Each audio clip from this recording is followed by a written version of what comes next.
masking lockdowns, opposition to the lab leak theory of COVID-19, opposition to the validity of the 2020 election, opposition to President Biden's policies, statements that the Hunter Biden laptop was true, and opposition to policies of the government officials in power. All were suppressed. It is quite telling that each example or category of suppressed speech was conservative in nature. The court further writes, the United States government seems to have assumed a role similar to an Orwellian ministry of truth. Specific to the FBI, the court said this: the FBI's failure to alert social media companies that the Biden laptop story was real and not Russian disinformation is particularly troubling. The FBI had the laptop in their possession since December 2019 and had warned social media companies repeatedly to look out for, quote, hack and dump operation by the Russians prior to the 2020 election. Even after Facebook specifically asked whether the laptop story was Russian disinformation, the FBI refused to comment, resulting in social media companies' suppression of this story, and as a result, millions of our fellow citizens did not hear the story prior to the November 3rd, 2020 election. Additionally, the FBI was included in industry meetings, bilateral meetings, received and forwarded alleged misinformation to social media companies, and actually misled companies in regard to the laptop story. When the court says the FBI misled, that's a nice way of saying they lied. They lied, and as a result, important information was kept from we the people days before the most important election we have, election of President of the United States, election of the Commander-in-Chief. In a survey last fall, 4 out of 5 Americans said they believe there's a two-tiered system of justice in America today. They said that because there is. They said that because of what they've witnessed. Think about what Americans have seen. National School Board Association, left-wing political group, writes the White House and asks them to treat parents at school board meetings as terrorists. And the Garland Justice Department does just that. They put together a memo, set up a dedicated line of threat communication, a snitch line on parents. As a result, parents get investigated by our FBI, get a threat tag associated with their name, 25 of them, because whistleblowers came and told us were investigated by the Federal Bureau of Investigation.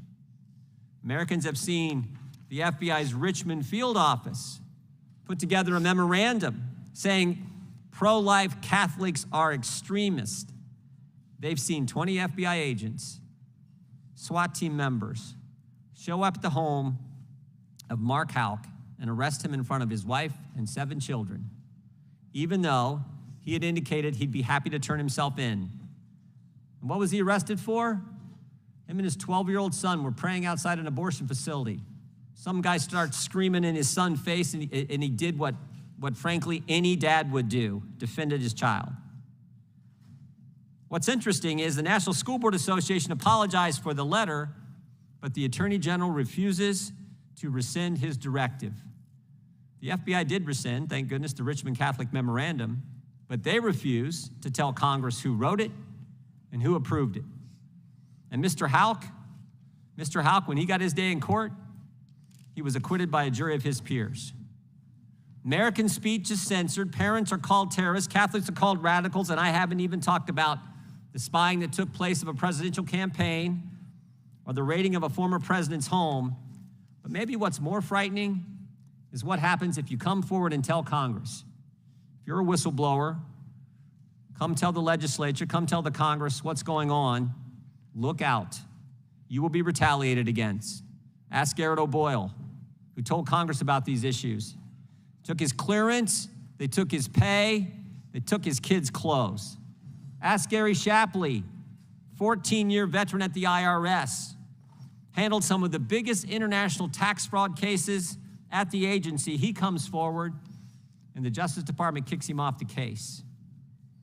But here's what's truly unbelievable. Here's what's amazing.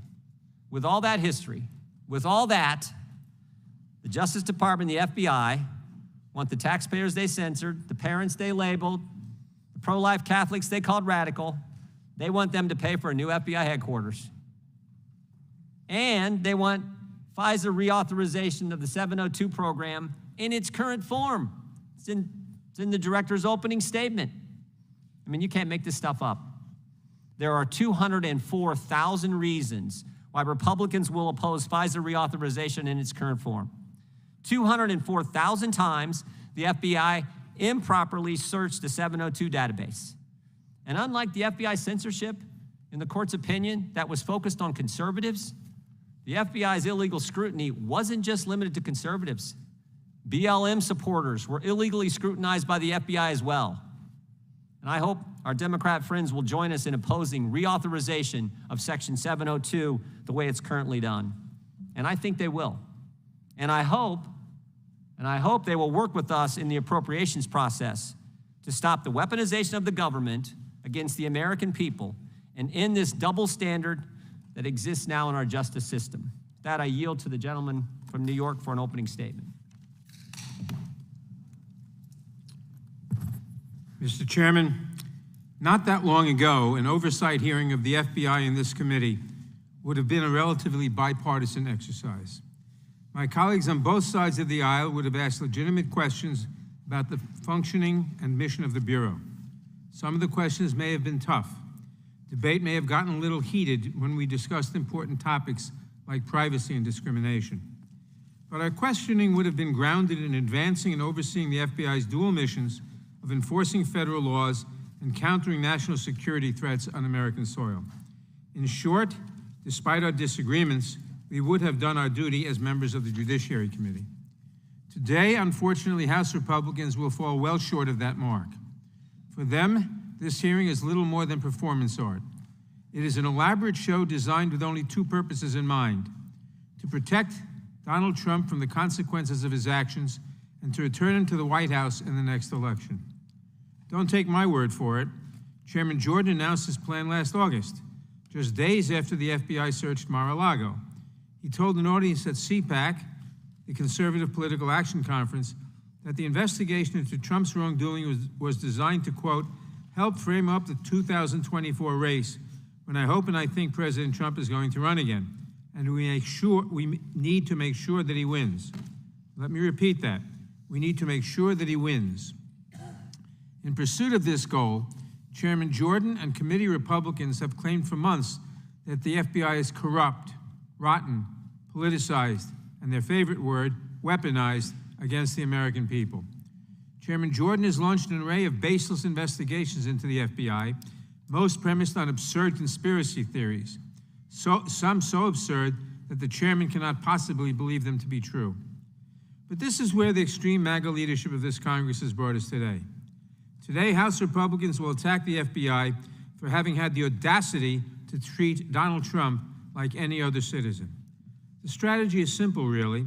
When in doubt, Chairman Jordan investigates the investigators. The FBI dared to hold Trump accountable, so Republicans must discredit the FBI at all costs. You will hear claims today that the FBI's decision to investigate Donald Trump was somehow unfair.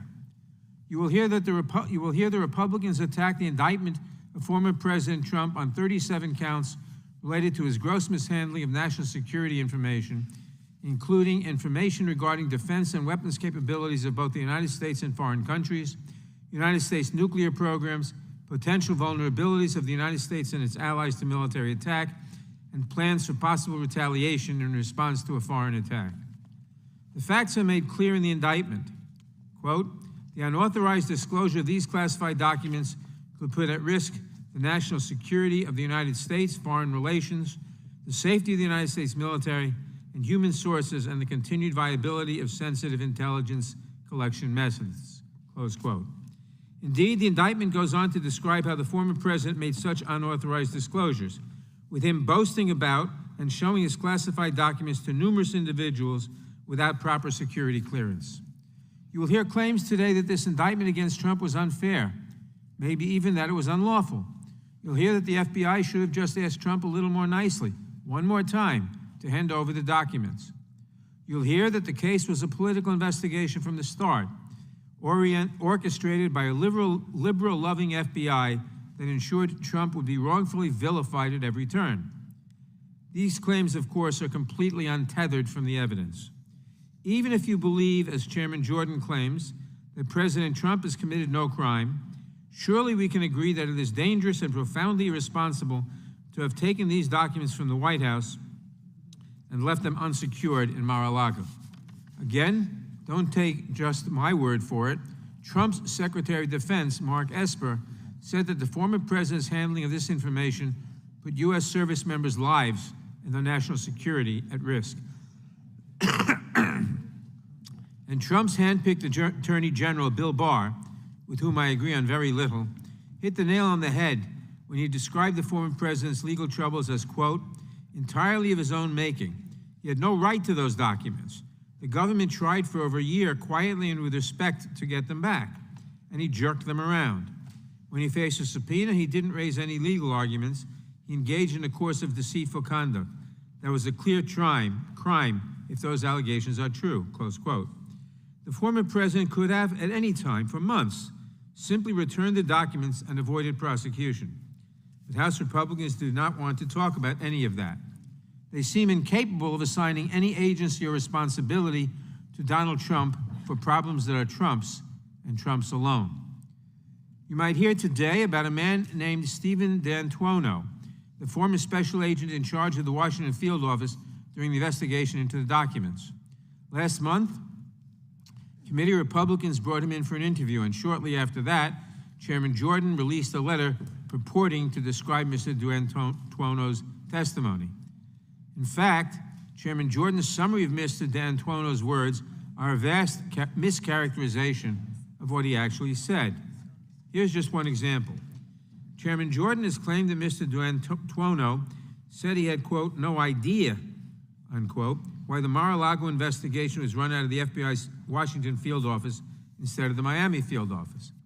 What the chairman hides is that just seconds later, Mr. D'Antuono explained that, quote, the venue was here, meaning Washington, D.C., for the classified documents, that it was, quote, not out of the ordinary for Washington to be lead office running the investigation, and said that Washington has, quote, most experience and knowledge in working public corruption cases and are, quote, the experts in classified document investigations.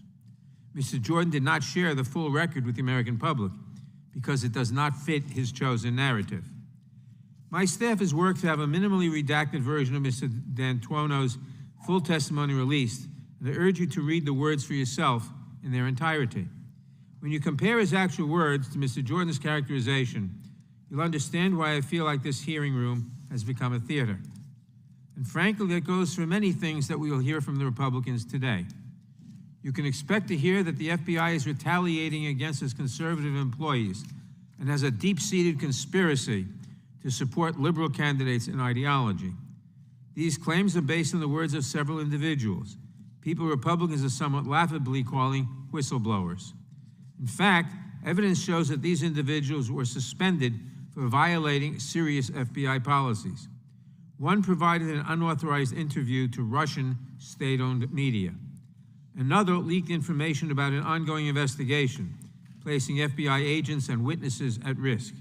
And another said that he wanted to use a senior FBI official as, quote, target practice. Chairman Jordan invited some of these so-called whistleblowers to testify before the Weaponization Subcommittee in May.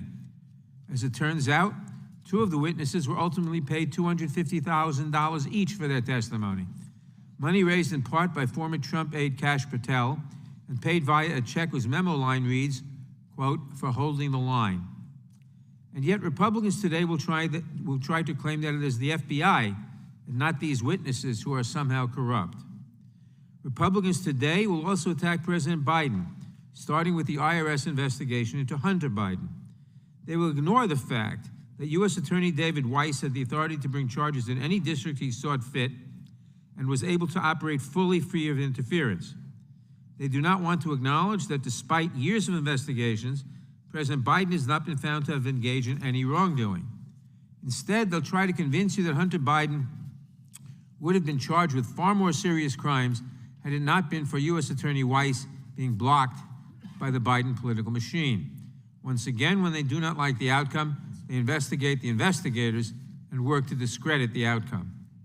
And Republicans will make false claims about the FBI's Foreign Influence Task Force, claiming that it is somehow censoring conservatives. In fact, the task force plays a key role in making sure that Russia, China, Iran, and other foreign entities cannot again interfere in our elections.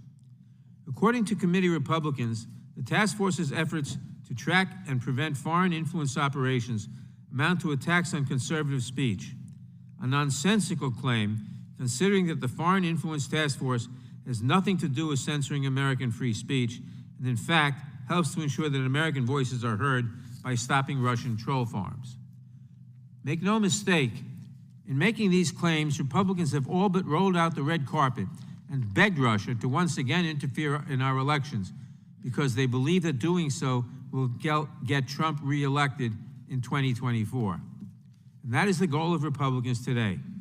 Republican claims that the FBI has been weaponized, their personal attacks on Director Wray, their repeated calls to, quote, defund the FBI, these are not victimless acts. They are a clarion call to anti-government extremists, and that call is being heard. Last year, Director Wray faced multiple credible death threats. FBI employees faced more threats in the months after the Mar-a-Lago search than they had in the entire prior year. The problem has gotten so bad that FBI has had to stand up an entire new unit dedicated to combating threats to FBI agents and staff. It is far past time that Republicans realize the consequences of their actions. Republicans may want to downplay Trump's behavior and blame the FBI for his downfall. But no matter what they say, Trump risked the safety and security of the United States to remove those documents from the White House, then lied to the government instead of returning them. Donald Trump must be held accountable, and attempts to shield him from the consequences of his own actions are both transparent and despicable. Ultimately, no matter how many times Republicans attack Director Wray, or the FBI, or the investigation at Mar-a-Lago, I trust in the rule of law. Mr. Trump will have his day in court. I believe the system will hold him accountable. And I thank the men and women of the FBI who helped bring the classified information to safety and protect the national security of our nation. Thank you for being here today, Director Wray. I hope your agents will not be disheartened by what they hear today and will continue this kind of work essential to the safety of our nation. I thank the chairman, and I yield back. Gentleman yields back. Just for the record, the pronunciation of the former assistant director in charge of the Washington field office is D'Antuono, something the ranking member might have known if he'd actually shown up at the deposition like I did. With that, without objection, all other opening statements will be included in the record. We will now introduce today's witnesses. The Honorable Christopher Wray has been the director of the FBI since 2017. He previously served as the Assistant Attorney General for the Criminal Division of the Department of Justice, the Principal Associate Deputy Attorney General, and Associate Deputy Attorney General, and as Assistant U.S. Attorney for the Northern District of Georgia. Director Wray has also worked in private practice at King Spalding LLP. We welcome our witness and thank him for appearing today. We will begin by swearing you in. Director, would you please raise your right hand? You've done this before.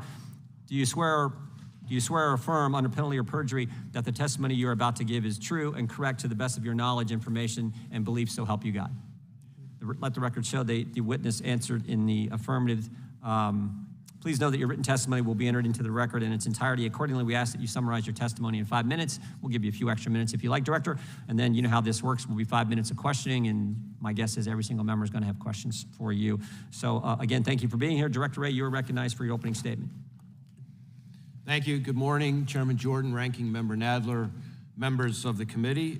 In the time that I have before we get to your questions, I want to talk about the sheer breadth and impact of the work the FBI's 38,000 employees are doing each and every day, because the work the men and women of the FBI do to protect the American people goes way beyond the one or two investigations that seem to capture all the headlines. Take violent crime. Last year alone, working shoulder to shoulder with our partners in state and local law enforcement, the FBI arrested more than 20,000 violent criminals and child predators. That's an average of almost 60 bad guys taken off the streets per day, every day. Or our work going after the cartels, exploiting our southwest border to traffic fentanyl and other dangerous drugs into communities nationwide. The FBI's running well over 300 investigations targeting the leadership of those cartels. And working with our partners, we've already seized hundreds of kilograms of fentanyl this year alone, stopping deadly drugs from reaching their intended destinations in states all over the country and saving countless American lives. Or the thousands of active investigations we now have into the Chinese government's efforts to steal our most precious secrets, rob our businesses of their ideas and innovation, and repress freedom of speech right here in the United States. And that is just scratching the surface. The men and women of the FBI work tirelessly every day to protect the American people from what is really a staggering array of threats. And we don't do that work alone. The FBI now leads more than 750 task forces nationwide, made up of more than 6,000 state and local task force officers, or TFOs as we call them, from more than 1,800 different state and local agencies. Each of those TFOs represents an officer, a deputy, or an investigator that a local police chief, sheriff, or state superintendent was willing to send our way, certainly not because they didn't have enough work to do in their own department, but because they saw the tremendous value that our FBI-led task forces bring. And we are honored and humbled by their trust in us and grateful for their partnership. But the numbers don't tell the whole story. To truly appreciate the impact the FBI and our partners are having, you got to look at the cases. Just last month, for instance, the FBI charged 31 members of 2 drug trafficking organizations responsible for distributing dangerous drugs like fentanyl, cocaine, and methamphetamine throughout the area around Marion, Ohio. In that one investigation run out of the FBI's 2-man office in Mansfield, we worked with partners from multiple local police departments and sheriff's offices to take kilos of fentanyl off Marion streets. Enough lethal doses, I should add, to kill the entire population of Columbus, Cleveland, and Cincinnati combined. It's a great example of how even a small office with a small personnel footprint, the FBI is working big cases hand in hand with our state and local partners to have an outsized impact in our communities.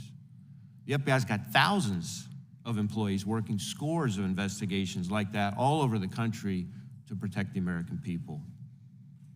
Those men and women who choose to dedicate their careers, their lives really, to this kind of work and fulfilling the FBI mission are inspiring. At a time when so many other law enforcement agencies have had a difficult time with recruiting and retention, the Bureau continues to attract applicants in near record numbers. In fact, after the first couple of years of my tenure, the number of Americans applying to be special agents tripled the pace from when I started, reaching the highest levels in about a decade. At the same time, inside the FBI, our special agent attrition has remained in the low single digits and would be the envy of almost any employer. And even with these bigger numbers, the folks we're continuing to add continue to be top-notch. The percentage of both veterans and special agent hires with prior law enforcement experience has remained as steady as ever, between 25 and 30%. Add to that, in a job market where applicants have a whole lot of other opportunities, the percentage of those new agent trainees that also have advanced degrees is up and now approaches about 50% of every class at Quantico. But the thing that unites them all is a commitment to public service, a willingness to put others above themselves. And that is true from the bottom of the organization to the top. Since becoming director, I have worked hard to assemble and cultivate a leadership team that embodies those values and characteristics. It's a team that I purposefully chose because they walked the walk out in the field. Just taking our top 8 leaders as an example, they all came up through the Bureau as line agents. They've worked in 21 different field offices and have a combined 130 years of field experience. They include a West Point grad, veterans of the Army, Air Force, and Marines, as well as a former police officer and state trooper. And not a single one is a political appointee, not one. Today's FBI leaders reflect the best of our organization, an organization that is made up of 38,000 men and women who are patriots, professionals, and dedicated public servants. And that is the real FBI. I've now visited every single one of our 56 field offices twice, some of them more than twice. I speak constantly with local chiefs and sheriffs from all 50 states who work closely with us every day, with judges coast to coast who see and hear our work up close, with business leaders who turn to us for help with cyber attacks and Chinese economic espionage, with victims and their families, people that we protect from gangs and predators, and the FBI they tell me about consistently, almost resoundingly, is the same FBI that I see, an FBI that is respected, appreciated, trusted, and that is there for them when they need us the most. And that is the FBI that inspires me and that I'm proud to be here today to represent. Thank you. We thank you. We will now proceed under the 5-minute rule with questions. The chair recognizes the gentleman from Louisiana, Mr. Johnson. Thank you, Mr. Chairman. Director Wray, this is no time to mince words. The American people have lost faith in the FBI. All of our constituents are demanding that we get this situation under control, and we have to do that. That's our responsibility. This is not a political party issue, sir. This is about whether the very system of justice in our country can be trusted anymore. Without that, no republic can survive. See, the American people that we represent are losing count of the scandals that are mounting. The FBI has been involved. They've seen evidence that it's being used as a political tool of the Biden administration. They've seen counterterrorism resources being used against school parents, the homes of conservative political opponents being raided. They've seen conservative states being targeted over their election integrity laws, and conservative Catholics and pro-life citizens characterized as violent extremists. Just last month, as you know, former Special Counsel John Durham sat right in that seat and testified that the Justice Department and the FBI should never have launched the bogus Trump-Russia investigation. And his lengthy report reluctantly concluded that the FBI, quote, failed to uphold its mission of strict fidelity to the law. Just last week, NBC had a poll. Only 37% of registered voters now view the FBI positively. 35% have a negative view. In 2018, by comparison, 52% of the country had a positive view of the FBI. There's a serious decline in the people's faith, and it's on your watch, sir. And then, July 4th, we had this explosive 155-page opinion from a federal court in my home state of Louisiana. It explains in detail that the FBI has been directly involved in what the court says is, quote, arguably the most massive attack against free speech in United States history. The court ordered the White House, DOJ, and FBI, among others, to immediately cease colluding with and coercing social media companies to suppress American speech, of course, conservative speech in particular. Director Wray, I find it stunning. You made no mention of this court opinion either in your opening statement today or in this lengthy 14-page report that you prepared on July 12th, which was 8 days after the court ruling. Have you read the ruling, sir? I am familiar with the ruling, and I've reviewed it with our Office of General Counsel. Are you deeply disturbed by what they've told you about the ruling if you haven't read it yourself? Obviously, we're going to comply with the court's order, the court's preliminary injunction. We sent out guidance to the field and the headquarters about how to do that. Needless to say, the injunction itself is the subject of ongoing litigation, and so I'll decline to comment further on it. Well, let me tell you what the court concluded, because it should be the first thing you think about every morning and the last thing you think about at night. They said that, quote, the court found, apparently the FBI engaged in a massive effort to suppress disfavored conservative speech and blatantly ignored the First Amendment's right to free speech. The evidence shows the FBI threatened adverse consequences to social media companies that they did not comply with its censorship request. The court found that, quote, this seemingly unrelenting pressure by the FBI and the other defendants had the intended result of suppressing millions of protected free speech postings by American citizens. As a result, the court states, for example, millions of citizens did not hear about the Hunter Biden laptop story prior to the November 3rd, 2020 election. Page 4 of the court ruling lists some of the important subjects that the Biden administration and the FBI forced the social media platforms to suppress.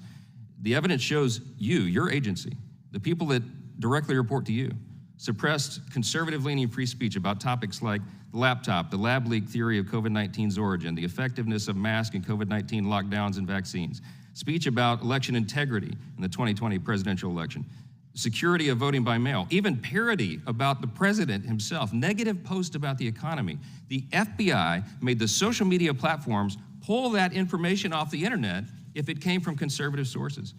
They did this under the guise that it was disinformation. Can you define what disinformation is? What I can tell you is that our focus is not on disinformation, broadly speaking. Well, wait a minute. Yes, it is. Well, wait a minute. Can I answer the question? You can in a minute. Your star witness said in the litigation, Elvis Chan, who's in charge of this, said they do it on the basis of disinformation. We need a definition of what that is. Our focus is on malign foreign disinformation, that is, foreign hostile actors who engage in covert efforts to Mr. Wray, abuse our social media platforms, which is something that is not seriously in dispute. I have as to a stop you for phenomenon. time. That's not accurate. You need to read this court opinion because you're in charge of enforcing it. The court has found that, and Elvis Chan testified under oath in charge of this for you. He said 50%. He had a 50% success rate in having alleged election disinformation taken down or censored. That wasn't just foreign adversaries, sir. That was American citizens. How do you answer for that? Well, first off, I'm not sure that's a correct characterization. Comes of right his out of the opinion. testimony. You should read But it. of his testimony. But what I would say is the FBI is not in the business of moderating content or causing any social media company to suppress or censor. That is not what the court has found. What I would also say is among the things that you listed off, I find ironic the reference to the lab leak theory. The idea that the FBI would somehow be involved in suppressing references to the lab leak theory is somewhat absurd when you consider the fact that the FBI was the only agency in the entire intelligence community to reach the assessment that it was more likely than not that that was the explanation But your for the pandemic. agents pulled it off the internet, sir. That's what the evidence in the court has found. Time of the gentleman has expired. The gentleman from New York is recognized. Director Wray, House Republicans have attacked the execution of the search warrant of Mar-a-Lago last August as a, quote, unprecedented raid. Would you consider the execution of the search warrant at Mar-a-Lago a raid? I would not call it a raid. I would call it the execution of a lawful search warrant. Can you describe how the search was executed? Well, we had the case team, follow its standard procedure. It has sometimes been described as a SWAT operation. It was not. There was no SWAT involvement. But beyond that, I think I want to be really careful with getting too far into the details now that this case is not only in the hands of a special counsel, but more importantly, in my view, in front of the court. And I learned a long time ago as a line prosecutor and defense lawyer to respect the court process is where I think we should speak. Were particular steps taken to ensure that the execution of the search warrant did not draw undue attention? I think there were steps along those lines, yes, sir. Can you name a couple of them?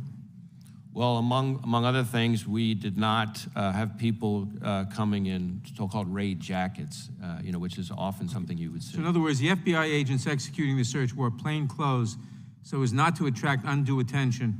The FBI waited until Trump had left Mar-a-Lago to execute the search. Is that correct? Yes. And Chairman Jordan has attacked the DOJ and the FBI for not attempting to get the documents back from Trump consensually before turning to a search warrant. I want to walk through all the opportunities Trump had to produce these documents and have a series of yes or no questions. The National Archives, also known as NARA, first asked Trump to return all presidential records to them in May 2021, correct? Well, I don't remember the date, but I remember there was a request by the National Archives. And then throughout 2021, NARA made repeated follow-up requests, but still Trump replied to comply, correct? Yes, I would refer you to the pleadings that have been filed in court that lay out in better detail than I could hear.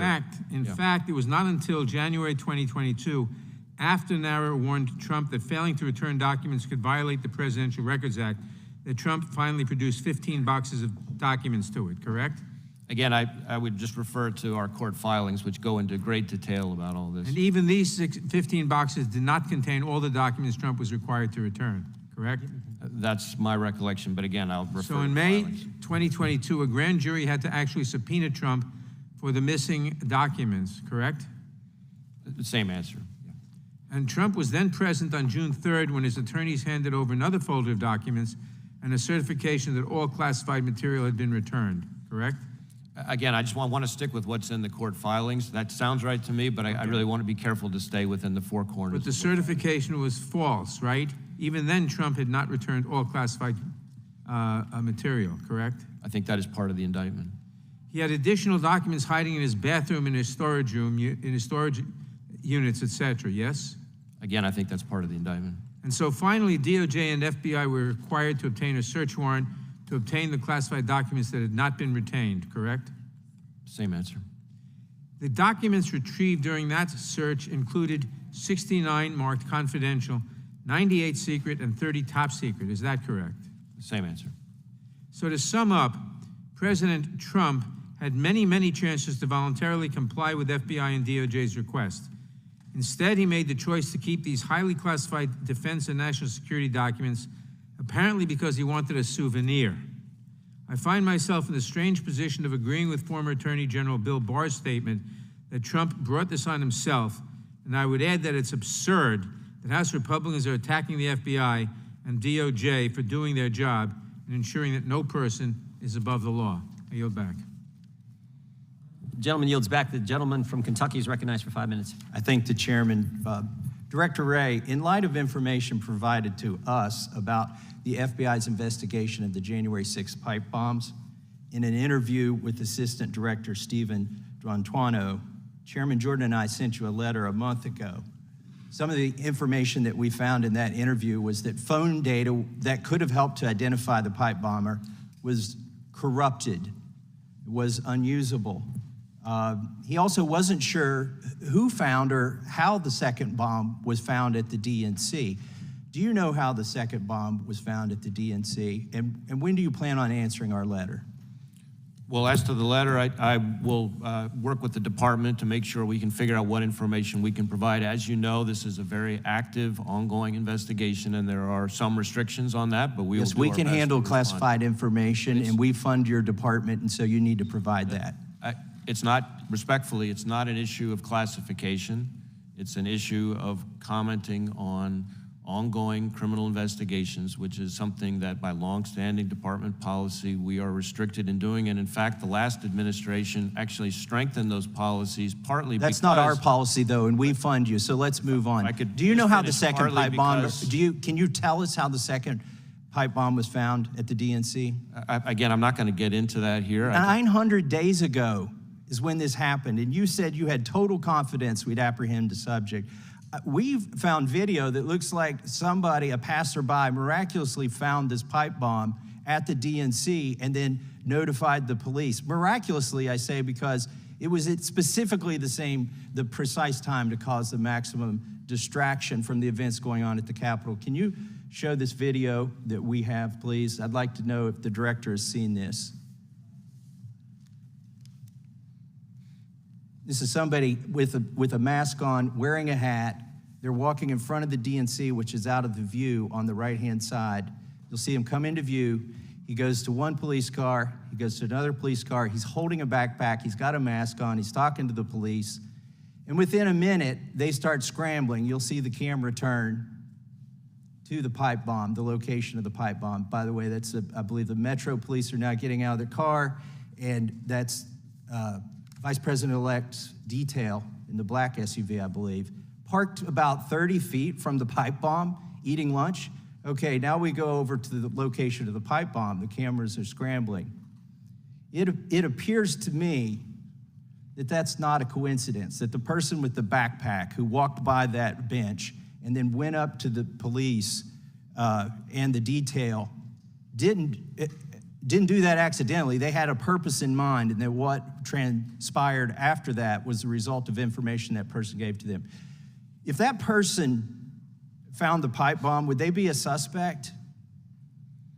Well, again, I don't want to speculate about specific individuals. I will tell you that we have done thousands of interviews, reviewed something like 40,000 video files, of which this is one, assessed 500-something tips. Have you interviewed that person? Devices. We have conducted all logical investigative steps and interviewed all logical individuals at this point. Then it's 900 days. You need to tell us what you found, because we're finding stuff you haven't released into the public.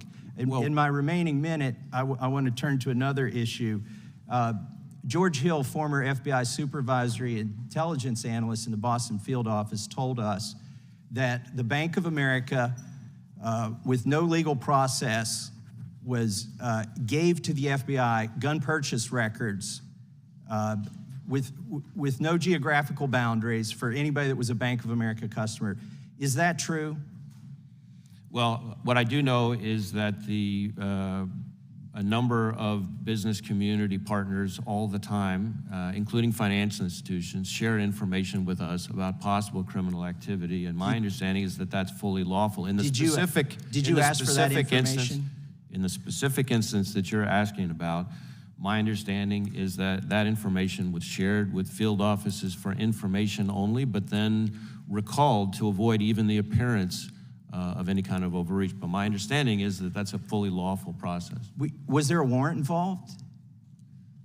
Again, my understanding is that the institution in question shared information with us, as happens all the time. Did you request the information? I can't speak to the specifics. Okay, well, we've got an email where it says the FBI did give the search queries to Bank of America, and Bank of America responded to the FBI and gave over this information without a search warrant. Do you believe there's any limitation on your ability to obtain gun purchase data or purchase information for people who aren't suspects from banks without a warrant? Well, now you're asking a legal question, which I would prefer to defer to the lawyers, since I'm not practicing as one right now, including the department. But what I will tell you is that my understanding is that the process by which we receive information from business community partners across a wide variety of industries, including financial institutions, sharing information with us about possible criminal activity is something that is fully lawful under current federal law. It may be lawful, but it's not constitutional. I yield back.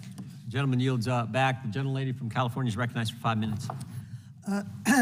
Thank you, Mr. Chairman, and thank you, Director Wray, for being here.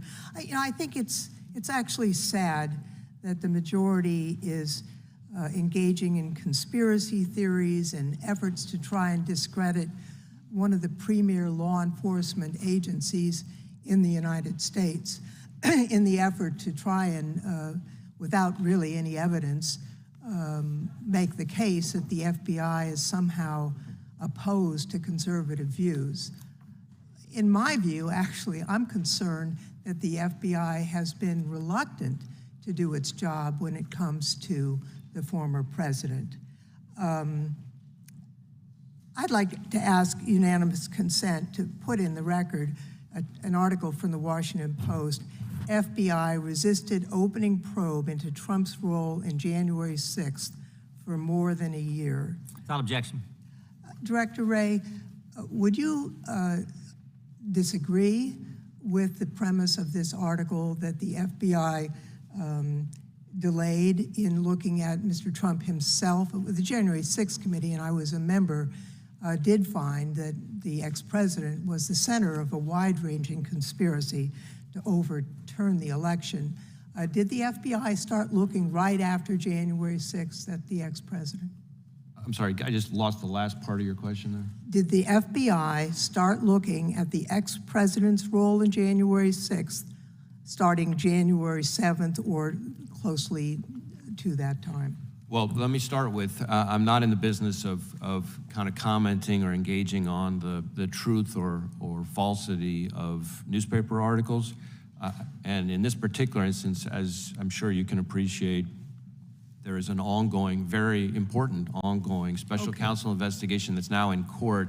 And so not only do I not want to talk about the ongoing investigation, the internal deliberations related to it are even more sensitive. I respect that you cannot discuss ongoing investigations. Let me turn to another item. I mean, there's been criticism, and the ranking member went through the scenario leading up to the warrant for the documents at Mar-a-Lago. But I'd like to ask unanimous consent to put an article from the Washington Post. Showdown before the raid, FBI agents and prosecutors argued over Trump. No objection. It's pretty clear from this article that there was a resistance on the part of the FBI to actually look at the president or pursue that case vigorously. And although you can't comment on it, the article does suggest that FBI agents want to just close the case because the ex-president made an assertion that a search had been made. Now, we had Mr. D'Antuono in as a witness, and he testified 4 times that the Mar-a-Lago search had adequate probable cause. Do you agree with that statement? The search had probable cause? Correct. Yes. Thank you. And so you don't have any dispute that there was probable cause for this warrant. I just want to say, before going to my next question, that over and over again, the FBI delayed and showed unprecedented caution before investigating the ex-president, even when there was a potential threat to national security. That's my view. That's very far from the assertion that there was unfair targeting. Can I, on that point, if I may, while I can't discuss any specific investigation, my expectation for all of our investigations, repeatedly communicated to all of our people, and this is especially important in sensitive investigations, is that our folks take great pains to be rigorous, professional, objective, following all our policies and procedures, and do the work in the right way. And sometimes that's frustrating to others. My time is almost up, and I want to ask you another question. In the Senate hearing, in response to Senator Wyden's question of whether the FBI is currently purchasing Americans' location data, you indicated that it was limited to data derived from internet advertising. It's since been reported that the FBI has admitted it bought U.S. location data. Is the FBI purchasing location data from commercial sources without a warrant? This is an area that requires a little more precision and context for me to be able to answer that fully, so let me have my staff follow back up with you so that I make sure that I don't leave something important out. I'll just close with the FBI had 3.4 million backdoor searches of the FISA database without a warrant in 2021. Can you say whether the FBI is continuing to search the FISA database without a warrant for Americans? Well, if you're asking about our use of 702 queries, I am. Those are, there is no warrant requirement under the Fourth Amendment for those queries. It's fairly well settled. The 3.4 million figure that you're talking about, I guess I would say a couple things. One, that's not 3.4 million people. That's 3.4 million search terms or query terms. Second, that's not those are not queries in violation of rules. Those are just queries under the My time has expired, but the committee will look into the warrant requirement later. Sure will. You sure will. The gentleman from Florida is recognized. The American people need to understand what just happened. My Democrat colleague just asked the director of the FBI whether or not they are buying information about our fellow Americans, and the answer is, well, we'll just have to get back to you on that. It sounds really complicated, but I have other questions. I'm sitting here with my father. I will make certain that between the man sitting next to me and every person he knows and my ability to forever hold a grudge, that you will regret not following my direction. I am sitting here waiting for the call with my father. Sounds like a shakedown, doesn't it, Director? I'm not going to get into commenting on that. You seem deeply uncurious about it, don't you? Almost suspiciously uncurious. Are you protecting the Bidens? Absolutely not. The FBI Well, you does won't not answer and the has question. no Hold on. interest in You won't answer the protecting question anyone about whether or not politically. that's a shakedown, and everybody knows why you won't answer it. Because to the millions of people who will see this, they know it is. And your inability to acknowledge that is deeply revealing about you. But let's go from the uncurious to the downright nosy. How many illegal FISA queries have occurred under your leadership of the FBI? Well, there are reports that have come out with different numbers about compliance incidents. More than 1 million illegal ones? Because that's what the Inspector General said. The Inspector General said that in the 3.4 million of these queries, more than 1 million were in error. Do you have any basis to disagree with that assessment by the Inspector General? I'm not sure actually that's a correct characterization of the Inspector General's findings on that. Well, the internet will remind you of but that in moments. But let's now go to what the court said. The court said it was over 200,000 that have occurred on your watch. Do you have any basis to disagree with that assessment? Again, I don't have the number as I sit here right now. What I can Seems tell like you, a number you should know. How many times the FBI is breaking the law under your watch, especially if it's like over 1 million, to not know that number? And I'm worried about your veracity on the subject as well. Play the video.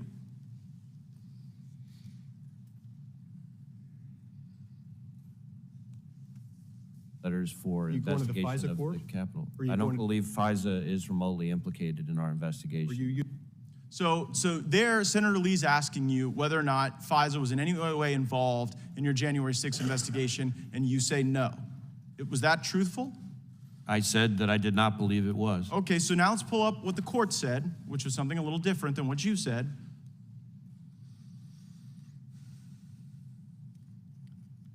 So here, nope, that's not the right one. Yeah, here we go. Right there, it says, the government has reported additional significant violations of the querying standard, including several relating to the January 6, 2021 breach of the Capitol. So I guess the question, Director Wray, is did you not know when you were answering these questions that the FBI was engaging in these illegal searches, or did you perjure yourself to Senator Lee? I certainly didn't perjure myself. At the time that I testified in front of the Senate Judiciary Committee, I didn't have that piece of information. I will add— Well, that was a court order. You didn't have that piece of information because the court hadn't yet rendered a judgment. Did you not know when you gave the untruthful answer before Senator Lee that this was going on? It was a truthful answer. I did not believe FISA had been involved in the January 6th But it was. investigation. So you didn't— the answer is the FBI has broken so bad that people can go and engage in queries that when you come before the Congress to answer questions, you're like blissfully ignorant. You're blissfully ignorant as to the unlawful queries. You're blissfully ignorant as to the Biden shakedown regime. And it just seems like it gets into a kind of a creepy place as well. Go to our next image on what the court said. Like, just so the American people realize, the court has smacked you down, ruling FBI personnel apparently conducted queries for improper personal reasons. People were looking themselves up. They were looking their ex-lovers up. Who has been held accountable or fired as a consequence of the FBI using the FISA process as their like creepy personal snoop machine? There have been instances in which individuals have had disciplinary action and who are no longer with it. I can't get into it here, but we can follow back up with you. But don't you see that that's kind of the thing, Director Wray, that you preside over the FBI that has the lowest level of trust in the FBI's history?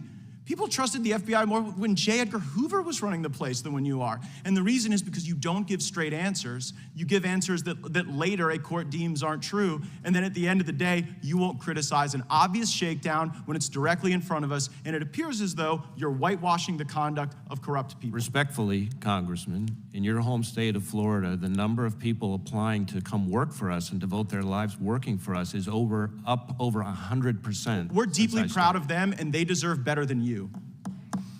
Time of the gentleman has expired. The gentleman from Tennessee is recognized for 5 minutes.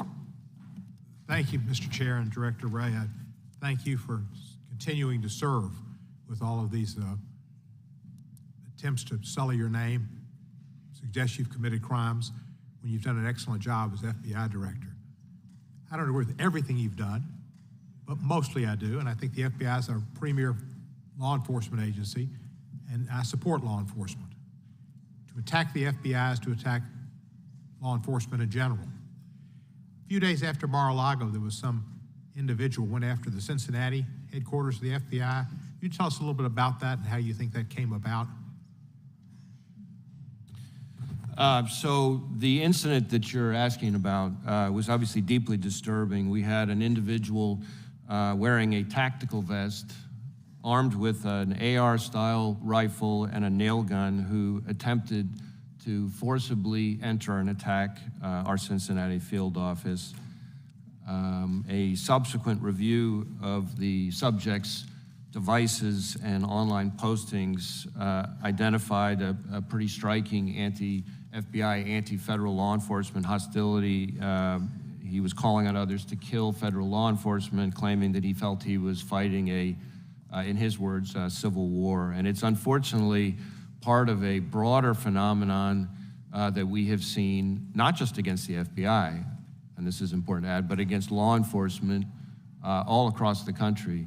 Not just against law enforcement professionals themselves, which is appalling enough, but calling for attacks against their families, which is truly despicable. And that man eventually was captured and eliminated, was he not? Yes. A few days later, was the Arizona FBI department the subject of armed violence, or not violence, but armed protesters? Well, I know that our Phoenix field office has had a number of very concerning security incidents where people attempted to attack or breach the facility. I can't remember the dates of when that happened, but all of this has happened kind of in the same sphere. It's been information that's been put out on social media and in just in general, been by members of the Congress questioning the FBI, questioning law enforcement in general, and this has had a deleterious effect on the safety of FBI officials, and you said others like justice. There was a story the other day, I believe, about people involved in the prosecution of the former president and threats to them, the DOJ personnel as well as FBI. Is that something that's going on presently? Is there efforts to have a unit at the FBI maybe look into how to protect and defend law enforcement personnel who are threatened with violence? we did stand up a whole dedicated unit to focus on threats to FBI individuals, FBI employees, and FBI facilities because of the uptick that we saw over that time period. The January 6th, was beyond a weaponization of government. It was a nuclearization of government against the government. I believe I heard that you said that you didn't have any prior notice or reason to believe that there would be such an event on January 6th. Is that correct? We did not, to my knowledge at least, have prior knowledge of an attempt, a violent overthrow and breach of the Capitol building itself. Certainly we were concerned about and put out a number of products, intelligence products, to partners and others warning of the potential for violence more generally on that date. So there have been, I think Tucker Carlson and some of the members' colleagues on the other side of the aisle have said that Wray Epps was a secret government agent in helping encourage this crime so as to make the president look bad. Do you have any knowledge of Wray Epps being a secret government agent? No. I will say this notion that somehow the violence at the Capitol on January 6th was part of some operation orchestrated by FBI sources and agents is ludicrous and is a disservice to our brave, hardworking, dedicated men and women. Director, I agree with you. I think the FBI has some of the most talented law enforcement people in our nation and in the world, and they are concerned about safety. They tend to, as I understand it, lean Republican, but they do their job down the line, and that's what they're supposed to do. I'm happy we have the FBI operating in Memphis and other places to work with our police departments and joint units to protect our citizens, and I thank you for your service to the United States, and I yield back my time. Gentleman yields back. Gentleman from California is recognized. Thank you. Director, I'm going to follow up on my colleague from Memphis. How many individuals were either FBI employees or people that the FBI had made contact with were in the January 6th entry of the Capitol and surrounding area? So I really need to be careful here talking about where we have or have not used confidential human sources. Was there one or more? Was there one or more individuals that would fit that description on January 6th that were in or around the Capitol? I believe there is a filing in one of the January 6 cases that can provide a little more information about this, and I'm happy to see if we can follow back up with you. I just want an answer. Was there one or more? I mean, you would know if there was at least one individual who worked for the FBI who entered the Capitol on that day. I can't, again, I just can't speak to that here, but I'm happy to get the court filing that. Look, it's been I think 2 deals with this years, issue. and you're now come before us. The gentleman asks these questions, makes all kinds of insinuations, and you nod your head yes, and then I ask you simply, was there one or more? And you won't answer that. So I'm going to make the assumption that there was more than one, more than 5, more than 10, and that you're ducking the question because you don't want to answer for the fact that you had at least one and somehow missed understanding that some of the individuals were very dangerous and that there were others inciting individuals to enter the Capitol after others broke windows. So I'm just going to move on because I think it is time to move on past January 6th. I just, seems that the other side won't. You're a near cabinet level individual. You enjoy a term in Senate confirmation. Do you feel comfortable speaking to other members, either cabinet level or sub-cabinet level, when appropriate, to resolve problems within the government? Absolutely. Okay. And so when the FBI censored the United States government, you wouldn't have to just take it down by calling Meta or Google, would you? I'm sorry, I'm not sure I'm following the question. Are you familiar with the official verified Russian language account of the United States Department of State that was taken down at your agency's request? That doesn't ring a bell as I sit here right now, no. Okay, well, now you have something to take back and look at. Okay. Because in fact, in this bundle that SBU constantly was submitting to various agencies was in fact a Russian language statement of the government. Literally, you took down the free speech of the Department of State. So, yes, go you ahead. mentioned SBU. I'm not sure we're talking about the same thing, but I will endeavor to provide a little more context, at least as to SBU. Yes. I believe what you may be referring to, but I'm not sure we're talking about the same thing, is that when Russia invaded Ukraine, the Security Service of Ukraine, the SBU, which is a long-standing good partner of the FBI, asked us for help on a whole range of things. And one of those things was to contact U.S. companies on their behalf because the Russians, the invasion, had cut off Ukrainians' communications. And so we did pass through information from the SBU to social media. Are you also familiar with the fact that President Zelensky has had to clean house at the SBU? I know there have been a number of personnel changes. Okay.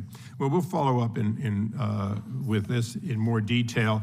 The question I have for you is, you're the premier law enforcement operation, and you're a former Department of Justice, high-ranking executive at all levels.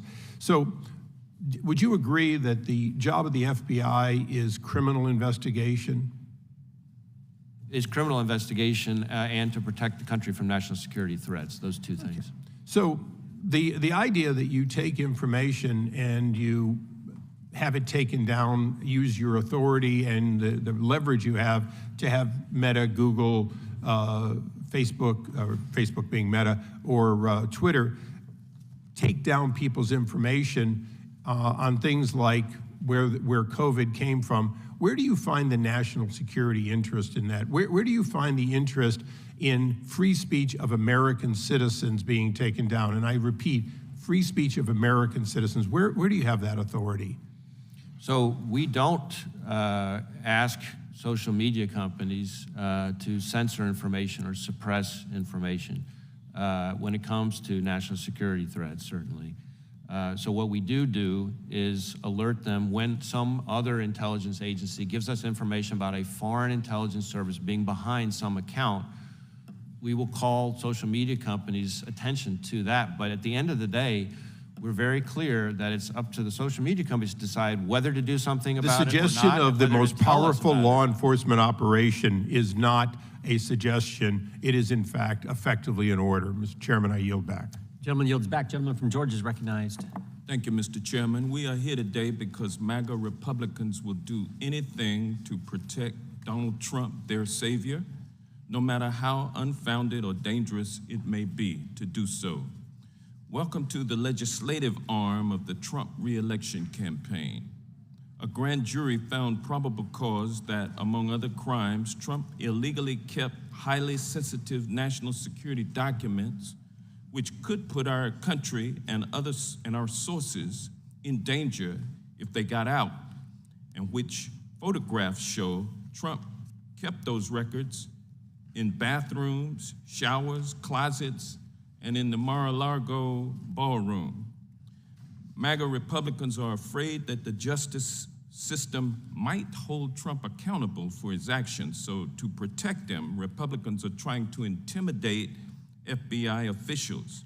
And in case that does not work, Republicans are trying their hardest to discredit the FBI in the eyes of the American public. When Trump lost in 2020, they tried to make Americans distrust their election systems. And now that the FBI and the Justice Department have sought to hold Trump to the same standard any other American citizen would be held to, MAGA Republicans are telling Americans not to trust the FBI. To protect Trump, Republicans are trying to distract us from the real work that the FBI does every day, which is fighting violent criminals, child predators, and fighting domestic terrorists and extremists so as to protect our democracy and our national security. And even worse, MAGA Republicans are stirring up threats that pose a danger to the safety of FBI employees. It's past time that Republicans realize the consequences of their words and put the good of this country over politics. Now, Director Wray, I want to thank you for your service during a time of unprecedented travail. Director Wray, you were a partner at an international law firm before you took a drastic pay cut to accept the job of FBI director. Isn't that correct? Yes, that's something my wife reminds me of from time to time. And but let me ask you this, sir. And you took this office after Trump fired the former FBI director, Jim Comey, correct? Yes, sir. And did you contact the Trump administration to offer yourself for this job, or did the administration recruit you for the job? They contacted me and asked me if I would be willing to consider taking on the role. So Trump handpicked you to be the FBI director. Yes. And he expected you to do what he wanted you to do, correct? Well, that I can't speak to. I can tell you the same thing I told him, which is that I'm going to do this job by the book. He's unhappy with you now, isn't he? I'll let him speak for himself. Well, I think a lot of his acolytes here reflect his intent at this particular time. Director Wray, are you aware that MAGA Republicans have repeatedly called for the FBI to be defunded? I have heard some of that language. In fact, Republicans on this very committee have said that your institution should be dismantled. Isn't that correct? Well, I think certain members have. And one member even tweeted, quote, defund and dismantle the FBI, end quote. Another told Fox News that, quote, Republicans should defund the bureaucracy, end quote. And a third told the press that he thinks the FBI, quote, needs to be split up and moved out into pieces, end quote. Those are direct quotes and only a small sample of what's out there. Can you briefly describe for us what the effect would be on our national security and on our domestic tranquility if the FBI were to be defunded or dismantled? Well, certainly it would be disastrous for 38,000 hardworking career law enforcement professionals and their families, but more importantly, in many ways, it would hurt our great state and local law enforcement partners who depend on us every day to work with them on a whole slew of challenging threats. It would hurt the American people, neighborhoods and communities all across this country. The people we're protecting from cartels, violent criminals, gang members, predators, foreign and domestic terrorists, cyber attacks, I could go on and on. The people it would help would be those same violent gangs and cartels, foreign terrorists, Chinese spies, hackers, and so forth.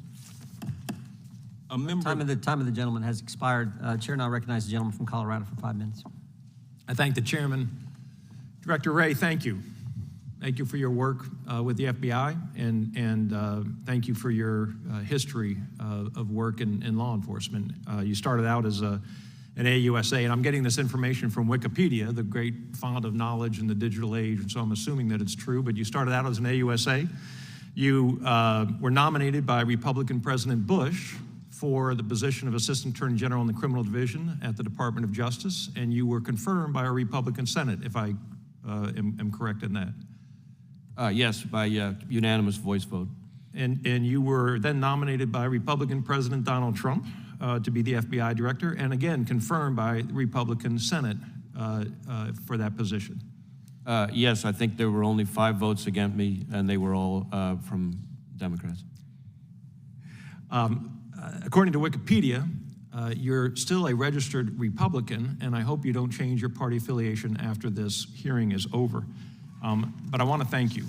I want to thank you for leading an agency, as you mentioned in your opening statement, that protects Americans from foreign terrorists, that an agency that protects Americans from spies from China and Russia, and cybercrime and public corruption and organized crime and drug cartels and human traffickers and white-collar criminals. And I want to thank you and the FBI for protecting law-abiding Americans from the evil that exists all around us.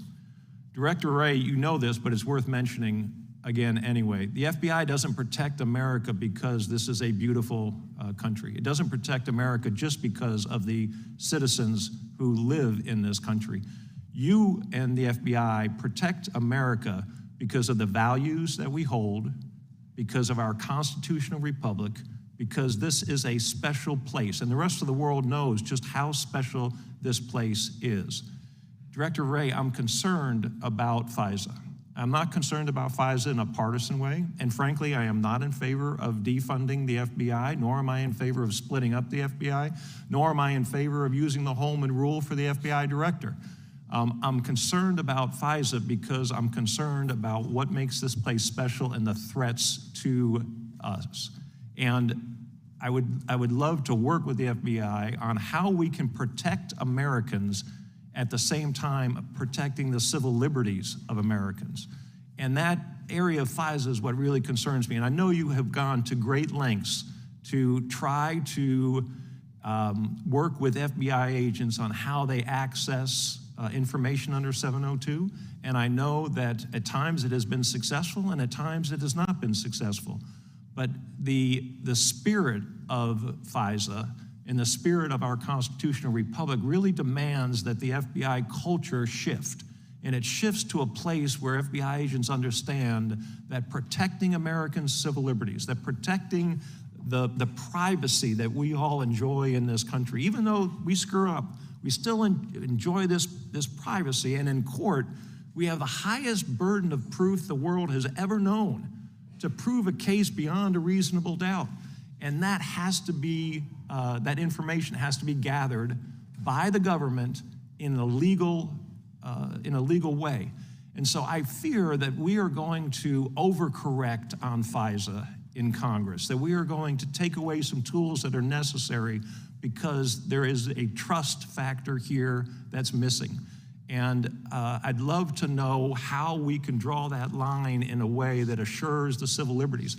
I agree with my colleague from California, and I don't often agree with folks from California, but I agree with my colleague from California that it is essential that we not get geolocation information from the what I consider criminals at big tech, and that we protect that information for Americans.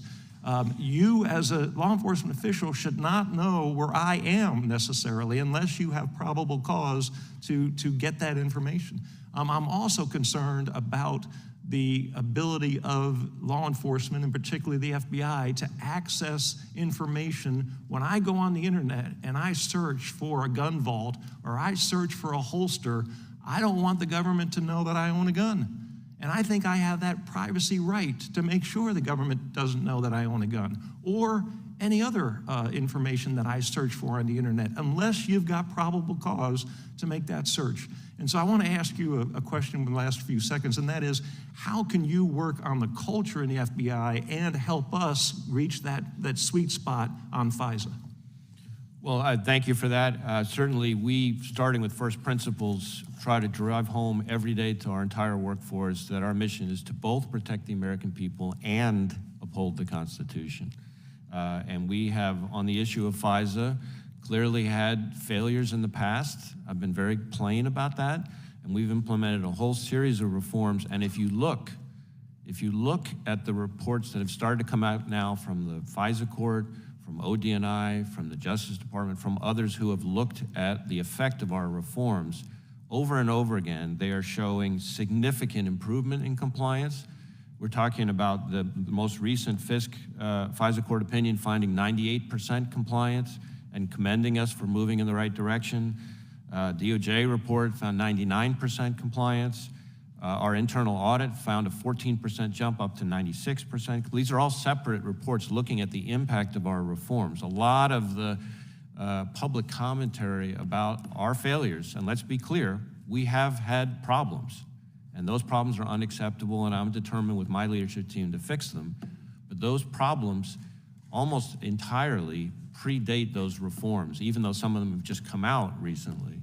And so we're going to keep working at this. That is not a one and done from my perspective. I recognize that we need to work with the Congress on this issue, but this is an incredibly important tool. As you know from your own public service as a prosecutor as well, this is an incredibly important tool to protect the American people from very serious foreign threats. Time of the gentleman has expired. The gentleman from California is recognized.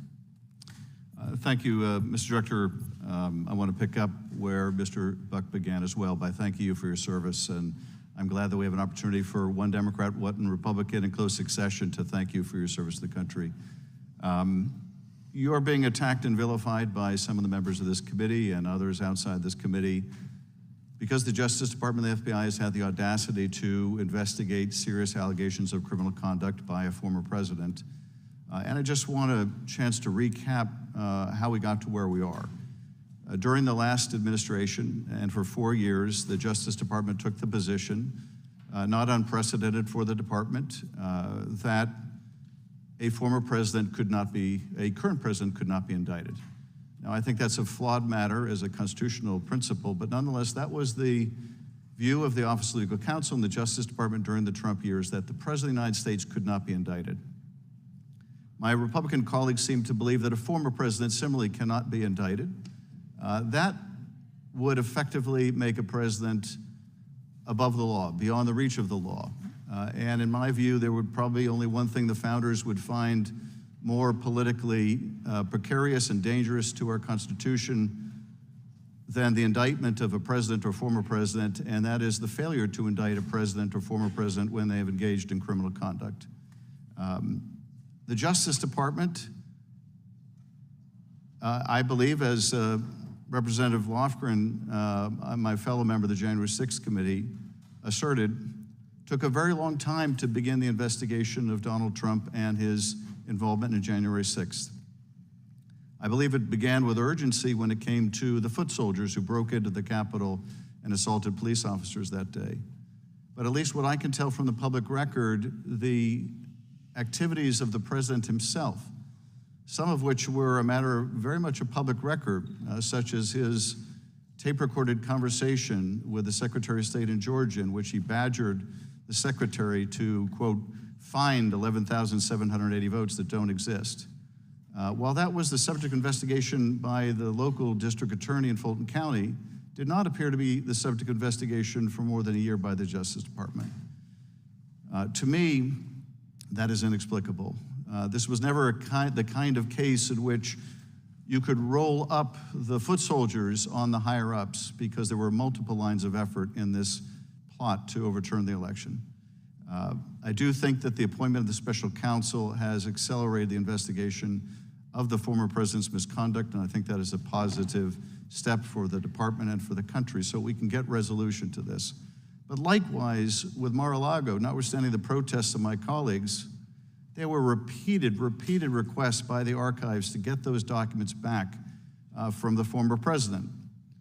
And then when those were unsuccessful, there was a grand jury subpoena that was administered. And when that was unsuccessful, and only when that was unsuccessful, and there was evidence that the former president was still withholding highly classified materials, did the FBI go to this step of a search warrant. That was more than a year and a half after those initial requests.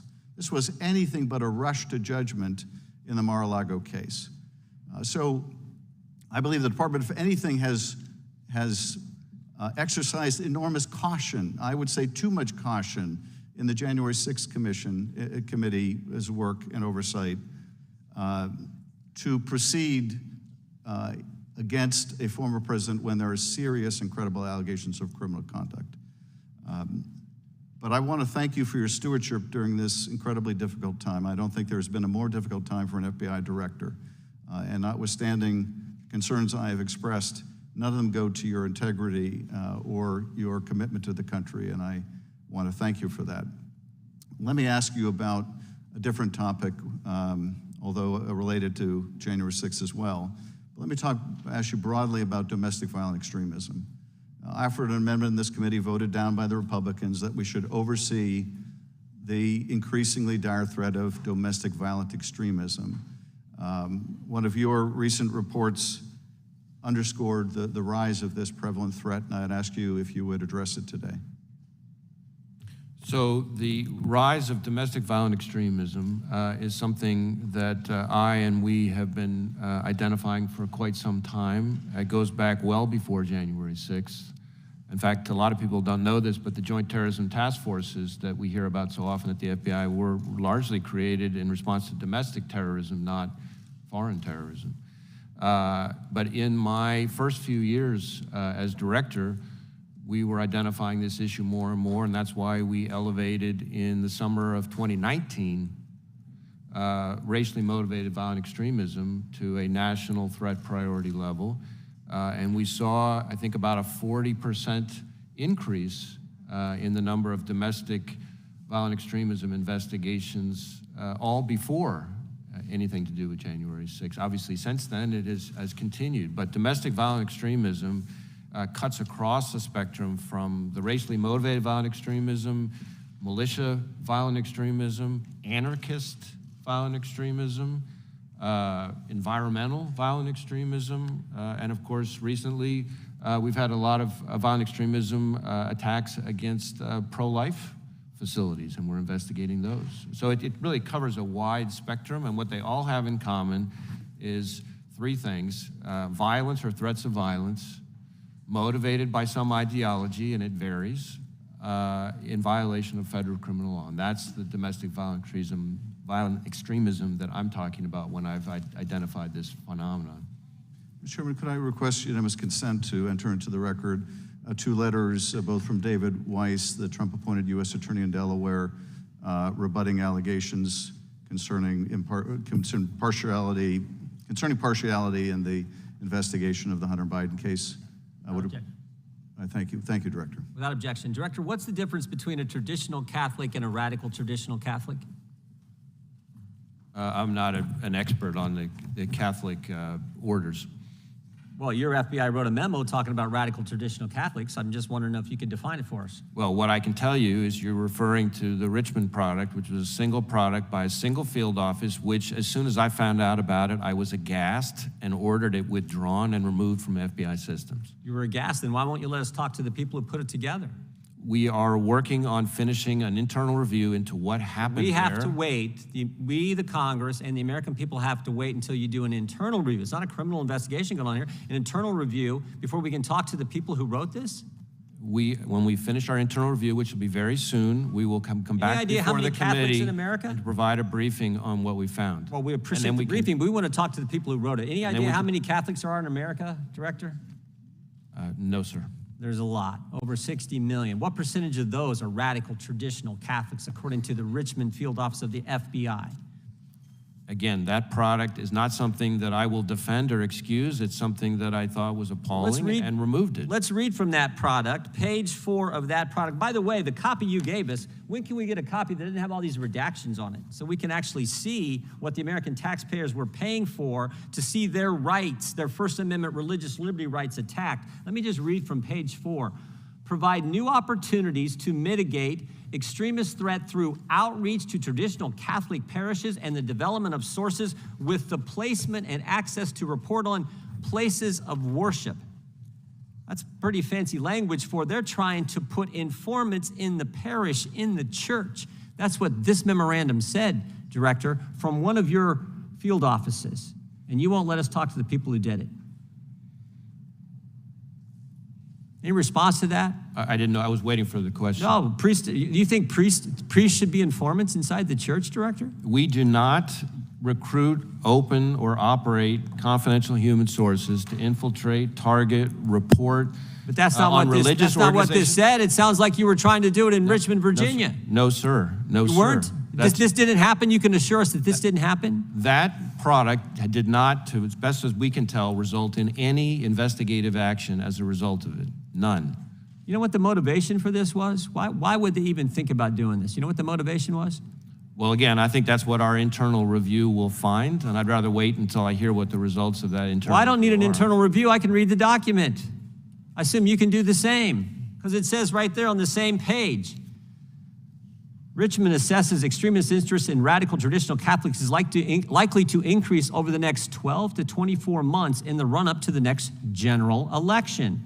Same paragraph. Events in which extremist and radical traditional Catholics might have common cause include legislation, judicial decisions in such areas as abortion rights, immigration, affirmative action, and LGBTQ protections. It's politics. That's the motivation. In the run-up to the next election, and they talk about the border, affirmative action, and abortion rights, it's total politics. I mean, I think it's interesting that we just got a decision from a bunch of Catholics who sit on the United States Supreme Court relative to affirmative action. Politics was the total motivation here, and that's what's scary. That's what's, I think, so frightening, and how this happens, I don't know. And 5 people signed off on it. 5 people, including the Chief Division Counsel at the Richmond field office. I'd like to talk to this lawyer. And a lot of people in this room went to law school, get a course on the Constitution, talks about the First Amendment. I find that really scary. Again, when do you think we're going to have a chance? How soon are you going to complete this internal investigation so we can talk to these folks who put this together? I expect us to be able to brief the committee on our internal review later this summer. Will that briefing include the names of the individuals who put this document together attacking Americans' First Amendment liberty? I'm not sure yet what it'll include because it's not done yet, but when it is, we'll provide you with an appropriate briefing. What are you doing to fix it so this doesn't happen again? Well, we've already started putting in place a number of fixes, and those will be further informed by the results of the review. What are those fixes? More training, more things, more. That's the same thing you told us on FISA. And while you may have some improvement, you still got 204,000 times the database was illegally searched. So what are the training and procedures you're putting in place? Well, I'll put the FISA stuff to the side. I'm just using that as an example of where you've told us the same thing, you fixed something and you haven't. I do not believe the number that you just invoked on the FISA side is since the reforms, the fixes, as you called them. Can we get an unredacted? Those post-date the numbers that you're referring to. Director, can we get an unredacted copy while you're still doing this internal investigation? Can we at least get an unredacted copy of this memorandum? I will find out if there's more of the document that can be shared with you. We've tried to be very careful in what we redact, and there's always a basis for it.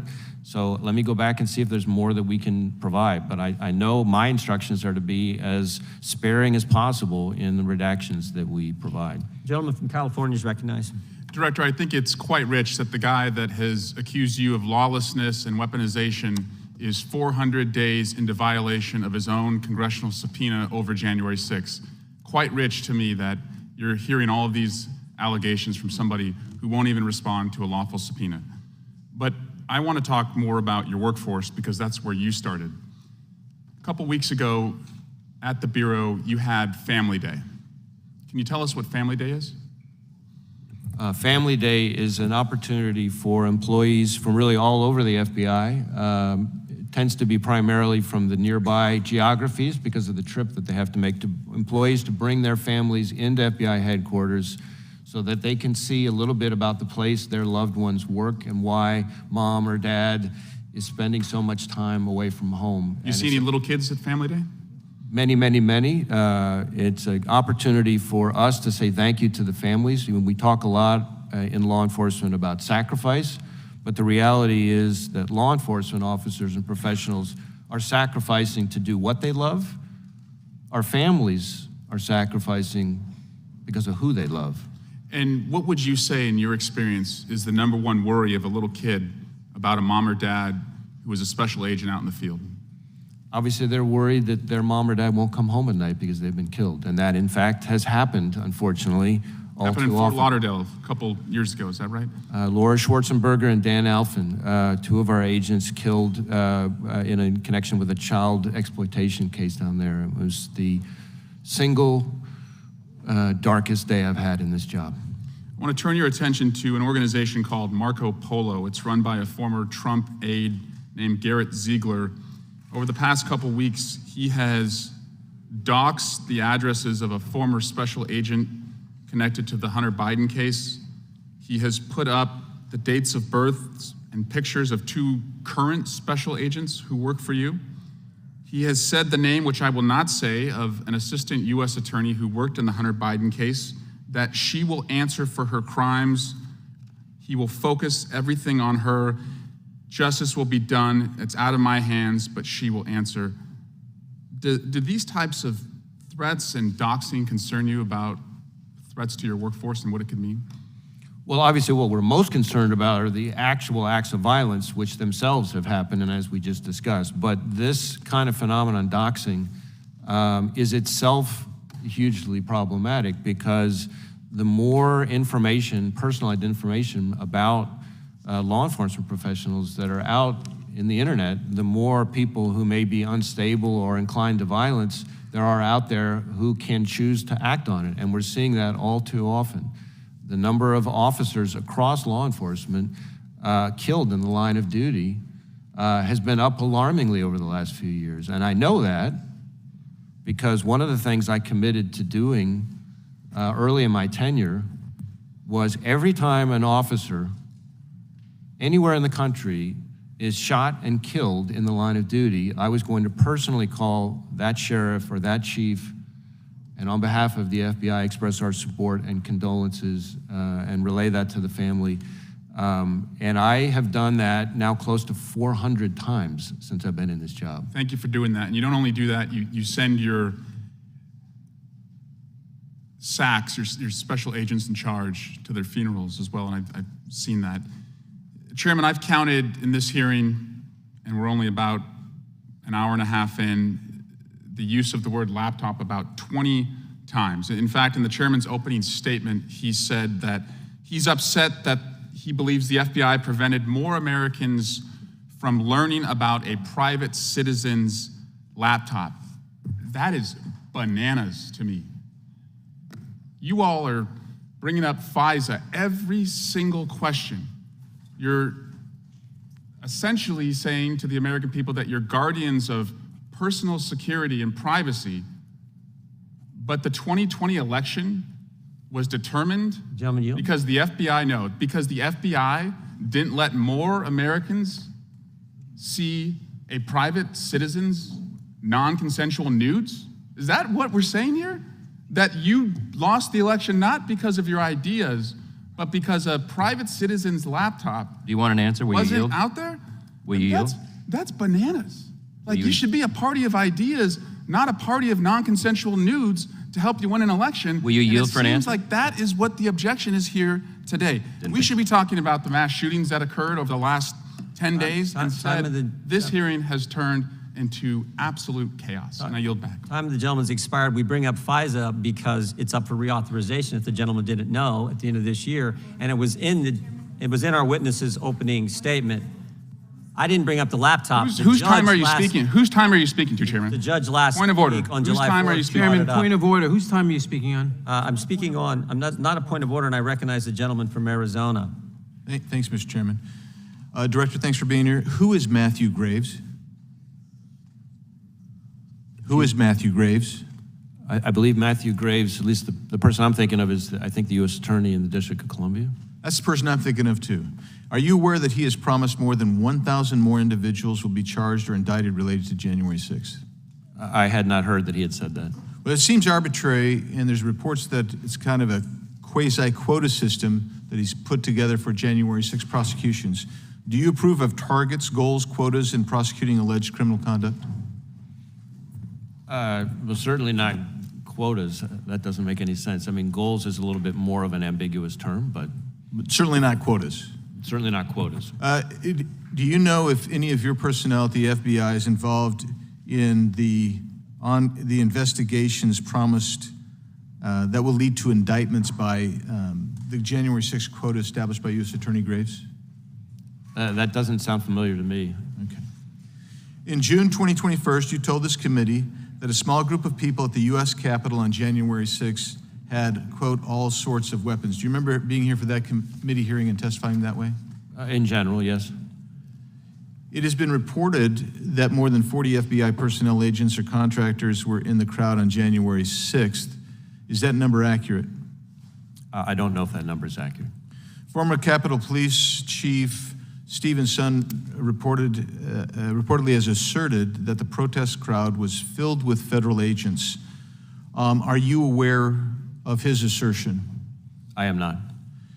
Would you agree with him that it was filled with federal agents on January 6th? I would really have to see more closely exactly what he said and get the full context to be able to evaluate it. How many agents were actually, agents or human resources were present in the Capitol complex and vicinity on January 6th?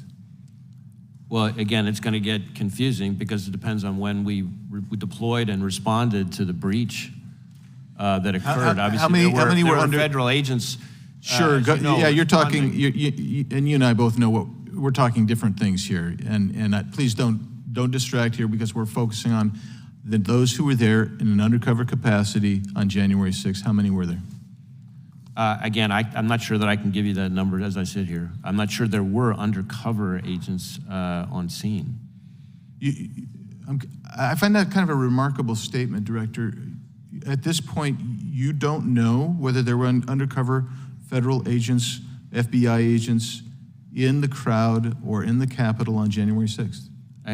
I say that because I want to be very careful. There have been a number of court filings related to some of these topics, and I want to make sure that I stick within what's in that. I understand that, but I thought I heard you say you didn't know whether there were FBI agents or informants or human sources in the Capitol or in the vicinity on January 6th. Did I misunderstand you? I thought that's what you said. Well, I referred very specifically to undercover agents. Yeah.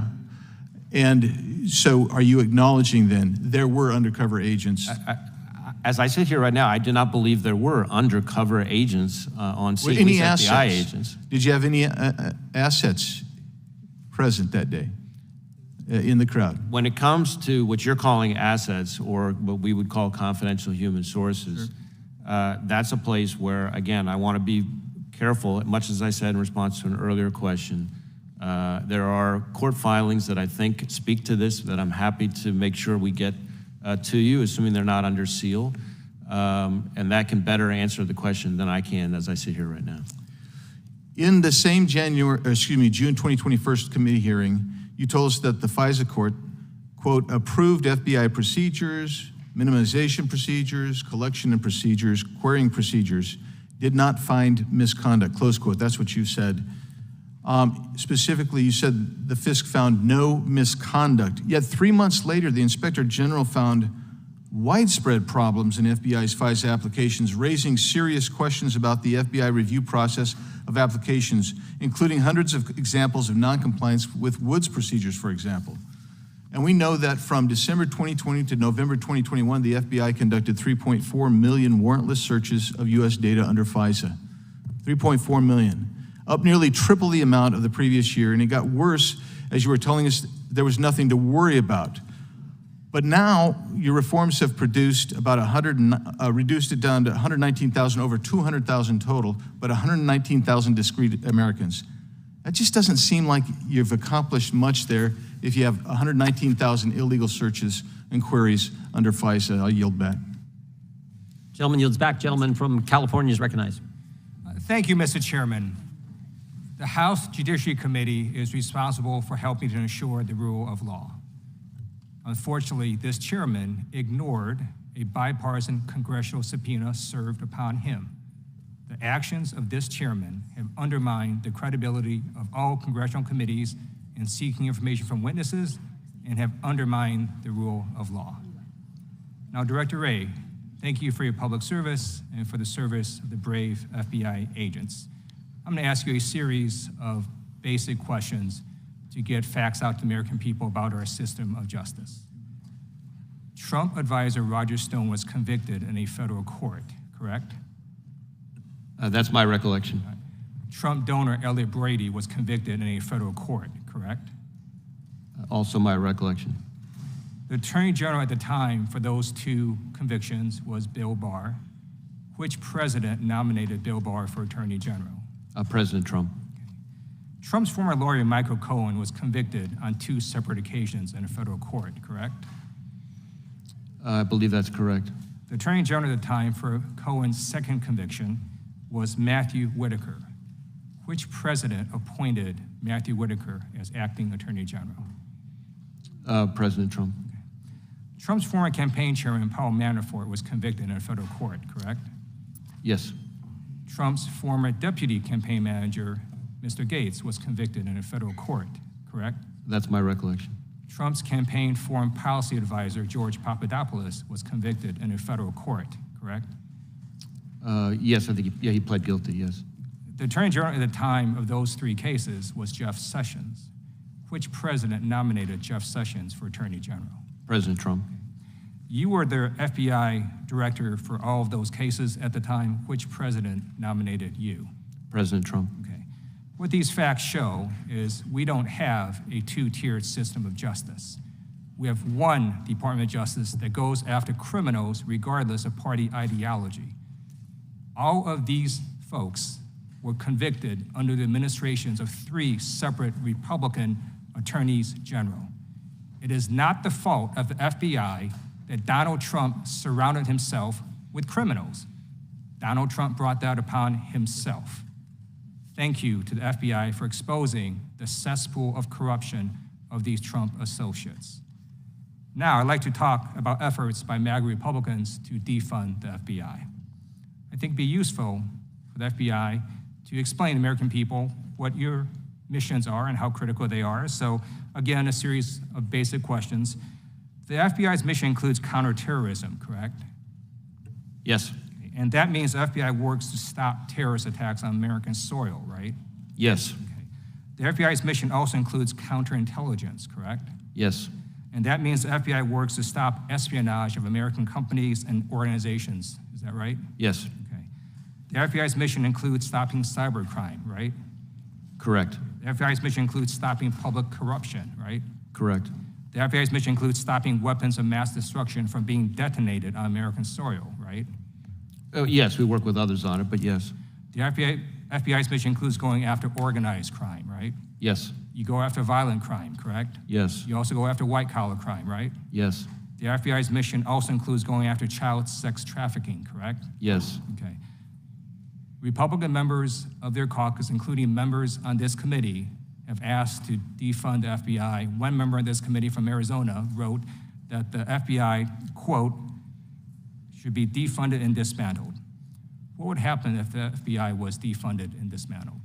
We would have hundreds more violent criminals out on the street, dozens more violent gangs terrorizing communities, hundreds more child predators on the loose, hundreds more kids left at those predators' mercy instead of being rescued, scores of threats from the Chinese Communist Party being left unaddressed, hundreds of ransomware attacks left unmitigated, terrorist attacks, both jihadist-inspired and domestic violent extremists, not prevented, that would succeed against Americans. Single seizures of fentanyl. It is not uncommon right now for a single FBI office in a single operation to seize enough fentanyl to wipe out an entire state. So many, many, many, many more of those lethal doses would be sweeping the country. We have close to 400, I think it is somewhere between 300 and 400 investigations into the leadership of the cartels trafficking that fentanyl. So you would have a significantly greater threat from the southwest border from the cartels. So those are just a few things that would happen. Ultimately, the people most hurt by some ill-conceived effort to defund our agency, the people most hurt are the American people that live in every district represented on this committee. Thank you, Director Wray, FBI agents, for protecting Americans. Gentleman from California, Mr. Kiley is recognized. Good morning, Director Wray. I'd like to take you back to 2021. In many parts of the country, schools remained closed month after month for no good reason. Once schools did nominally open, many instituted draconian testing and quarantine regimes, such as one student is possibly exposed to COVID, everyone goes home for the week.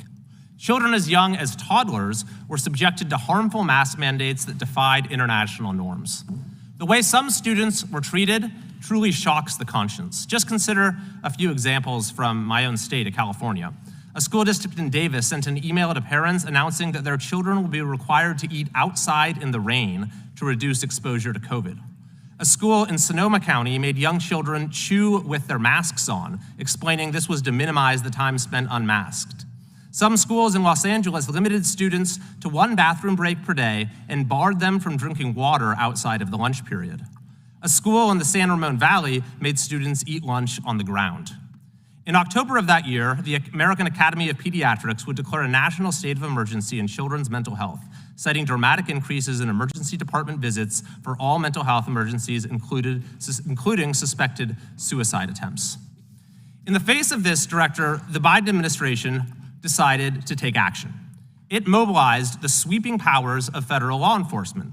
But it wasn't to spare kids from such cruelty, rather, it was to target the parents who were speaking out against it. The administration coordinated with the National School Board Association on a letter that began with the alarming claim America's public schools and its education leaders are under an immediate threat. The letter cited a handful of news stories, almost all of which involved purely expressive activity by parents at school board meetings, and called such activity a form of domestic terrorism. The letter called for the full counterterrorism and law enforcement powers of the federal government, including authority granted under the Patriot Act, to be mobilized to investigate, intercept, and prevent such activity. The Biden administration was ready to take this letter and run with it the moment it was received. After all, administration officials had participated in its drafting. Within 5 days of receiving it, Attorney General Merrick Garland fired off his infamous memo directing federal action in response to a, quote, disturbing spike in harassment, intimidation, and threats of violence against school administrators, board members, teachers, and staff. In response, the FBI opened 25 assessments against parents and even created a new threat tag. Director Wray, did Attorney General Garland consult with you or the FBI before issuing that memorandum? I can't get into discussions that did, or maybe more importantly, did not happen between the FBI and the department in advance of the... Why do you say more importantly did not? Well, because I will say to you the same thing that I said to all 56 of our field offices as soon as I read the memo, which is that the FBI is not in the business of investigating or policing speech at school board meetings or anywhere else for that matter, and we're not going to start now. Now, violence, threats of violence, that's a different matter. We're going to work with our Correct. So that's what the memo was predicated on. And what I'm asking you, was there any evidence that you provided to Attorney General Garland that supported that predicate, that premise that there was an increase in harassment and threats of violence?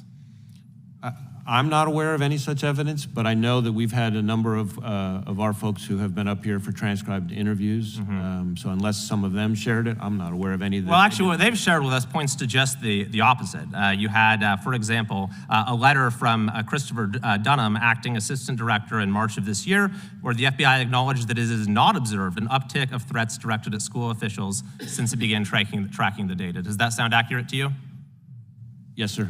And is it also true that, according to the FBI itself, none of the school board-related investigations have resulted in federal arrests or charges?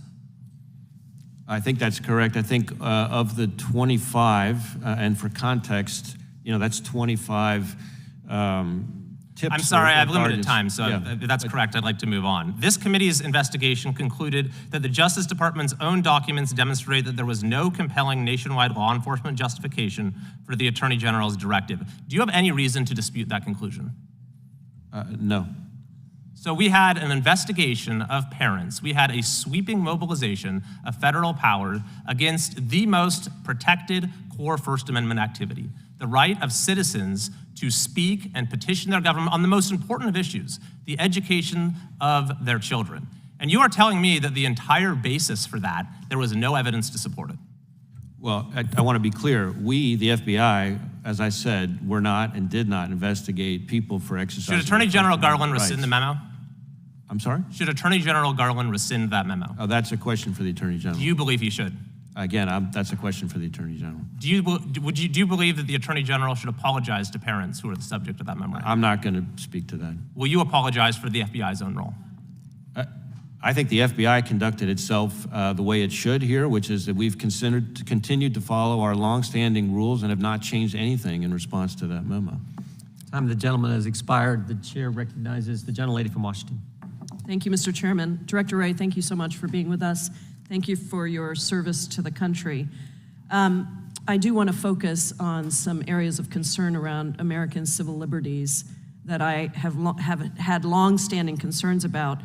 In testimony to Senate Intelligence in March, you stated that the FBI had previously purchased commercial database information that includes location data derived from internet advertising, but that to your knowledge, the FBI does not currently purchase data. But just last month, the ODNI declassified a report revealing that the FBI and other agencies do purchase significant amounts of commercially available information about Americans from data brokers. And the report notes that commercially available information, quote, has increasingly important risks and implications for U.S. persons' privacy and civil liberties, as commercially available information can reveal sensitive and intimate information about individuals. It is public information that the FBI uses Babel Street and Ventel and has a Lexus account. All of these companies provide data for purchase. Can you tell me how the FBI uses that data? Respectfully, this is a topic that gets very involved to explain, and so what I would prefer to do is have our subject matter experts come back up and brief you, and they can answer your questions in detail about it, because there's a lot of confusion that can be unintentionally caused about this topic. But does the FBI purchase data? My testimony that you referred to before remains the same, and the story about the ODNI report doesn't change that. But again, there's a lot of precision and technical dimensions to this. Well, I do appreciate that, but I'm looking at a report that is from the Office of the Director of National Intelligence saying that the FBI purchases data. Mr. Chairman, I ask unanimous consent to enter this into the record. Objection. Do you know if the contracts with data brokers like the ones I described provide location data? My testimony about purchasing commercial database information that includes location data derived from internet advertising remains the same, which is that we currently do not do that. But the information that you have that has already been purchased, does it contain location information? Again, I'm not trying to be obtuse or difficult here. I just know from experience that the more you drill into this whole issue of commercial data, geolocation data, et cetera, that it gets very involved.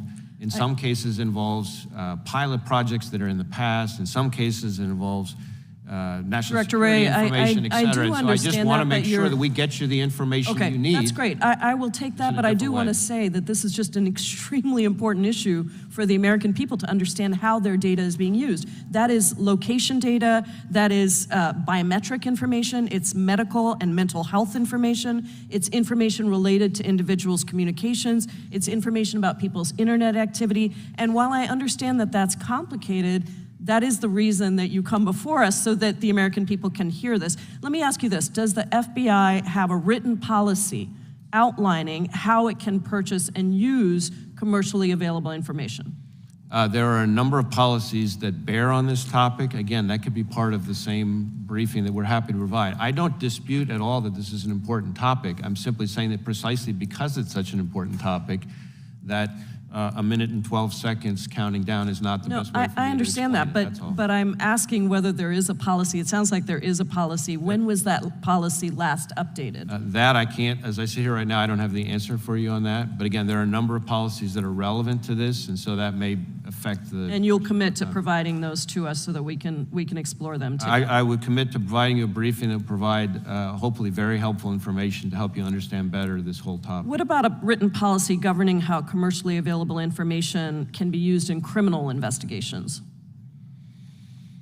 I think it's all wrapped up in the same answer I just gave. I mean, the reason that this is so important is because the question is whether the FBI uses that data to generate leads for investigations only or further along in the investigative process. There's public reporting on DHS contracts with the same data brokers that I mentioned earlier, totaling millions of taxpayer dollars. And as you know, in the 2018 Supreme Court decision in Carpenter versus the United States, the court held that it is a violation of the Fourth Amendment for the government to access historical location data without a warrant.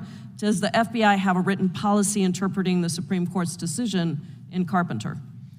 If I recall correctly, there was guidance, I can't remember if it's a policy or what, that came out after the Carpenter decision.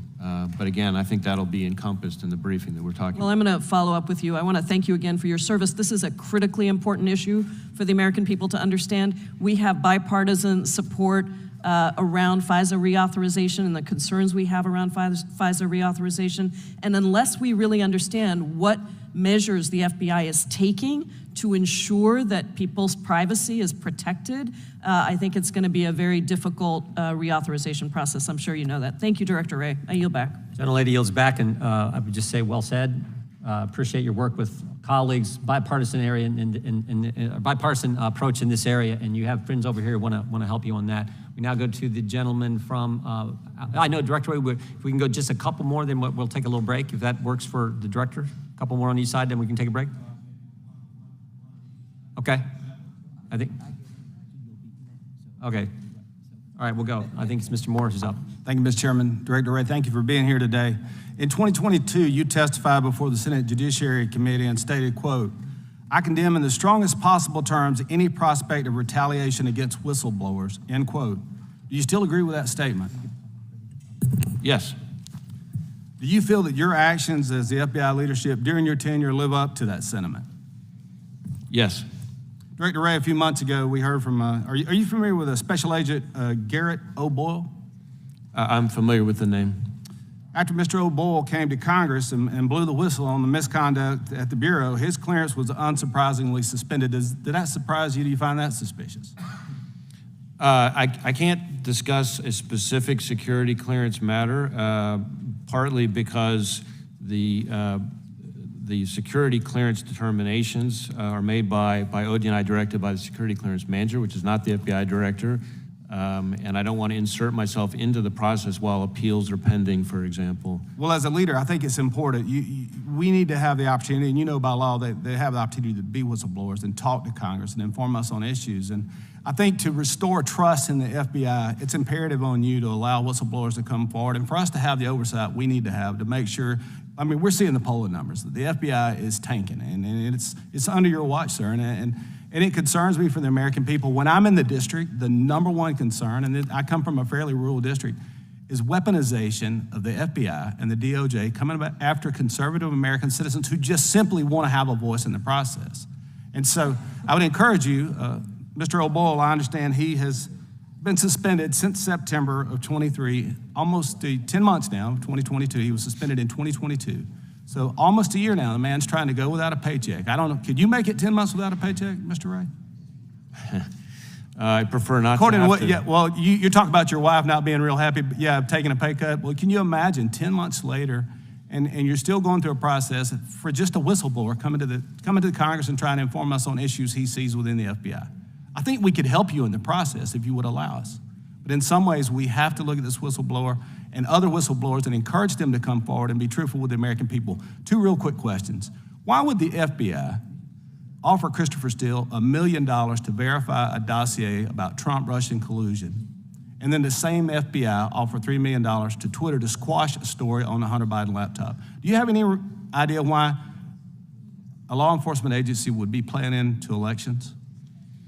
Well, you raised a number of different issues there. So first, as to the Steele dossier, that, of course, is a subject treated at great length in the Durham report, which and again, predates my time as director. I understand that, but it was the same agency paying $1 million to push one story out or try to collaborate one story and $3 million to quiet another story for political opponents. I don't quite understand. And then I would, as to the second part related to Twitter, I would disagree with your characterization respectfully. When there are payments to social media companies, that is by longstanding federal law going back, I think, about 4 decades, where we have to pay companies for their costs in responding to legal process. And it's not just social media companies, it's other kinds of businesses as well. Well, when those stories get out, and you understand, and certainly the dossier story, and I know that wasn't under your watch, but also the Hunter Biden laptop story, that to me looks political. To the American people, it looks political. And I'm just an everyday guy. I'm not an attorney, Mr. Wray, just an everyday guy. But to me, it looks extremely political, and that is why you're having trouble keeping the FBI's reputation afloat. And so with that, Mr. Chairman, I'm going to yield the balance of my time, but I want to enter one thing to the record, Mr. Chairman. Can you do that after we just yield, then we'll enter in the record after? Sure. Director Wray, did the FBI ask financial institutions to turn over their customers? You yield the time to me. Did the FBI ask financial institutions to turn over their customers' debit and credit card purchase history in the Washington, D.C. area for January 5th and 6th, 2021? I don't know the answer to that as I sit here right now. Well, we do, because Bank of America gave us this email from the FBI to Bank of America. Well, I am aware that Bank of America provided information to the FBI, but what communications occurred between the FBI and Bank of America about it? Let's read it. To recap our morning call, we are prepared to action the following threshold. Customers transacting debit card, credit card, Washington, D.C. purchases between 1/5/21, 1/6/21. That's scary enough. But then the next bullet point's even more scary. Any historical, capital letters, all capitals, any historical purchase of a firearm. You guys asked financial institutions, at least Bank of America, we think more. Did you guys ask them? Again, I don't have the full sequence of the back and forth. Looks like you've got one email that I haven't seen before here. So I don't know that I have the full exchange that this Well, does this email trouble you as much as it does members of the Judiciary Committee? That the FBI is asking for every single, we had members of Congress here that week, first time they're getting sworn in as a new member of Congress, their family in town, and you're sweeping, and they may happen to be a customer of Bank of America, and you're sweeping up every debit and credit card purchase of their family who were in town that week because their husband or their dad or their mom is getting sworn in as a new member of Congress. And then you're also saying, overlaying that information with, did this person buy a firearm? And the question is? I'm just nervous about that. Are you nervous about that? As I think I've testified before, my understanding is that our engagement with Bank of America was fully lawful, but that we recalled the leads that were cut to field offices. If it's lawful, that was my next point. If it's lawful, why did you say we're not going to use these leads? That's what Mr. Jensen testified to when we deposed him, the director of the terrorism unit at the FBI. That's what he testified to. Why did you not use the leads if it was lawful to get the information? Well, there are Chairman, it's 1 minute and 18 seconds over time. There are plenty of times where there are things that we lawfully can do, but that we decide is better that we not do. And I think that's what happened. The idea that Mr. Massey said earlier, that this is lawful, that you can ask this is scary. This is something else we're going to have to change. With that, I would yield to the gentlelady recognize the gentlelady from, we got a unanimous consent request from Mr. Moore. Mr. Chairman, yes, the Wall Street Journal article I'd like to enter into the record says Republicans eye sweet home for new FBI headquarters in Alabama. All right, without objection, the chair now recognizes the gentlelady for Texas for 5 minutes, and then we'll take a break, Director. Good afternoon. Thank you very much, Director Wray, for your presence here. Thank you to the men and women of the FBI in particular for the work that you've done on gun violence. And as well, the work that you've done in keeping Americans safe. Let me very quickly move on some issues that have been made a chief part of the work of our friends on the other side of the aisle, Republican members of this committee, have spent much time of this Congress claiming that various aspects of the U.S. government have been weaponized against the American people. Director Wray, are you or your staff or auxiliaries weaponizing the FBI against the American people? Absolutely not. Thank you very much. Let me thank you as well for your civil rights work and emphasize that in addition, there have been representations that the FBI exaggerates domestic terrorism reports or data. Certainly, January 6th had its many different storytellers, but that was an act of domestic terrorism. I don't know how you could have exaggerated that as evidenced by the special congressional committee we had. But let's just think of domestic terrorism as it relates to the good men and women of our law enforcement. Take an example in February 2020 in Texas, where a white supremacist was engaged in conspiracy involving swatting, a harassment tactic, and all of the emergency services showed up over and over again. Does domestic terrorism impact negatively and dangerously on America's law enforcement and first responders? Absolutely, and sometimes law enforcement are themselves the intended victims or targets of domestic violent extremism. Though you have good, committed individuals, does the critique is legitimate? That's our job. But does the constant condemnation impact on morale of FBI personnel or those trying to join the FBI? Well, look, our people are human beings, and nobody likes to see the organization they've dedicated their careers, really their lives to, unfairly criticized. But I will tell you, as I said in my opening statement, that the good news is our people are also tough and resilient. Our attrition is in the low single digits and would be the envy of almost any employer, and our recruiting, unlike what's happening in law enforcement more generally, is actually up very significantly. Thank you, and I look forward to it being diverse. Let me start with our whistleblower journey here. Are you familiar with FBI Special Agents Kyle Serapin? I'm familiar with the name. Is that yes? I'm familiar with the name. Yeah. The committee heard testimony that Mr. Serapin was suspended after he mishandled his service weapon and then said he wanted to use 2 female FBI executives as shooting targets. That was testimony of Jennifer Moore, HR under Human Resources under oath from the FBI. Mr. Serapin describes himself as a congressional whistleblower, but committee Republicans will not tell us whether he has been in contact with them. Are you familiar with former FBI agents Garrett O'Boyle and Marcus Allen? Again, I'm familiar with the names. Thank you. O'Boyle was suspended for accessing information about an ongoing case and then leaking to the press, and Allen was suspended for interfering in the investigation of a January 6th suspect. Both Allen and O'Boyle testified before the Weaponization Committee in May. Were you aware of that? Yes, ma'am. I think they are clearly there for all friends and family to see. I assume they wanted to be seen. Do you know who Kash Patel is, if you know? Yes, I know who he is. He's an aide to President Trump, isn't he? Or was an aide, or is an aide to President Trump? Well, he was an individual who served in a number of different roles, both up here on the Hill and in the executive branch. Thank you. Here's another picture. It's the checks that Serapin sent to both O'Boyle and Allen. Each check was for $255,194. Let me say that again. These men were paid $255,194 after they testified as so-called whistleblowers. And it should be noted that it says here, as it says, for holding the line.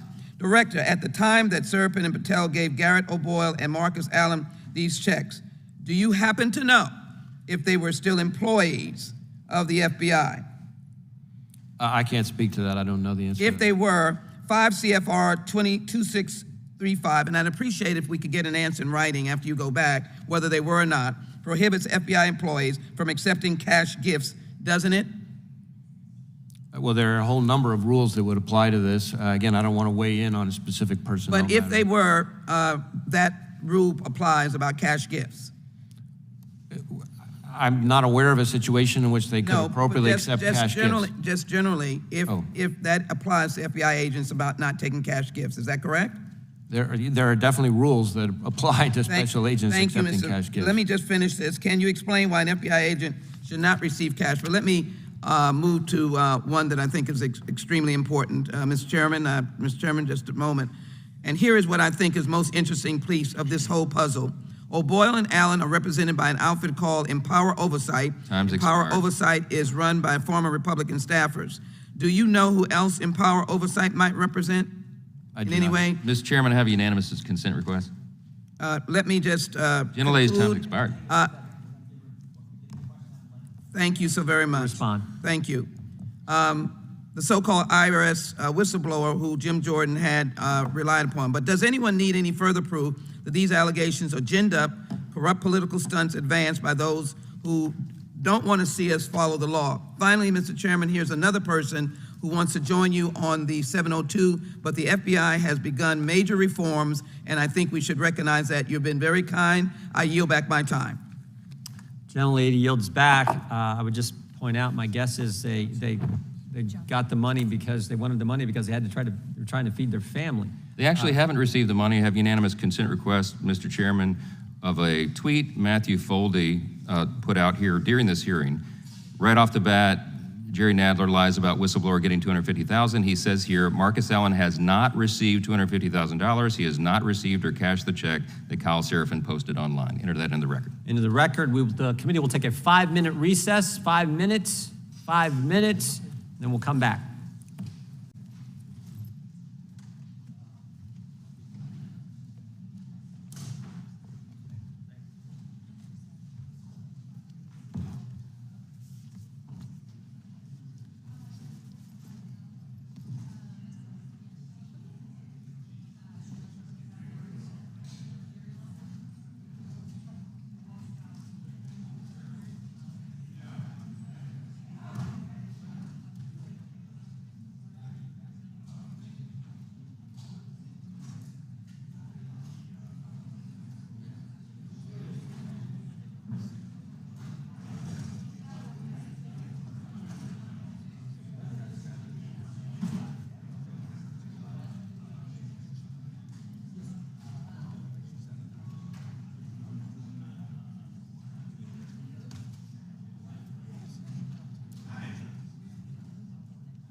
Hey, Tom.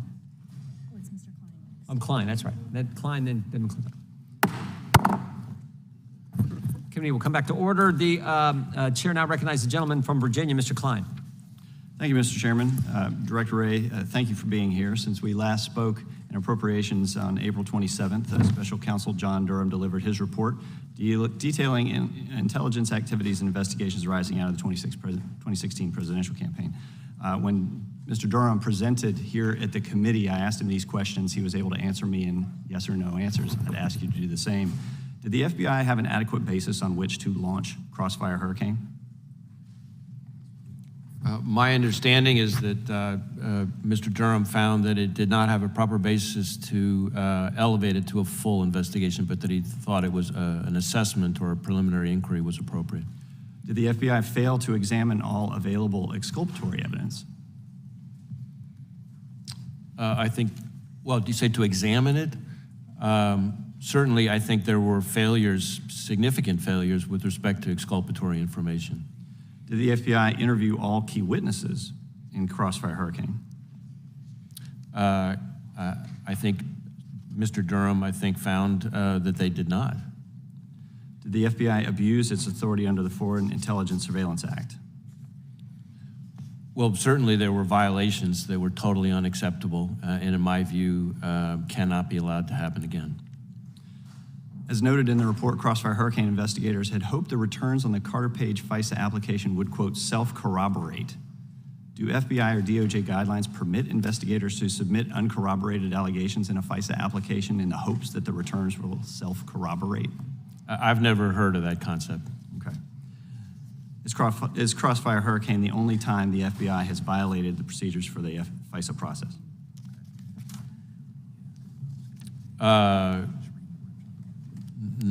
Well, there are a lot of different procedures, but that's certainly not the only compliance incidents that we've had with respect to FISA.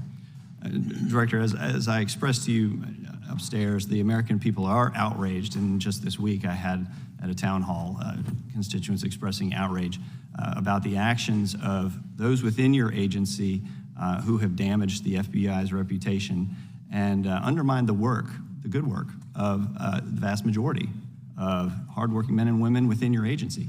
But going down the list, you have the Biden family investigations, you have the anti-Catholic memo. By the way, you mentioned 5 individuals who contributed to the anti-Catholic memo in the Richmond field office. Are they still employed by the FBI? I don't think I mentioned any specific individuals. I did say that this was a product by a single field office that we took action on immediately. We have an inspection that's underway right now that's looking at how this happened and how we make sure it doesn't happen again. So it's still possible that individuals will be fired as a result of your review? Well, I don't want to predetermine or forecast where the review will go. We're going to look at everything from exactly how it happened and what went wrong, and then if there are appropriate steps to be taken, we will take whatever the appropriate steps are. Okay, you have the violence against pro-life clinics, you have the investigation of parents speaking at school board meetings, you have the collusion with big tech. The FISA abuses of Section 702 is where I want to focus right now. As you know, Section 702 authorizes warrantless surveillance. It's supposed to be targeted toward foreigners abroad, but the surveillance sweeps in a large amount of Americans' communications, and the FBI routinely runs searches of Section 702 data looking for phone calls, emails, text messages of Americans, so-called backdoor searches. Depending on the year, FBI has conducted anywhere from 3.4 million in 2021 to 200,000 in 2022. Given this fact, do you honestly think it's fair to continue describing Section 702 as an authority targeted only at foreigners abroad? I do. It looks like a framework that enables the FBI to spy on countless Americans. Would you agree with that assessment? Well, I can't speak to what it looks like to certain people. I can tell you that it is an authority focused on foreigners overseas in the context of national security investigations. I would add to that the FBI's piece of that, the FBI only accesses, so everything we're talking about FBI related only goes to about 3% of the entire 702 collection. And then within that 3%, this is important. Okay, I have 30 It's important that seconds, people understand this. The FBI ends up only accessing content in like 1.5% of that. So I a little understand. context is appropriate. Well, if you're conducting hundreds of thousands or even just hundreds of warrantless searches of Section 702 data for Americans' communications, it's clearly a domestic surveillance tool. And I would argue that I believe it does pose a real problem within the FBI's conduct toward Americans. And I speak for many when I say I think it poses a real problem for the reauthorization of FISA authority for your organization. So with that, I yield back.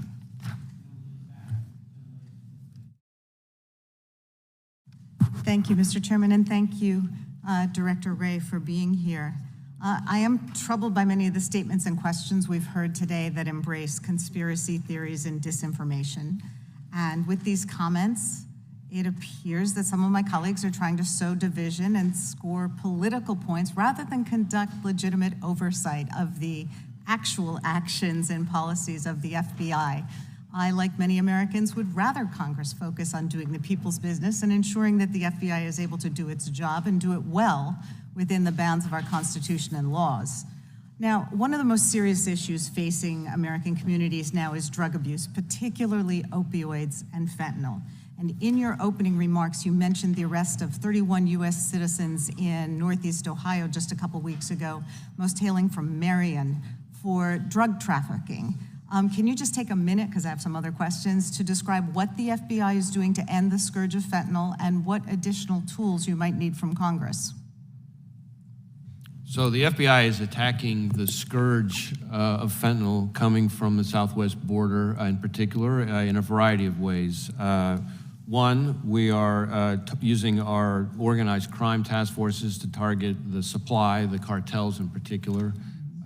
Two, we're using our Safe Streets task forces to go after the gangs that are principally responsible, violent gangs, for distributing a lot of this all over our streets. Third, we're targeting provider abuse, prescription pill mills and things like that through our healthcare fraud authorities. Fourth, we have something called J-Code, which focuses on the trafficking of fentanyl on the dark web, which is a real problem, and we've had a number of very significant takedowns there. We're also doing things like engaging in outreach, raising awareness. We put out a video called Chasing the Dragon with DEA that has been showed at a lot of schools around the country.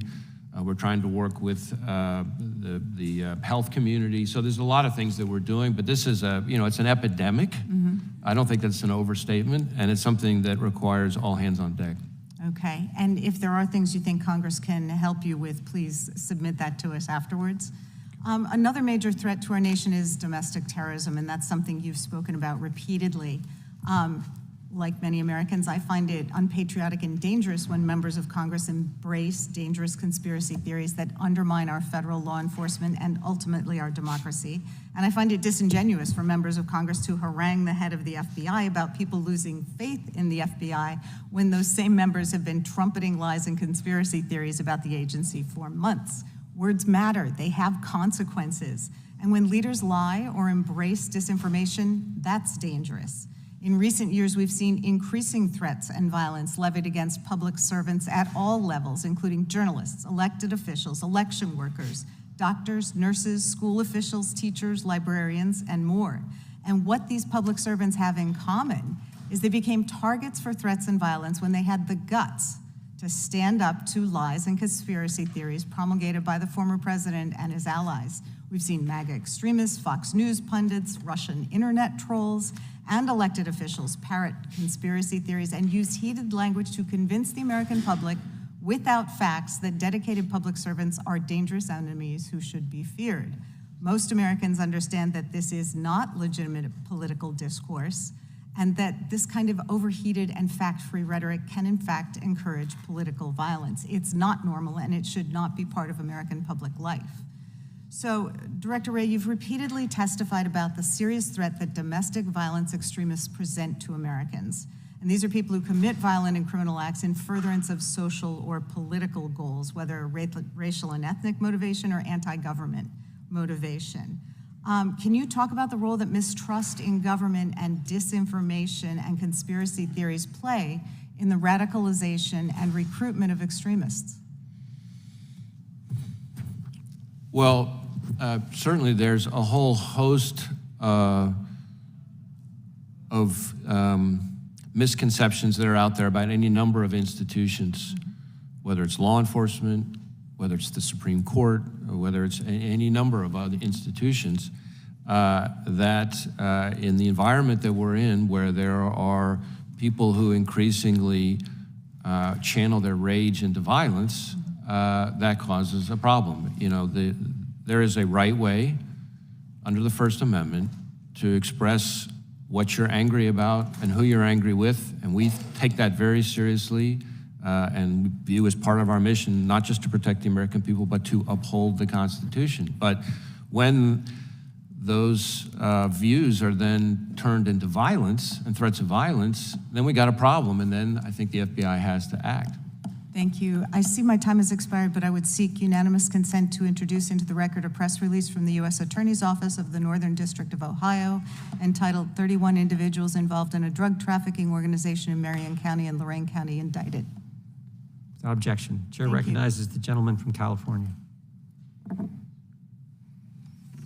Thank you. Mr. Director, when we abandoned Afghanistan, we released about 5,000 terrorists from the Parowan detention facility. One of those terrorists showed up at Abbey Gate 10 days later and killed 13 U.S. Marines. Where are the other 5,000? I don't know that I can tell you where all 5,000 Well, of let them me are. put it more simply. Have you encountered any here in the United States? We have quite a few ongoing investigations into foreign terrorist-related subjects, whether they're Al-Qaeda related or ISIS related, that we're conducting as you and I are having this conversation, and certainly. So have you encountered any from Parowan here in the United States? Specifically, I'm not sure I can say that. Let me follow up and make sure if there's anything more I can provide you on that. Well, meanwhile, we've had about 1.5 million known gotaways cross the border as this crisis has unfolded. Any estimate of how many of those 5,000 among the 1.5 million known gotaways may be terrorists?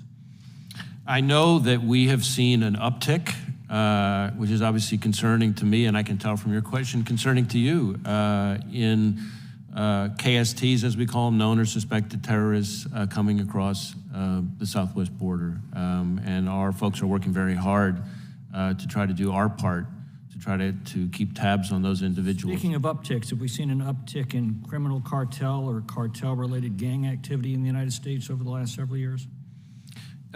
Yes, the cartels working in kind of an unholy alliance with dangerous violent gangs here in the U.S. are responsible not just for the abominable distribution of fentanyl all over the country, but also an awful lot of the violence that comes along with it. And that's coming principally across our southern border? That's a huge driver of it, certainly. Huge driver. It's reported we've lost contact with the guardians of more than 85,000 unaccompanied minors who've been brought here by the cartels through the southern border. How many of these children are still unaccounted for? That I'm not sure we have the answer to that. That may be a question for DHS. What's the Woods procedure? The Woods procedure is a procedure has nothing to do with 702. It has to do with traditional FISA, Title I FISA as we call it, and involves having files that have all the underlying documents to support each of the factual assertions in the application. Is that important to the integrity of FISA applications? Yes, sir. In February 2020, you assured the committee that you took these FISA abuses seriously, that you were working to address them. A year and a half later, the Office of the Inspector General reported that you weren't.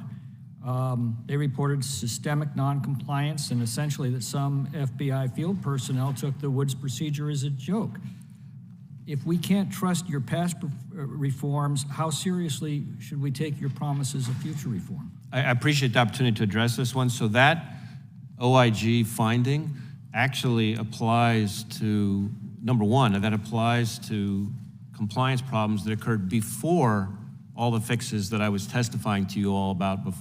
Even though the report came out later, it was covering a time period that predated all of the fixes and reforms we put Your in general place. counsel assured Mr. Durham that the abuses would not have happened because of the new procedures for supervisorial review, yet some of the worst abuses in Crossfire Hurricane were committed by supervisory agents. So why should we have any great confidence that's not going to happen again? There are a couple different sets of reforms here. So the first is on the reforms that we put in place in response to the Inspector General's Crossfire Hurricane report. But we can't trust your supervisors is the problem. The problem seems to be that this power exists at all, and human beings, being what they are, will tend to abuse them. Could you describe the term parallel construction as it relates to evidence produced in FISA searches?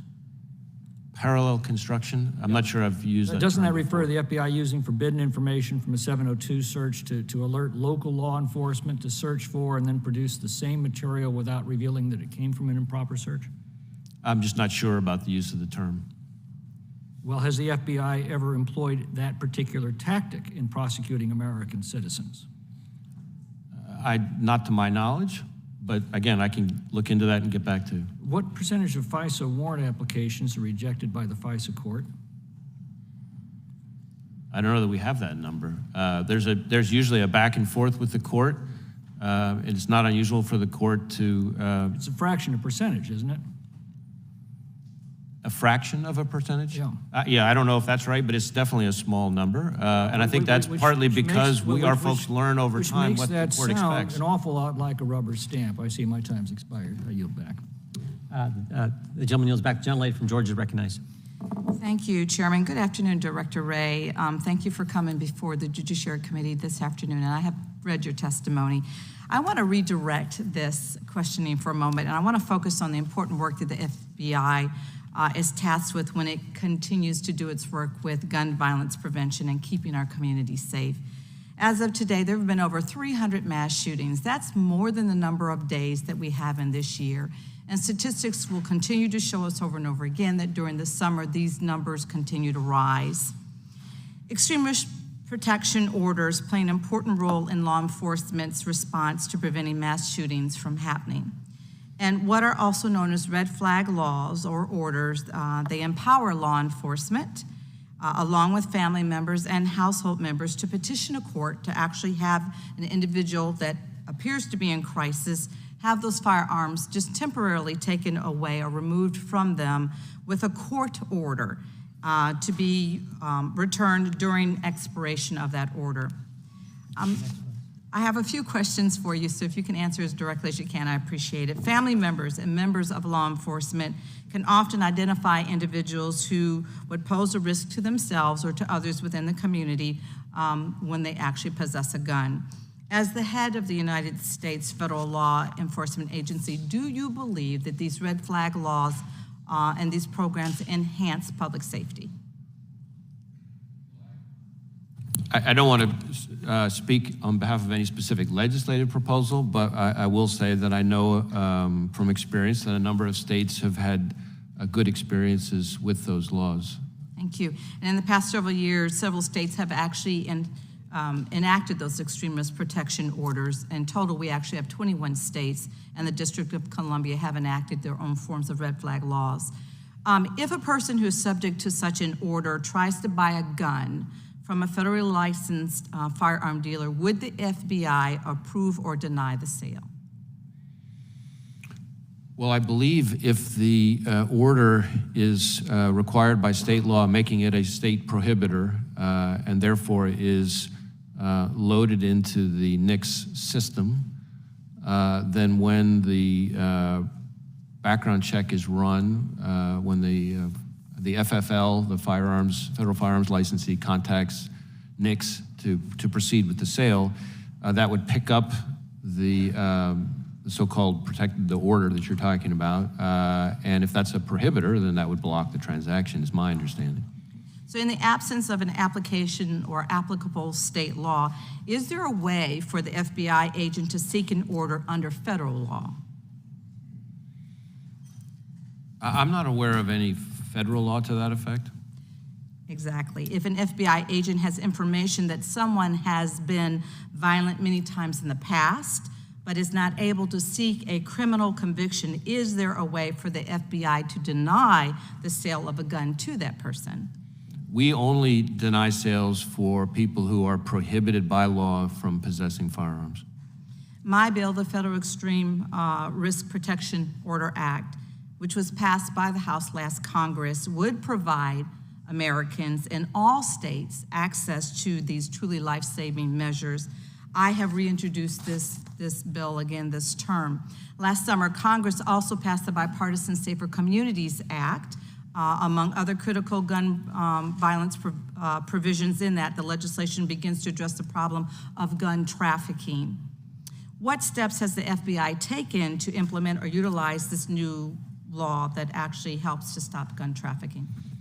Well, we're of course working closely with the Justice Department to implement all the provisions of the law that relate to NICS in particular. The place that has had the biggest impact on us is certainly on the additional checks that now would be run for the 18 to 20-year-olds. And we started implementing that last October.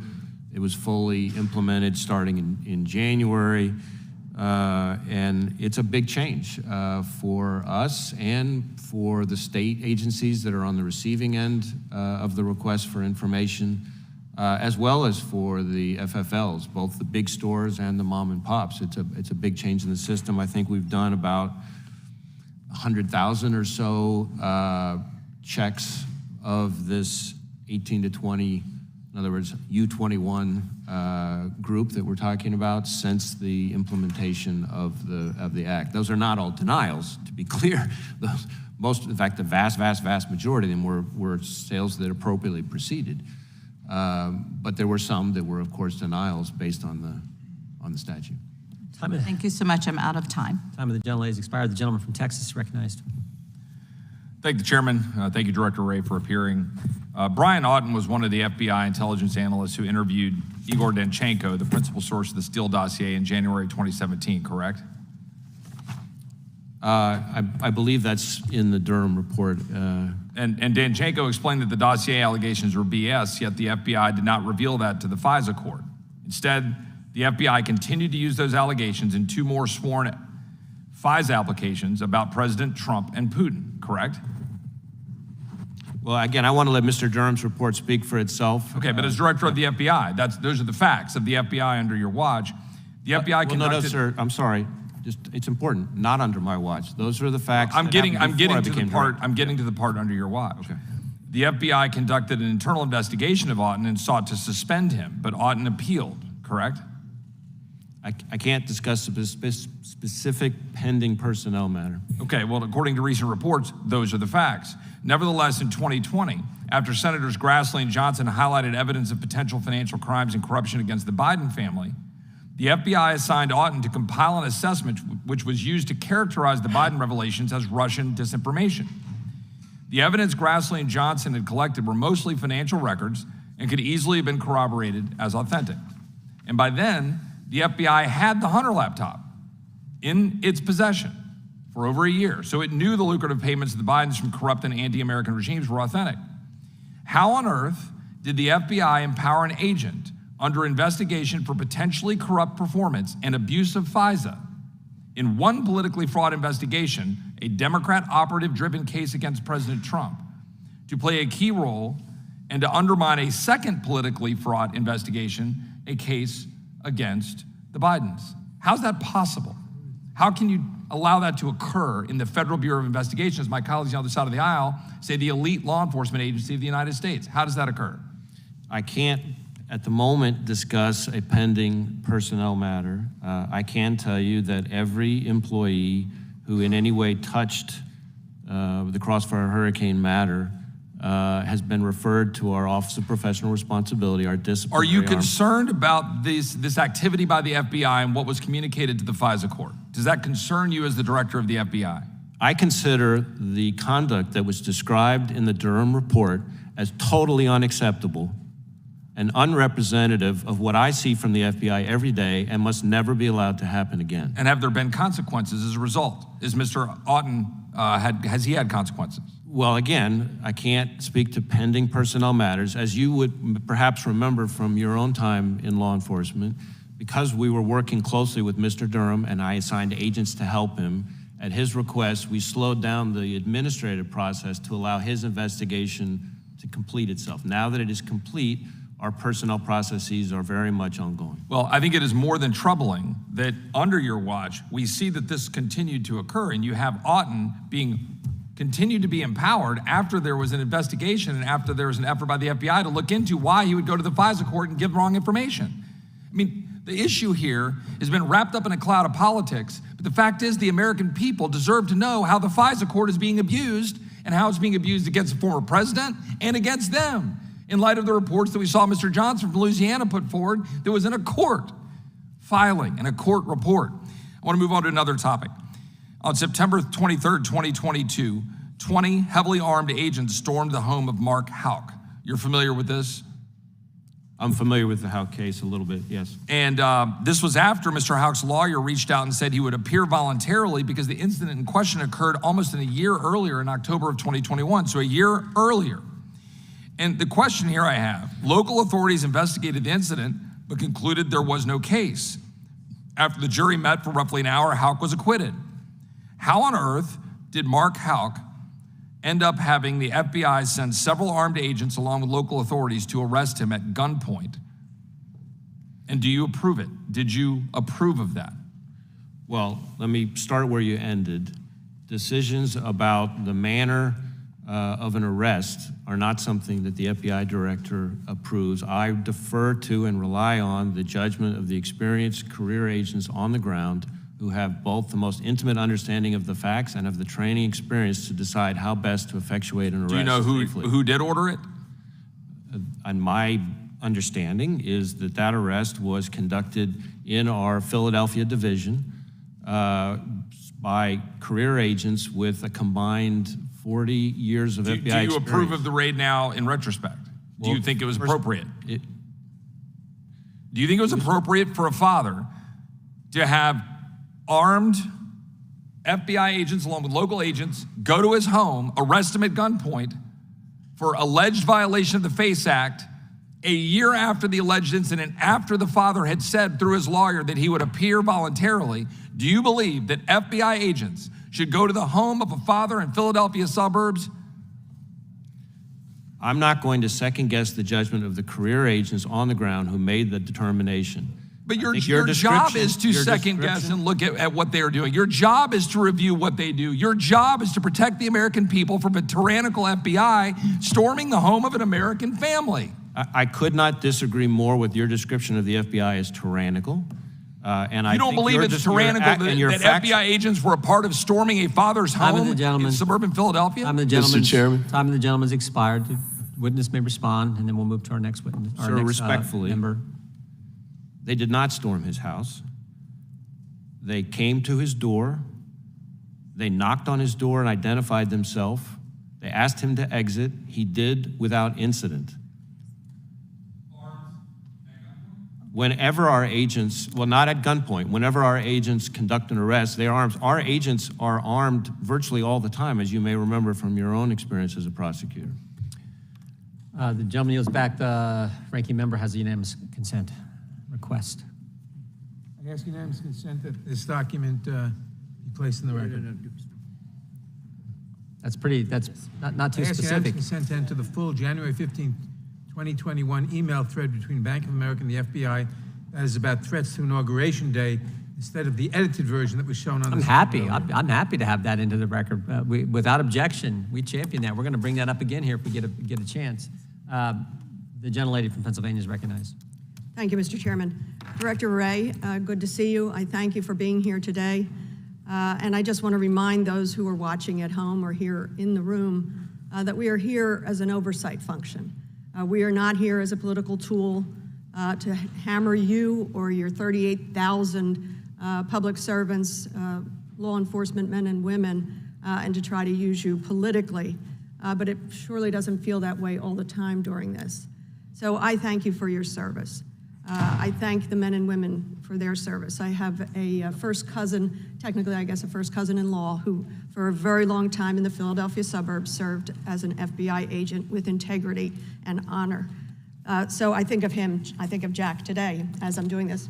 I read your testimony often, over and over. You state the mission of FBI to protect the American people and uphold the Constitution of the United States. Twofold. Protect the American people, uphold the Constitution. Do it by the rule of law. That's what we should be asking about. Are we doing that to the best of our ability? I want to use and examine the case of the Mar-a-Lago documents because it's been used by the former president as a pitying moment, as though he has somehow been victimized, but none of that is normal. These are serious times, and your people have serious missions about the safety of the American people and doing it lawfully. Director Wray, a ballroom, a bathroom, a bedroom, are those appropriate places to store classified, confidential information?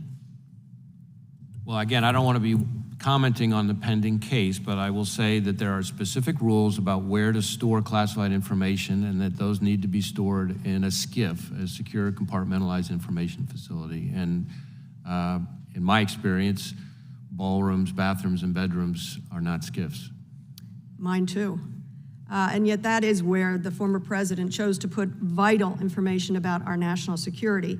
He exacerbated the risk, as alleged in the damning 37-count indictment, by evading law enforcement and allegedly even showing some of these classified documents to others who were not either in a SCIF or up to having these informations sent to him.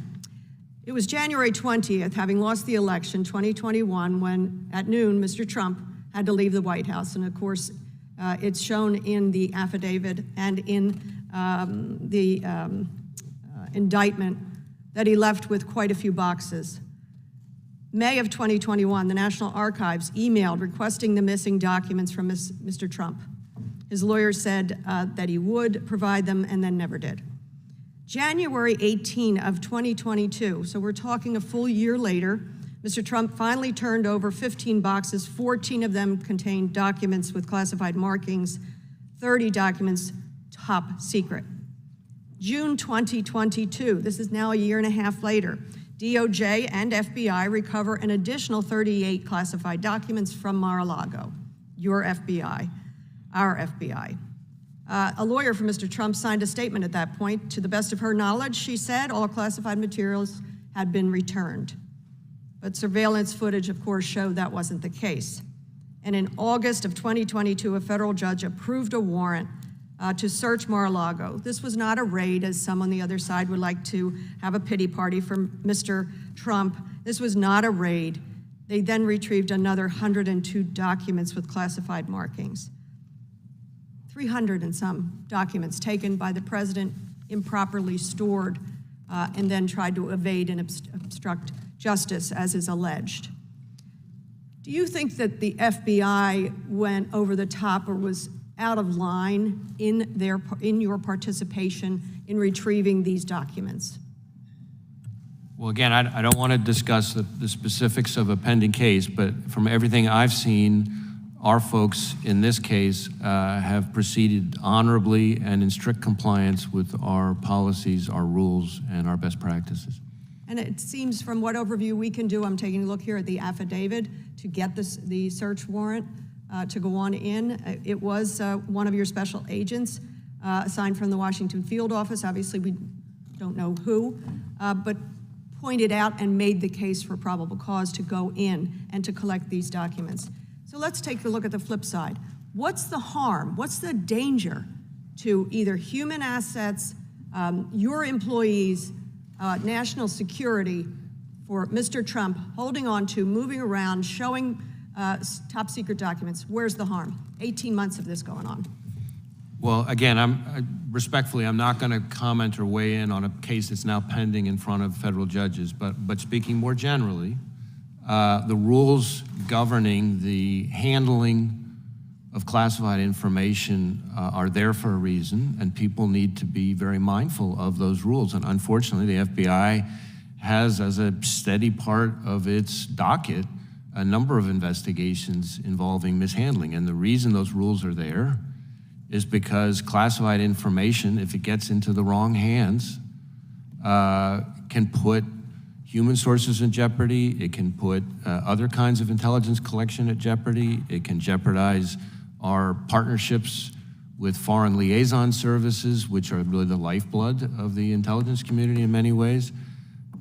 So it's serious business, and it needs to be taken seriously. But again, I'm not speaking about a particular case. I'm just speaking general. I very much appreciate it, Mr. Chairman. I appreciate it, but I do want to just point out to the world, none of this is normal.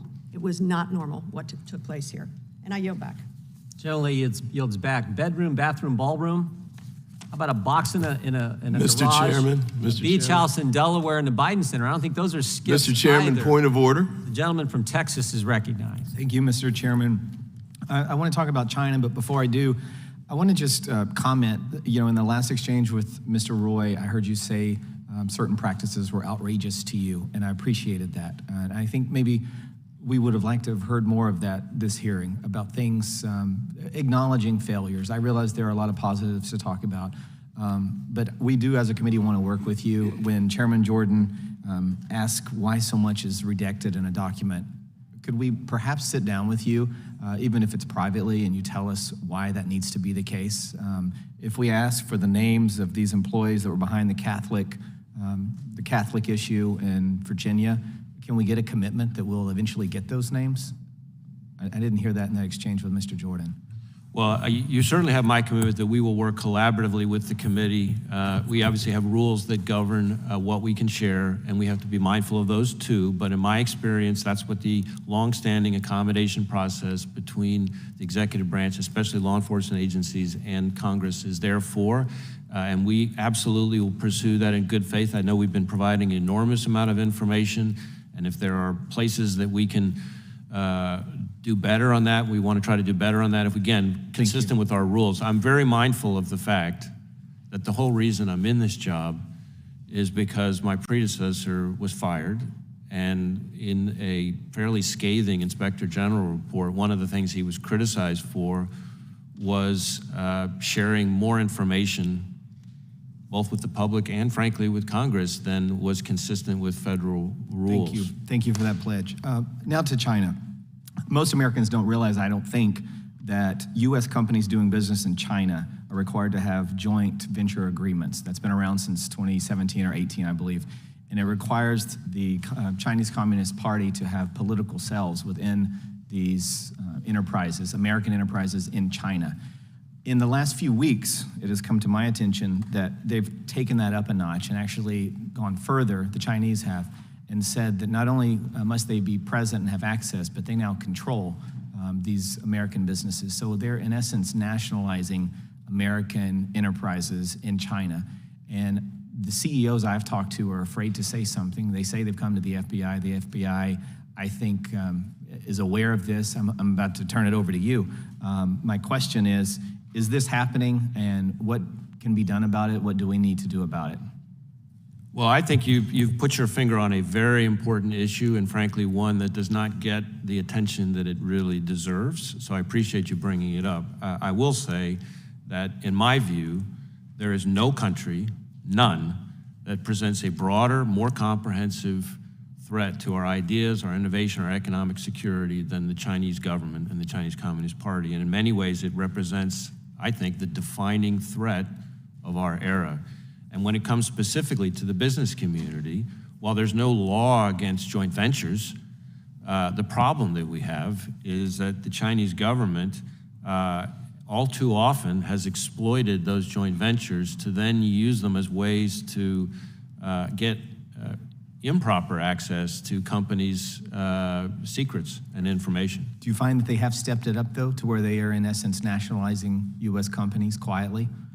In a variety of ways. I hadn't really thought of using that term, but I think you're onto a very important point. I'll give you an example that I think a lot of people in America still don't know about and would be shocked to hear, which is that really any company of any size in China is required by Chinese law to have what they quaintly call a committee, which is essentially a cell inside the company whose sole function is to ensure that company's compliance with Chinese Communist Party orthodoxy. If we tried to install something like that in American companies, or if the British tried to do it in British companies or any number of other places, people would go out of their minds, and rightly so. Agreed. Well, thank you. I'd like to work with you more on that, and I'd yield the balance of my time to the chairman. Thank you. But that's exactly what you did.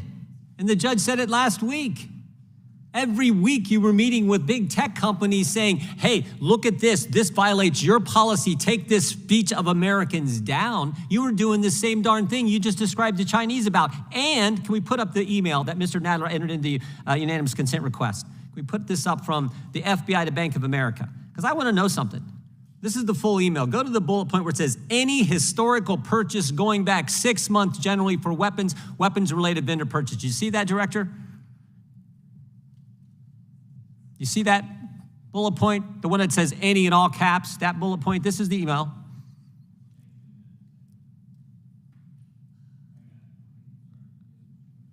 How did you know? How would you know if it's a firearm purchase? How is the FBI going to know this?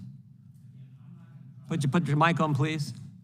I'm sorry. I'm not going to start engaging on specific correspondence. I don't have the whole string here. As I've said before, my understanding is that our engagement with Bank of America was lawful, but that we also took steps, as we discussed in our earlier exchange. Well, if it's lawful, why'd you take steps not to use the material? You can't have it both ways.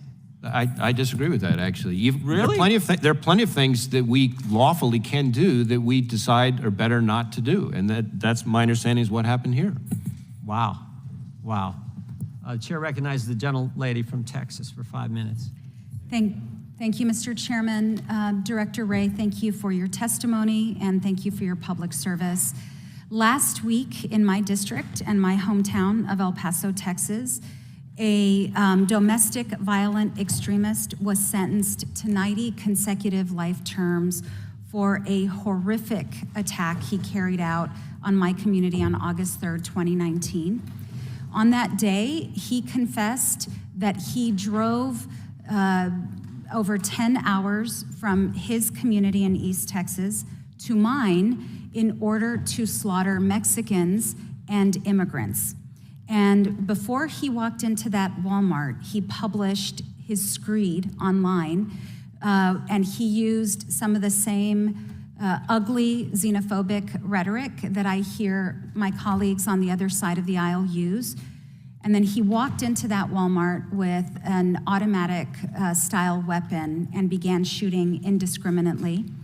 He killed 23 people, injured dozens more, and my community remains profoundly impacted by that attack.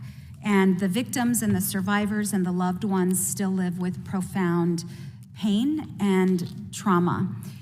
What is the FBI doing, Director Wray, in response to racially motivated domestic terrorism?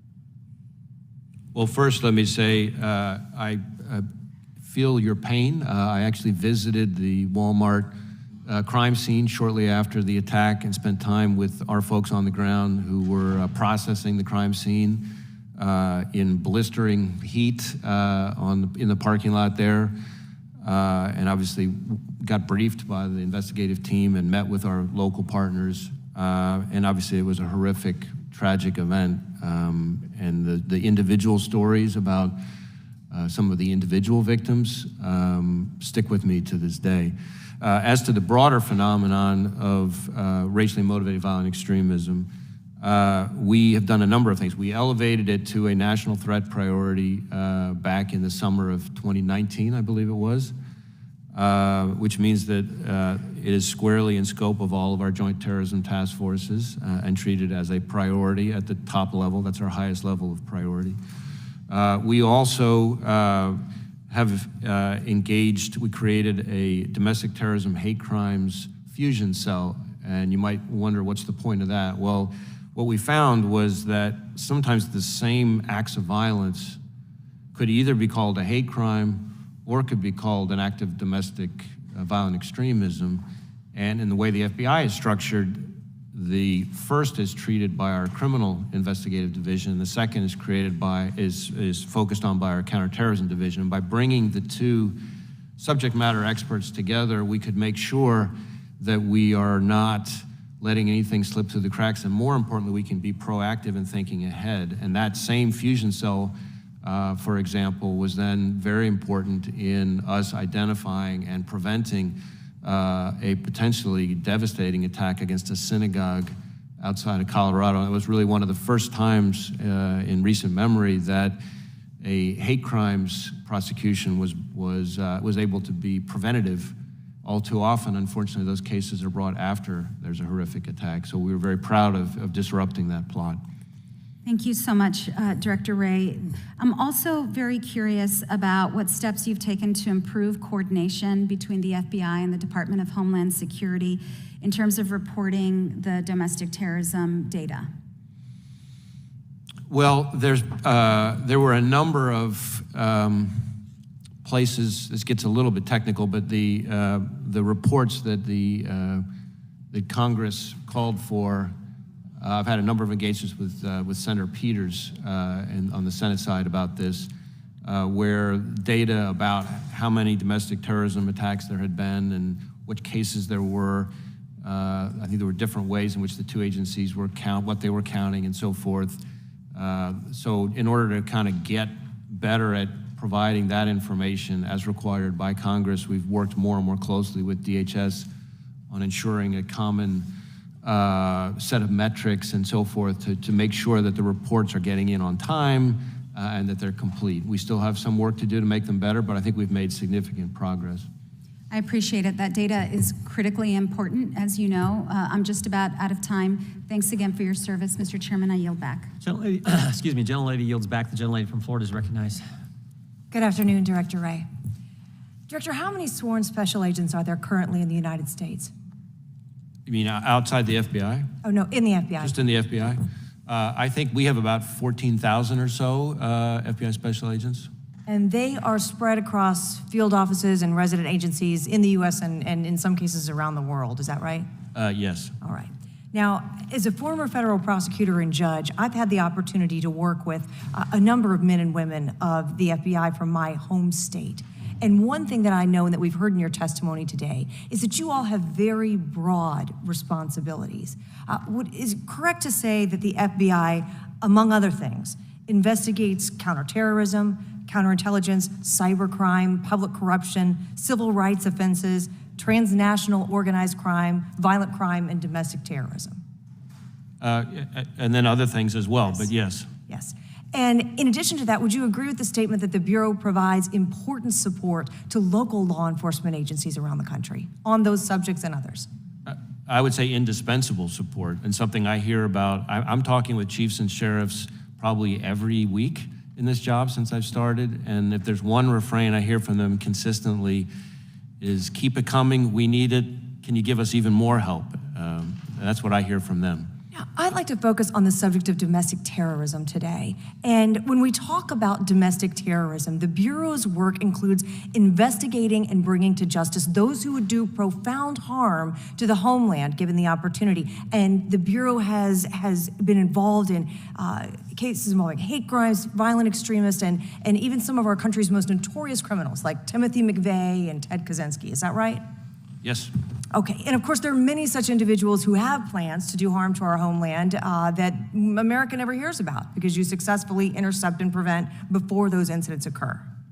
Yes, in fact, one of the things that I think people would be surprised to know, because terrorism is not as much in the news as it was during the era when I was serving in the Bush administration in the 9/11 era, but we have, just since I've been director, disrupted attacks against a July 4th parade in Ohio, any number of attacks against churches and other houses of worship, an attempted attack, a plot to attack a hospital during COVID, the pier in San Francisco in sort of a peak tourism moment, a crowded beach during Memorial Holiday, and these are not all domestic terrorism. Some of them are, and that's important for people to know, some of these are jihadist-inspired terrorist attacks too, and that has not gone away, even though a lot of the public discussion has been about domestic terrorism. And so here's what I'm hoping you can help us reconcile today. So we know that there are a limited number of agents, a limited number of resources, and a vast responsibility to prevent a broad array of very serious offenses. And what I'd like to do with that in mind is turn your attention to the decision within the Bureau to use investigative resources to investigate and surveil parents who attended school board meetings for the purpose of sharing their concerns about the nature of their children's education and the efficacy of the policies that were being implemented by school boards around the country. Is it correct that in 2021, the FBI created a threat tag specifically designed to identify parents attending school board meetings? Yes, but I think it's important for people to understand what a threat tag is and is not. It is not what we base investigations on. It's not an investigative tool. It's an administrative function in our system, and it doesn't change anything about how we investigate, tools we use, any of our longstanding standards for predication. But in those and you mentioned the whole circumstances, resource allocation question. it is correct, is it not, however, that agents did in fact surveil and investigate certain parents who were attending school board meetings? No, ma'am, that's actually not correct.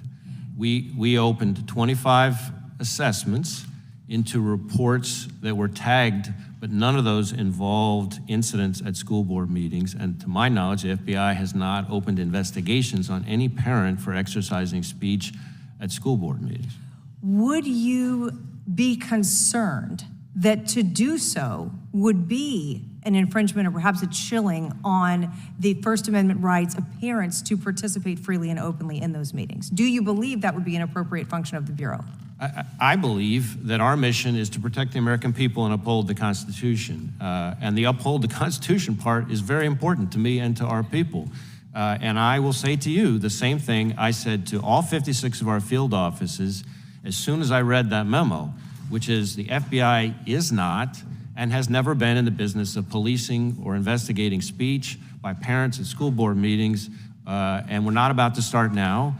We're going to keep doing what we've been doing, and that includes when there's violence, threats of violence, we're going to work with our state and local partners, as we always have on that, and following our normal procedures and our normal investigative steps and our normal standards for predication.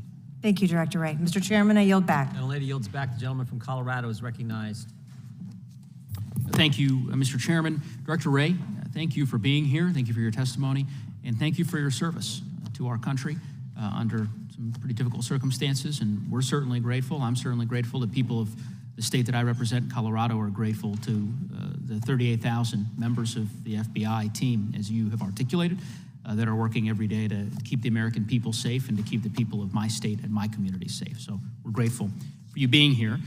This committee obviously has a legitimate role in terms of conducting oversight. Generally, that oversight has extended to the policy areas, the areas of law enforcement that, of course, you are responsible for. Unfortunately, much of the conversation today, and it's disappointing, I think, for those Americans who have been watching, has not been focused on those legitimate areas of inquiry, but instead conspiracy theories and the like. Obviously, as you have been given an opportunity to respond to some of the attacks that have been made against the law enforcement agency that you direct, and the dangerous calls, or at least in my view, the dangerous calls that have been made by my colleagues on the other side of the aisle in terms of defunding federal law enforcement, which is deeply dangerous, and you've articulated the many reasons why. I'd like to focus in on two areas that are important to my constituents in Colorado and that I believe are relevant to the work that you do, and that is the fentanyl epidemic and gun violence prevention. With respect to the latter, you may recall you testified in front of the committee previously. I had an opportunity to ask you about an incident that occurred back in 2020 in my state in Colorado. In 2021, the GAO issued a report in response to this particular incident. Just by way of background, a gun dealer in Colorado transferred a firearm to an 18-year-old resident of Florida without first verifying the purchaser's age eligibility in her state of residence. The gun buyer then threatened to commit a school shooting akin to the mass tragedy that occurred at Columbine High, causing the lockdown and closure of multiple schools in my district back in Colorado. The report recommended, the GAO report, that the FBI strengthen its system for the sale of firearms to out-of-state purchasers. Specifically, it recommended that the FBI update the NICS system to verify the age requirements of an out-of-state firearm purchaser in both the purchaser's state of residence and the state of sale to ensure basic age eligibility. And we've introduced legislation that I believe the Department of Justice is aware of to make that requirement statutory. Wonder if you could expound a bit on whether I'm sure you're aware of the report, whether the FBI has implemented the recommendation that the GAO has made, and if not, the FBI's plans to do so. Well, I think the specific legislation that would require that is something, as you said, that I think the department is studying, and so I can't weigh in on a specific legislative proposal. When it comes to the specific issue of 18 to 20-year-olds in particular, and gun purchases, that is, of course, the subject of the bipartisan Safer Communities Act that was passed. And there are a number of significant checks that now occur. We started implementing that last October, fully implemented it starting in January. And that provides for enhanced checks for that critical population, the 18 to 20-year-old range, juvenile criminal records, mental health records for that population, and contact, in some ways, most importantly, contact with local law enforcement in that person's community. And I've actually been out to NICS, met with and sat with the operators who process those checks. So I've seen kind of firsthand how it works and the important work it represents. And I think if you were to talk, I'm talking to chiefs and sheriffs all over this country every week, and you will hear from most of them, if you talk to them for very long, you will hear about their concern and our concern about juveniles and violence. Almost guarantee you within the first 10 minutes of any conversation. It's a real problem in this country. Well, I thank you for your answer, and I think it underscores the importance of the NICS program, and would look forward to perhaps following up with your team on this particular administrative issue of trying to just make sure that the database is working efficiently.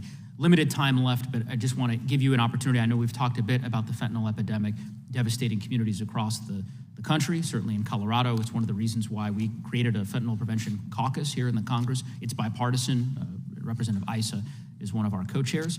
Wonder if you just might be able to, for those Americans who are watching, kind of provide us with your sense of some of the trends, the most dangerous and disturbing trends that you think the American people and policymakers should be aware of. Well, I will say there are a whole bunch of trends, but in the limited time, but because of the importance of this topic, I'll hit a couple. One is, and we were just discussing this recently internally, we are finding over the course of the last year that, maybe even a little less than a year, that almost every gang takedown we have now, and we're doing them all over the country all the time, almost every single one now seems to involve as well a seizure of fentanyl. And we've been doing gang takedowns since Congresswoman Lee was a prosecutor as well. And so that's not new, but what is new is that over and over and over again, it seems consistently we're finding fentanyl in these, again, these are violent crime takedowns. The second phenomenon, which is deeply disturbing, and I know the DEA administrator is very concerned about as well, is that we're seeing more and more adulteration or lacing of fentanyl into all sorts of different kinds of prescription drugs that lots of Americans take all the time. And if you think about the phenomenon of the youth of this country, which is itself a problem of getting prescription drugs from their friends or their friends' parents or whatever it happens to be, they may not know that there's potentially a lethal dose of fentanyl in some prescription drug that they're taking. So it just underscores the importance of only getting your prescriptions from an appropriate medical provider. Gentleman's time has expired. The gentleman from Wisconsin is recognized. Is the southern border secure? I think the southern border represents a massive security threat. So what we've heard from you today is that fentanyl has become a really big problem and that you're having to put more resources to it. Is that correct? Towards fentanyl, yes. Yes, we are. And the related gangs. I mean, you just retailed some of the story. Right. So this all happened over the last couple of years as the border has become unsecure. Is the southern border secure? Well, again, we're not, I want to defer to the Homeland Security, which is responsible for the physical security of the building. I will just tell you from the FBI's perspective that we are seeing all sorts of very serious criminal threats that come from across the border. And getting worse, correct? You're putting more assets towards it? We certainly do. We have, as I said... So it's becoming more of a priority for you? It is becoming more and more of a priority for us, yes. So in the Durham report, and we heard from Mr. Durham just a couple weeks ago, he said the FBI failed to uphold the important mission of strict fidelity to the law, and that predates you. Do you agree with that statement that Mr. Durham made? Yes, I do. Was Russia collusion a hoax? So in light of the Durham report and that, was Russia collusion a hoax? What I would say is this. One as to the Durham report itself, and one as to the issue of Russia malign influence. As to the Durham report itself, be quick. I will try. The conduct it describes is conduct that I consider unacceptable and unrepresentative of who I see the FBI as every day and must not ever be allowed to happen again. And on the other side? Second, on the other one, it is not seriously disputed that the Russians, among other foreign adversaries, have attempted to interfere in our elections. And there have been any number of findings to that. In fact, President Trump himself rightly declared a national emergency about foreign interference in our elections in 2018. So as a result of the actions of James Comey, the disgraced James Comey, and the FBI, they've interfered with the elections in both 2016 and 2020. Will that interference happen again in 2024 by the FBI? The FBI is not going to be interfering in elections. They did in 2016. Well, I don't know that that's what Mr. Durham found. What I would tell you again is that it was conduct that I consider unacceptable and unrepresentative. You can be in denial if you want to. I'm not in denial, Mr. Drake, sir. you can be in denial on this. That's exactly what happened. Last year, the FBI gave a defensive briefing to my home state Senator Johnson, and you can see the slide up there now. And then that defensive briefing was leaked to the Washington Post. Who ordered that briefing? So defensive briefings, when it comes to election matters, including in the last administration, under a procedure set up by the last administration, are an interagency process coordinated by the Office of Director of National Intelligence. And the way that works is the interagency concludes that a defensive briefing is appropriate, and the FBI is given information from whatever intelligence community agency supplies it, and then we provide it. Defensive briefings, it's important to understand. Senator Johnson, that's his quote. He's up there with you and Hunter Biden. I knew it was a setup.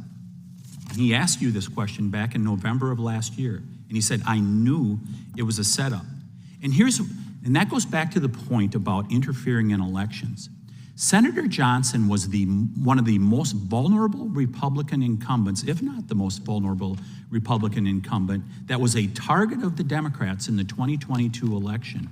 And then you see this briefing happen, and he knew what was happening, that there was someone or some people within the FBI and the intelligence arena that were going after him.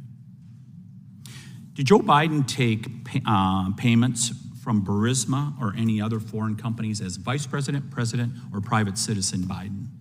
As you may know, there is an ongoing investigation being led by the U.S. Attorney in Delaware, Mr. Weiss, appointed by President Trump in the last administration, that our Baltimore field office is working with, and I would refer you to him as to what, if anything, can be shared. So the president is under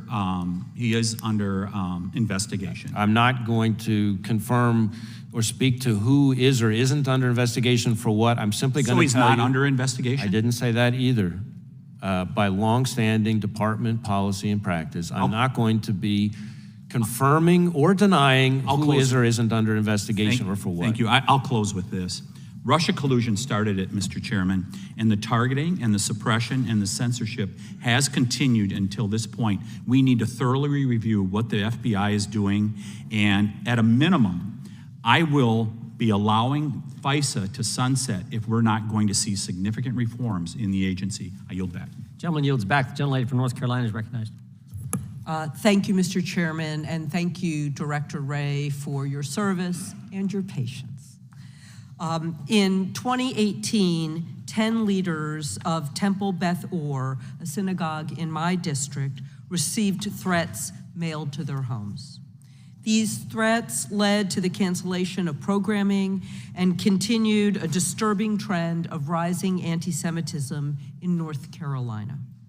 In the years since, my state has confronted new threats from domestic terrorists at minority institutions. This past April, a man was arrested on the campus of North Carolina A&T State University, the largest HBCU in the country, with multiple firearms and hundreds of rounds of ammunition, as well as a makeshift explosive, brass knuckles, crossbow, knives, and other weapons. Thankfully, this man was arrested before he could cause any harm, but the threat he posed to the campus mirrors threats we've seen to HBCUs around the country. In North Carolina and across the United States, we've also seen increased threats against reproductive care providers in the wake of the Dobbs decision last summer. And North Carolina recently enacted a 12-week abortion ban that has severely restricted access to reproductive health care in my state, and people often have to go through threatening crowds to be able to access the care that they need. While some in North Carolina have highlighted vandalism of crisis pregnancy centers since the overturn of Roe, they failed to acknowledge or respond to the increase in violence at abortion providers.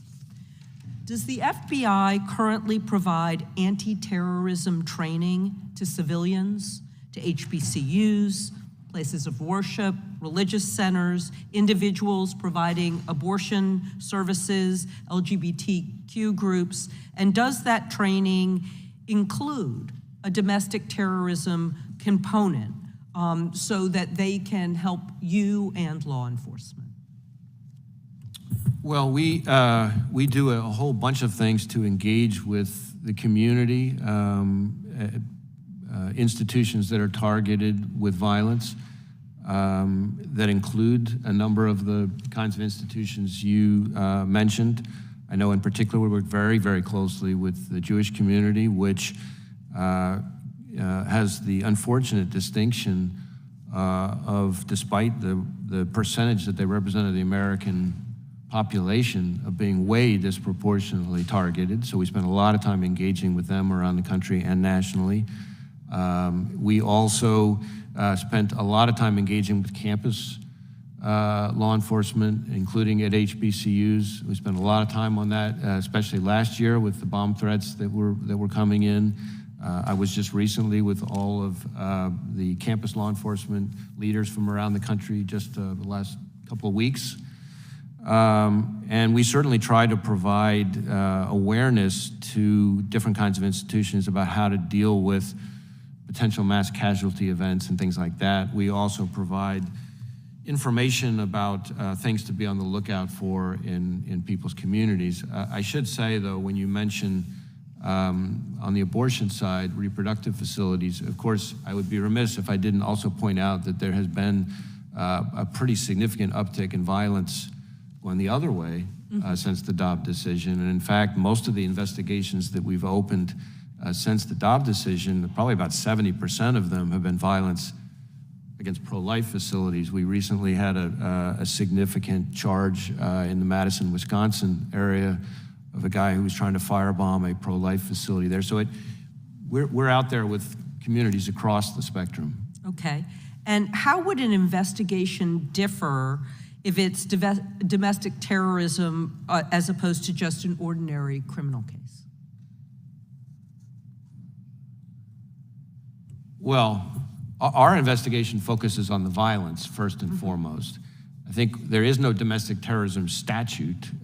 There's no offense of domestic terrorism, but we define domestic terrorism for purposes of opening an investigation as having three things: violence or threat of violence, in furtherance of an ideology. In other words, that's what's driving the violence in that particular instance, and in violation of federal criminal law. If we have those three things, enough evidence to indicate that that might be what's going on, then we would treat that as a domestic terrorism investigation. Thank you, Mr. Chairman. I yield back. Lady yields back. We got votes, Director. We're going to do one more on our side, then we'll take a break and come back for the remaining members. The gentlelady from Wyoming is recognized. Yes, Director Wray, we have established that the FBI and other federal agencies met weekly with executives from major social media companies, including Facebook, Twitter, YouTube, Google, Microsoft, LinkedIn, and Yahoo and Verizon. Were you involved in any of those meetings, yes or no? I wasn't involved in the kind of meetings that you're talking about, or I didn't participate, I guess, in meetings like that. Okay. Are these meetings still occurring, and if so, how frequently? Well, right now, as you may know, there is a preliminary injunction that's been entered. Prior to the preliminary injunction, were these weekly meetings taking place? I don't know if weekly meetings occurred, again, before the injunction, but certainly we've been very open about this, engaged with social media companies. Does the FBI intend to continue to have such meetings leading up to the 2024 election to police election-related speech? Well, we're not going to be policing election-related speech. That's what you previously did. I do not agree with that description. Okay, well, here's what I would say. This committee has learned that the FBI acted to, quote, discredit leaked information about Hunter Biden before and after it was published, that, quote, Twitter's contact with the FBI was constant and pervasive, and as if it were a subsidiary, and that, quote, a surprisingly high number are requests by the FBI for Twitter to take action on election misinformation, even involving joke tweets from low follower accounts. Are you aware that that has been reported? I am aware of some of what the committee has found in its report, but I will add that I'm not sure I agree with the findings. But that's what we found. Director Wray, you and I both know that the federal government is forbidden from doing indirectly what it cannot do directly. In other words, neither you nor the FBI have any legal authority to circumvent the First Amendment by using a surrogate to do your dirty work. Yet that is exactly what you have been doing. The Bureau, under your watch, has been using proxies to violate the First Amendment. Were you the person who gave the orders to use these social media companies to violate violate Americans' First Amendment rights?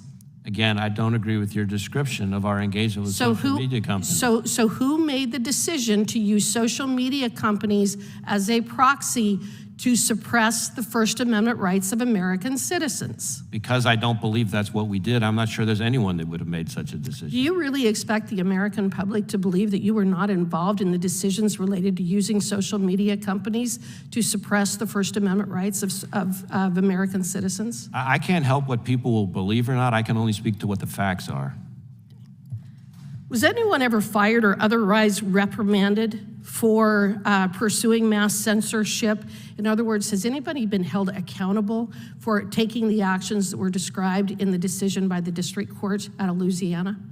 Well, the district court's decision just came out on July 4th. Has anybody been reprimanded or held accountable for what is? And at the moment, we have issued guidance to everyone in the organization who could be affected as to how to follow that. Has anyone been reprimanded? I'm not going to speak to personnel matters because we have not made any such determination at this stage. Mr. Wray, I have some letters from Lindsey Graham and Rand Paul that were sent to you on April 20th and June 20th requesting a meeting to discuss the Weapons of Mass Destruction Directorate's work investigating the origins of SARS COVID-19. Your office has never responded to these letters. Do you intend to respond to Senators Lindsey Graham and Rand Paul to find out more information about the origin of COVID-19?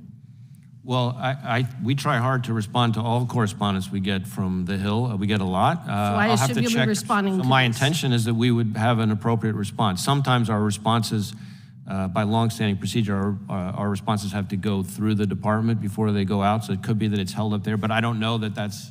I don't know if that's the case in these particular ones. Senators Graham and Paul should be receiving a response from your office pretty soon. Okay. As you may know, we were the only agency in the intelligence community until more recently when the Department of Energy did as well to reach the assessment that in our folks' view, we thought I was more likely Mr. to be Wray. a lab leak. Okay. Mr. Wray, from the Twitter files, Missouri versus Biden disclosures, the Durham investigation and report, and exposure and collapse of the Russian collusion hoax, The American people fully understand that there is a two-tiered justice system that has been weaponized to persecute people based on their political beliefs, and that you have personally worked to weaponize the FBI against conservatives. I asked Mr. Durham about this, to which he answered, "I don't think that things can go too much further with the view that law enforcement, particularly the FBI or Department of Justice, runs a two-tiered system of justice. The nation can't stand under those circumstances." Director Wray, what are you prepared to do to reform federal law enforcement in a manner which earns back the trust of the American people? Well, first off, I would disagree with your characterization of the FBI and certainly your description of my own approach. The idea that I'm biased against conservatives seems somewhat insane to me, given my own personal background. As to how we are approaching our work of protecting the American people and upholding the Constitution, it starts with me having emphasized to all of our folks over and over and over again in everything we do that we need to do the right thing in the right way, and that means following the facts wherever they lead, no matter who likes it. It starts, then goes on from there to all kinds of enhanced procedures, safeguards, approvals, double checks, triple checks, record-keeping requirement, accountability policies, funding of new functions like an Office of Internal Audit that didn't exist before, the installation of an entirely new leadership team from my predecessor, and where I can take action, where we can take action to hold people accountable by removing people from the chain of command. Gentleladies, time has expired, people. Director. We're going to take a 30-minute break for votes. We will be back. I'm going to try to start right at 2:15. Unanimous consent to introduce Without to objections. the record. Without objection, so be entered. We'll start with Ms. Bush and then Mr. Bishop on our side when we return. We'll stand in recess for approximately 30 minutes.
Committee will come to order. The gentlelady from Missouri is recognized.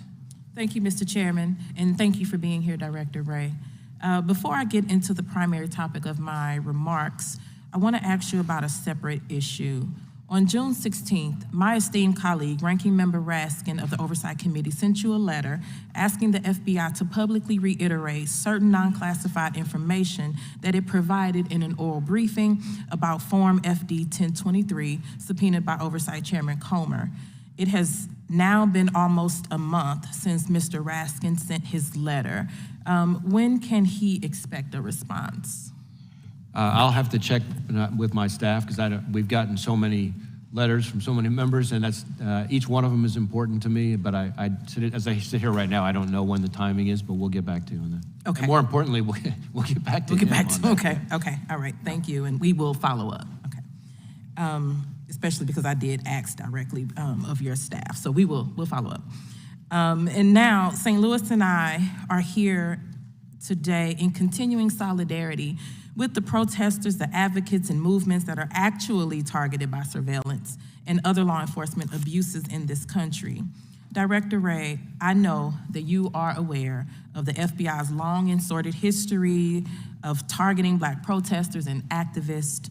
At a hearing before this committee in December of 2017, you characterized the abuses related to COINTELPRO as, quote, one of the darker moments in the FBI's history. It's something we're not proud of, but it is also something we've learned from, end quote. But Director Wray, isn't it true that an FBI agent improperly ran a batch query of unminimized FISA information using the identifiers of 133 individuals arrested in connection with the protests after the murder of George Floyd in 2020? Just a yes or no is fine. Well, I'm aware of the instance you're talking about. Whether or not that correctly describes it or not, I'm not 100% sure. I know it's in the most recent FISC opinion, but what I will tell you is that incident is non-compliance. I consider it unacceptable, and most importantly, it predates all of these fixes and corrective measures and reforms that we've put in place, which I think would have prevented it from happening now. Thank you. And now on to Zero Fox. Isn't it true a firm hired on a $14 million contract by the FBI, which we've heard already today, to monitor social media threats, previously labeled Black Lives Matter activists as threat actors requiring constant surveillance? Yes or no? I'm not sure that's a correct description of the way we do work with Zero Fox, but I don't know that that's a correct description of how we do it. So did the FBI hire the firm? My understanding of Zero Fox is it has a tool which allows us to in certain instances, engage in social media searches to prevent threats. So the so they weren't hired.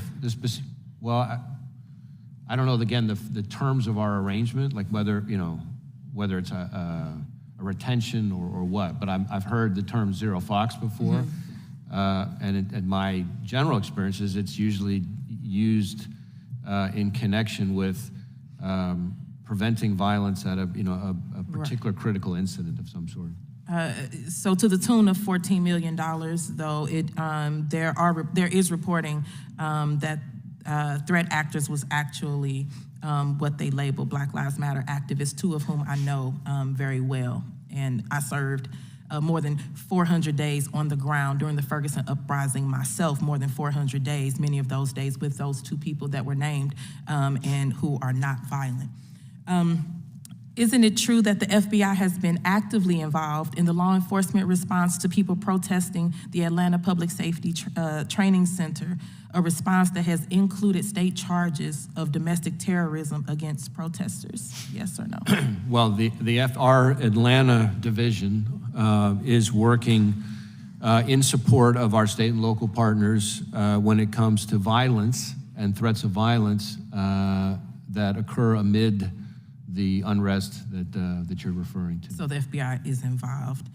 These are not isolated incidents, and as I said, they're part of a long history of abuses by the FBI against Black and brown communities and progressive movements. These are the real oversight issues. They matter to my district, where there is real and justified skepticism of whether the civil rights of Black and brown people are adequately protected. I know this from personal experience in the Ferguson uprising and from other protest movements that I have been a part of. That's why I asked you about the targeting of protesters the last time that you were before us, because it also included me. But what my district is not concerned about is the Republican conspiracy theories and selective targeting of law enforcement agencies who try to hold their twice impeached, twice indicted cult leader Donald Trump accountable. The Insurrection Caucus wants to use this hearing to score immediate political points. They want to invade oversight. They don't want to conduct it. But we're talking about real issues, real reform that could actually save lives. So once again, I urge my Republican colleagues who claim to care about government overreach and weaponization to do the exact same. I yield back. Gentlelady yields back. I would just remind the lady that what we'd actually like to do is work with you to protect Americans' privacy, whether they've been targeted on the right or on the left. Point of order. Point of order. Point of order. Gentleman may state his point of order. It's not your time. I appreciate the point of order, and I was just getting ready to yield to the gentleman from North Carolina who will have 5 minutes. Thank you, Mr. Chairman. I greatly appreciate that. I appreciate the reminder. I want to follow up, Director Wray, about the Foreign Influence Task Force. So there have been exchanges with Mr. Johnson from Louisiana, Ms. Hageman over that, and I understand the difference. I want to respect the differences in characterization. Earlier this week, in denying a stay of its order, the federal court essentially said this isn't complicated. Follow the law as articulated by the United States Supreme Court in the area of the First Amendment. And that was it, as far as it was concerned. The Foreign Influence Task Force is not a predecessor's decision. You set that up, right? Yes. Okay. And you've known about the continuous interaction with social media companies. You've known about, I'm sure you know about the testimony of Agent Elvis Chan, correct? I mean, I don't know everything he's testified to, but I'm aware that he was. Did you read his testimony? I've read parts of it, yes. Okay. And there were thousands of posts that were flagged to the social media companies. These meetings with social media continued across time on a periodic basis. And this court has found, and I understand where the point of disagreement is, I guess, at this stage is, but I believe it's fairly common sense, that if you've got a constant, expectant suggestions from the FBI to social media companies with respect to social media posts, at some point in time, it becomes a government decision or it becomes coercive in nature. That's what the courts preliminarily found. That apparently is the line you decided to walk in setting this up.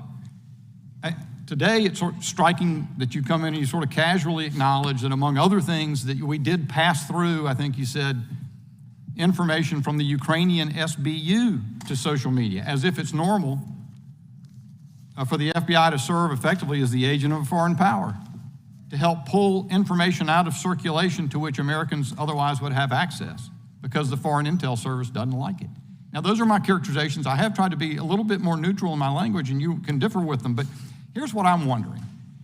Why would you walk that fine a line with respect to Americans' fundamental constitutional rights at scale, especially with knowledge of past abuses by the FBI like COINTELPRO? You said earlier that the FBI wasn't even concerned about disinformation per se, but the foreign origins of the information. Assuming so, how does that comport with Lamont versus Postmaster General? Well, I'm not going to try to engage on Supreme Court jurisprudence, but what I can tell you is that Well, I mean, that's the point, though, Director Wray. And let me just ask you, do you know about that case? Do you know that case? I've heard of the case. All right. Right in the heart of the Cold War, at the behest of an American plaintiff, a communist, by the way, the Supreme Court said that Americans have a First Amendment right of access to information, even if it is propaganda originating abroad. And in that case, the United States Postal Service could not interdict it. Do you know that, in essence? Again, I'm not familiar with the holding of the case. I'd have to review it to be sure that that's correct. That seems to me the trouble. I keep wondering as I read all these revelations how that could be. Or then, let me go to this. You know that the FBI engaged with the social media companies, continuously warning them of hack and leak operations in 2020. not 2018, by the way, but before the 2020 election. Lots of warnings about hack and leak. You're aware of that? I'm aware that we gave them lots of information about intelligence that we were receiving from some of our intelligence. At the time you were giving them those warnings, the FBI had the Hunter Biden laptop for more than 9 months.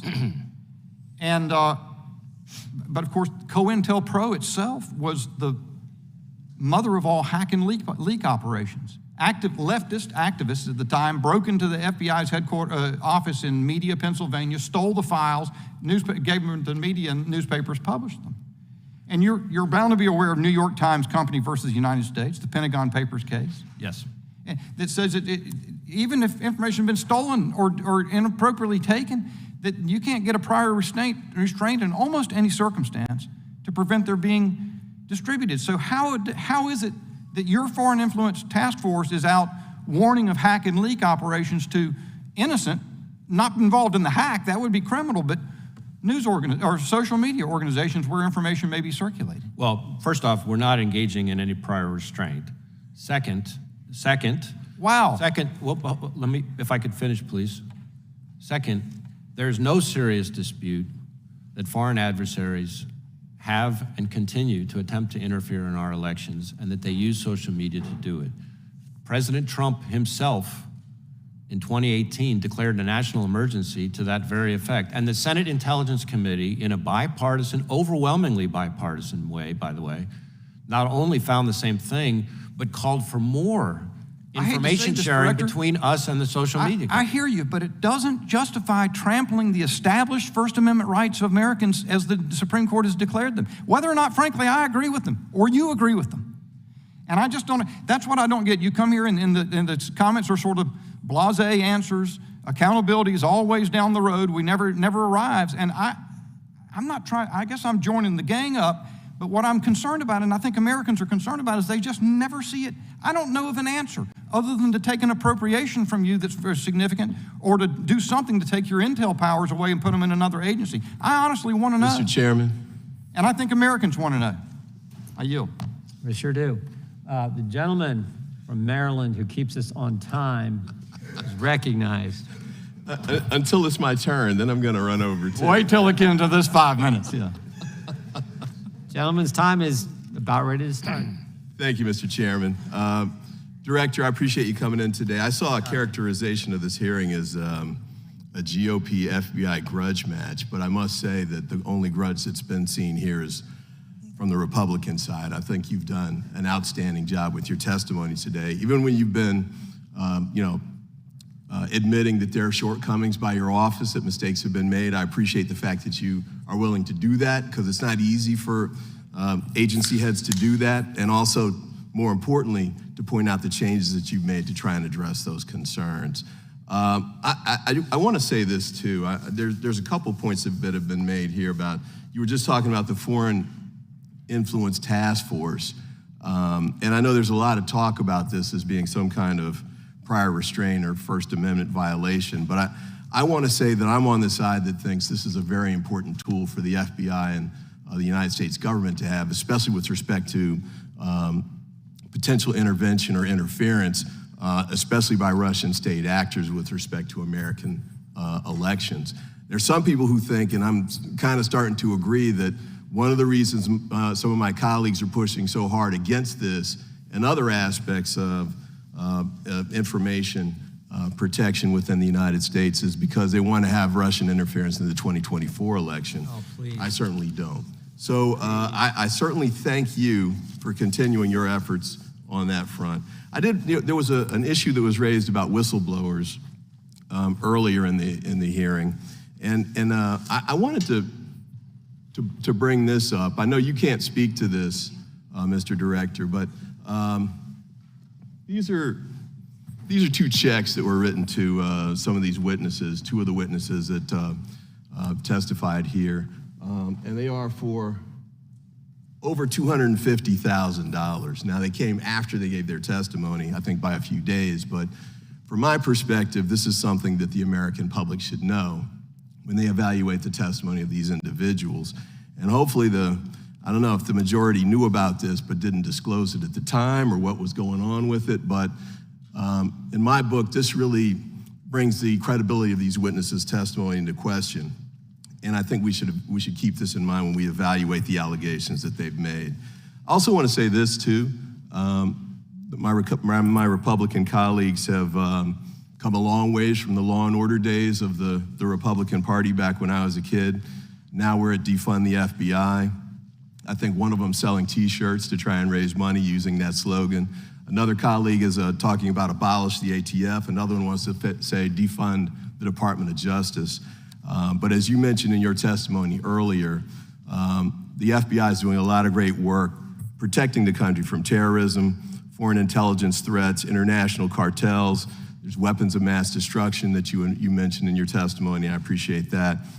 And also, there's been a great deal of talk about the domestic terror threats. For me, the planned attempt to kidnap the governor of Michigan and apparently kill her was chilling to the extreme, and I appreciate the fact that you all were able to intervene on that.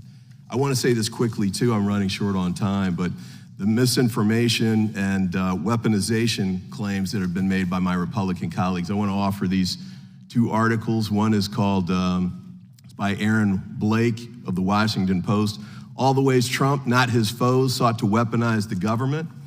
And then another one, this is Philip Bump.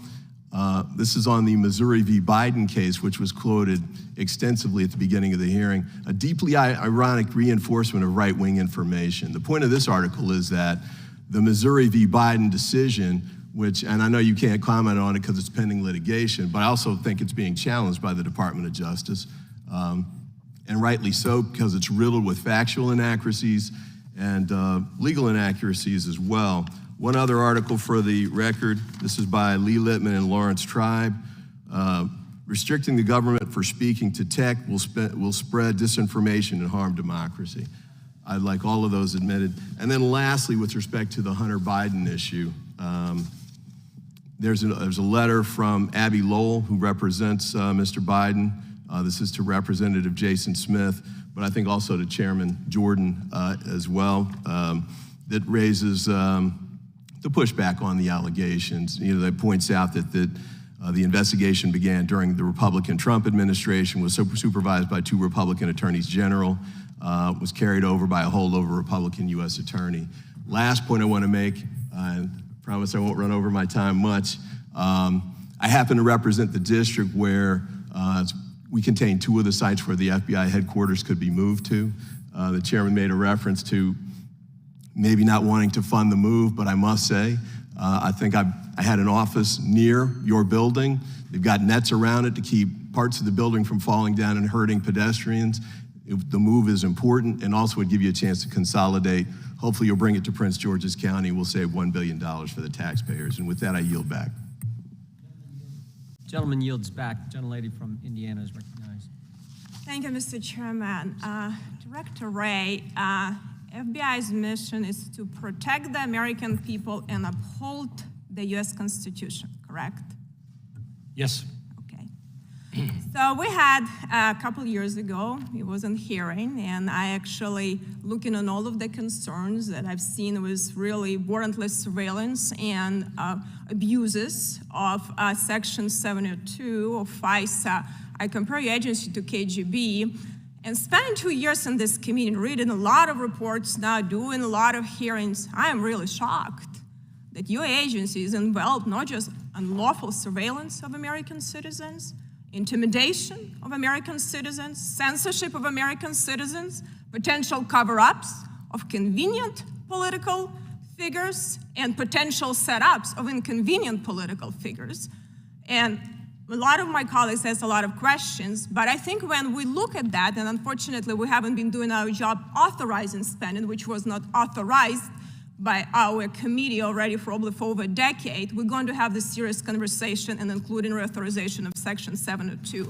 But I want to talk about, follow up on some other issues that you mentioned about that my colleagues I was talking about, and you mentioned that you focus on malign foreign actors. So in Durham report, which describes 2020, he states, and this is a quote, "Steel subsources could have been compromised by the Russians.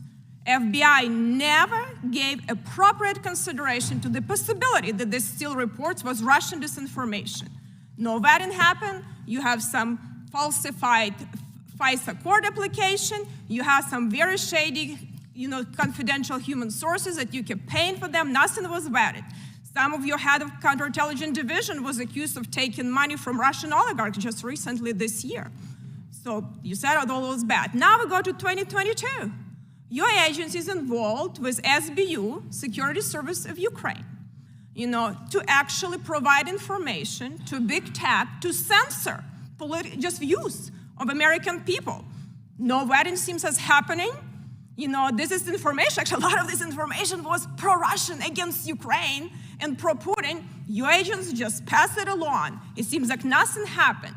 And it's interesting for me that, when I raised some issue, actually beginning of July, and what's happening in Ukraine, I don't have any confidential human sources, just using common sense and intelligence that something is wrong happening in Ukraine. It seems like there is a lot of infiltration. I was attacked. Oh my gosh, how can you question? Well, strangely enough, after me raising this question in the middle of July, President Zelensky fired his SBU top guy, opens over 600 investigations, is potential, infiltration by Russians, and then fire a lot of other people for corruption, and anti-corruption prosecutor was suddenly installed. But what is really interesting for me, how could you have these processes, and are you doing actually any investigation to look? Because it seems to me, as I understand, you still have our agencies working with SBU, with, coming from KGB time and FSB time has a lot of potential to have this infiltration. Are you doing any investigations on these issues? Doing investigations on to look at that, why we're doing unvetted information we're taking from SBU, which actually was infiltrated and given to censor Americans to our big tech companies. Are you looking into that as an agency?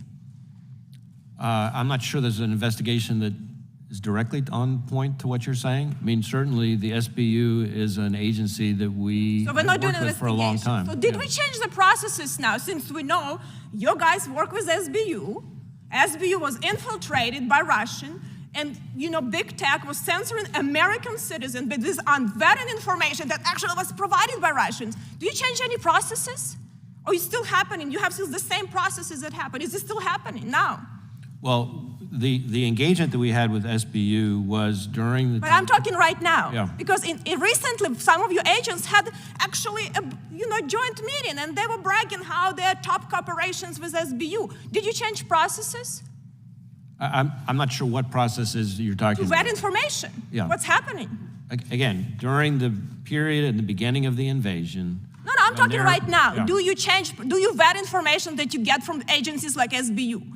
I mean, I don't know if we're trying to, are we being stupid? I understand. Are we being infiltrated by Russians or corrupt? I don't understand why we're not vet information with such a really challenging agency. So are you changing anything of that?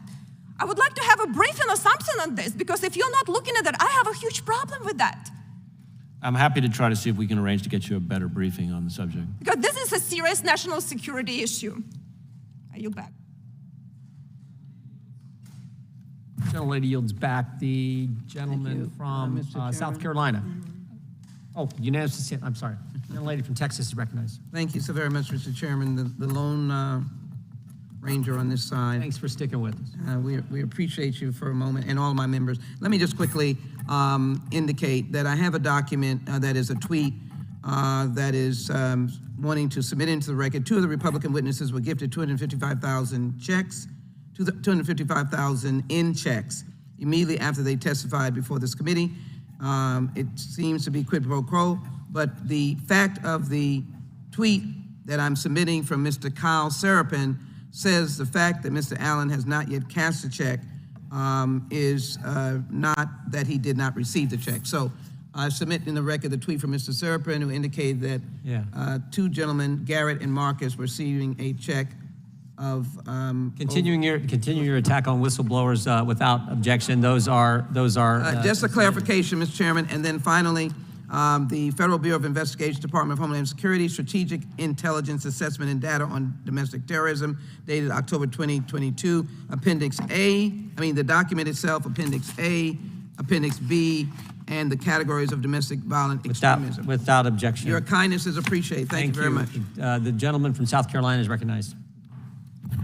Thank you, Mr. Chairman. A few weeks ago, Special Counsel Durham confirmed the FBI had bias against President Trump and took unprecedented steps to go after him during the 2016 presidential election. The Durham report showed, 1, the FBI did not have an adequate basis to launch the investigation. 2, it didn't verify or examine all of the evidence. And 3, the FBI was politically charged against then-candidate Trump. This, of course, was before your time.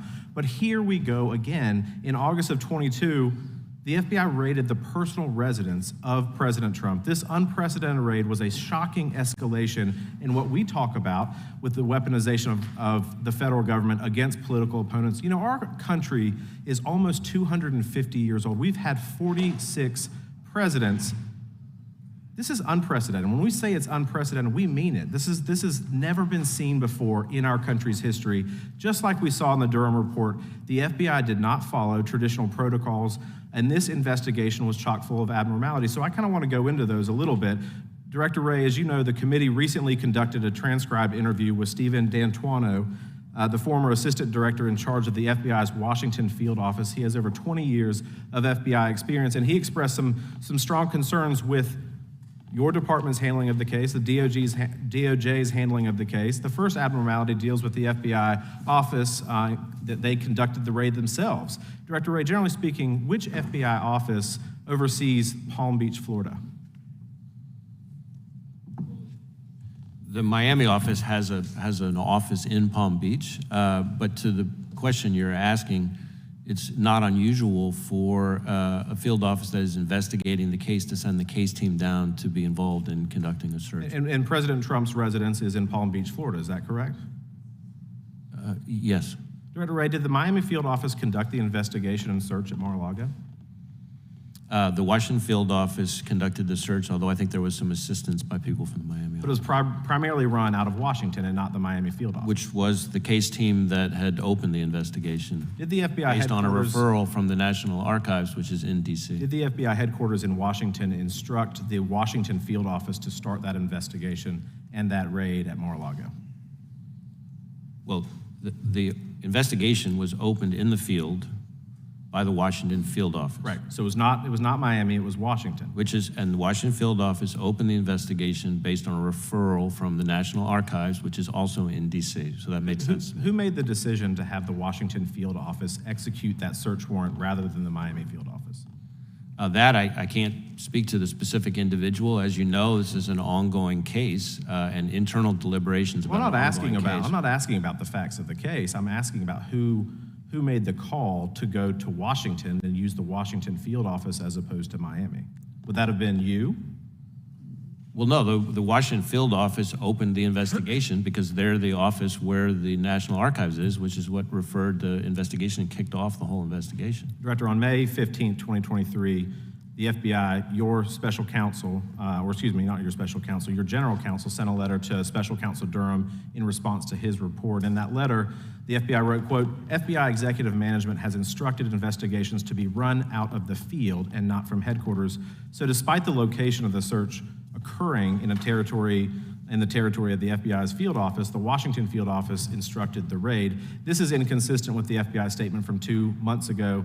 I want to move on to a second abnormality. I'm sorry, it's actually not inconsistent. I've got 1 minute left. Well, I got 1 minute left, Director.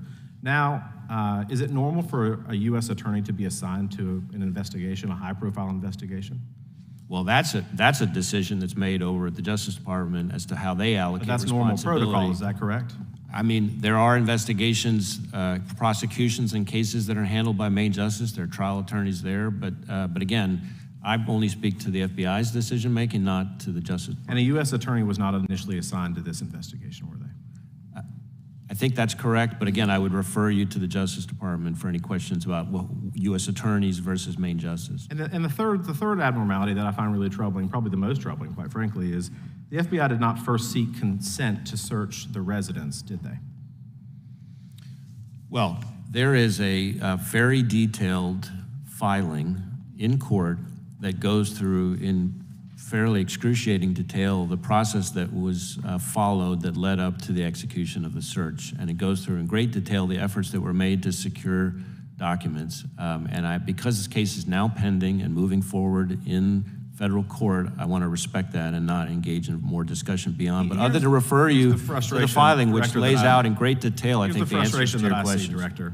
That the Durham report laid out very clearly that in cases, just in general, that you cross every T and dot every I. That was not done here. You didn't run it out of the field office. You didn't have a U.S. attorney assigned to the case. Senior officials did not listen to people on the ground, as the testimony of Mr. Dan Tuono talked about. You didn't ask for consent from their attorney. You didn't ask for a consent search, despite the president having cooperated and handed over documents for a long period of time. And you refused to wait for President Trump's own attorney to get to Mar-a-Lago to do this with you. And so what has changed since Durham? You've acknowledged this in 2023 that things should be run out of the field, that you've made internal process changes, but nothing has really changed since 2016, and that's my big concern. With that, I yield back. I could not disagree more, but we'll just have to disagree on that one. Well, here's what he said.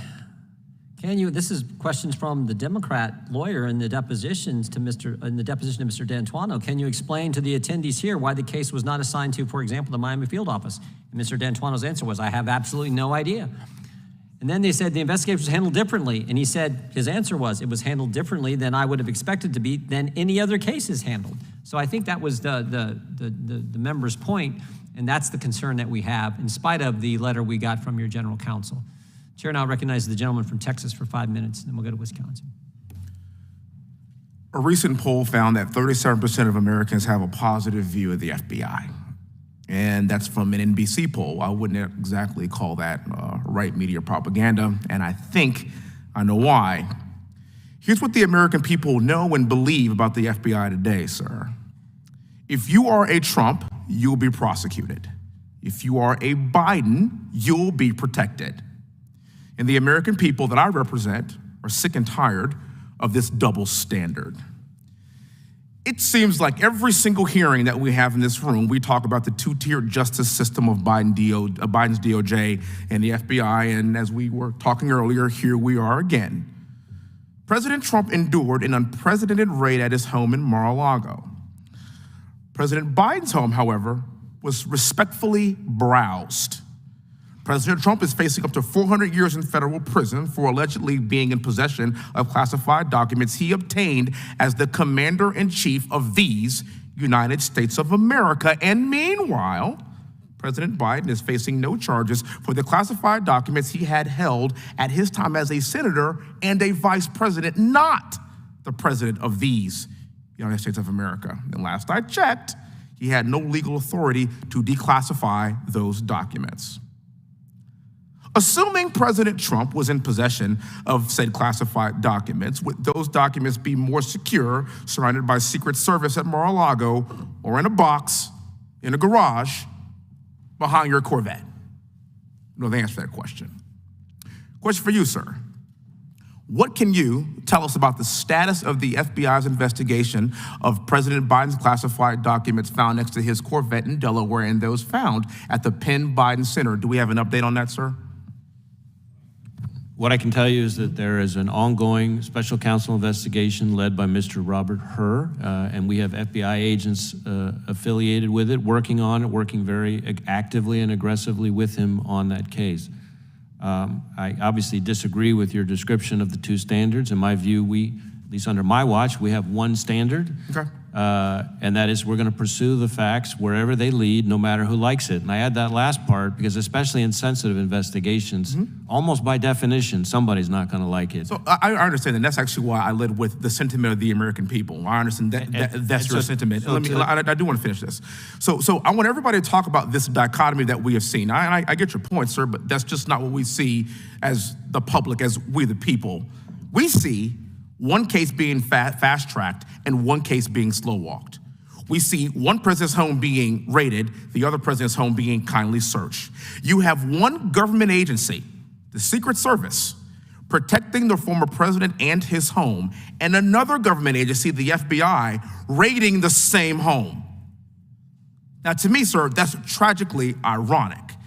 And we expect more from a functional constitutional republic, and these things shouldn't be happening. Now, it's my opinion that Joe Biden is the most unpopular president we have seen in a century, and that's why he knows the only way to stop President Trump from beating him in November is by putting him in jail. You talked about this, Mr. Fry. In the 247 years of this existence of this great nation, only one president has ever been indicted by the DOJ and is home rated by the FBI.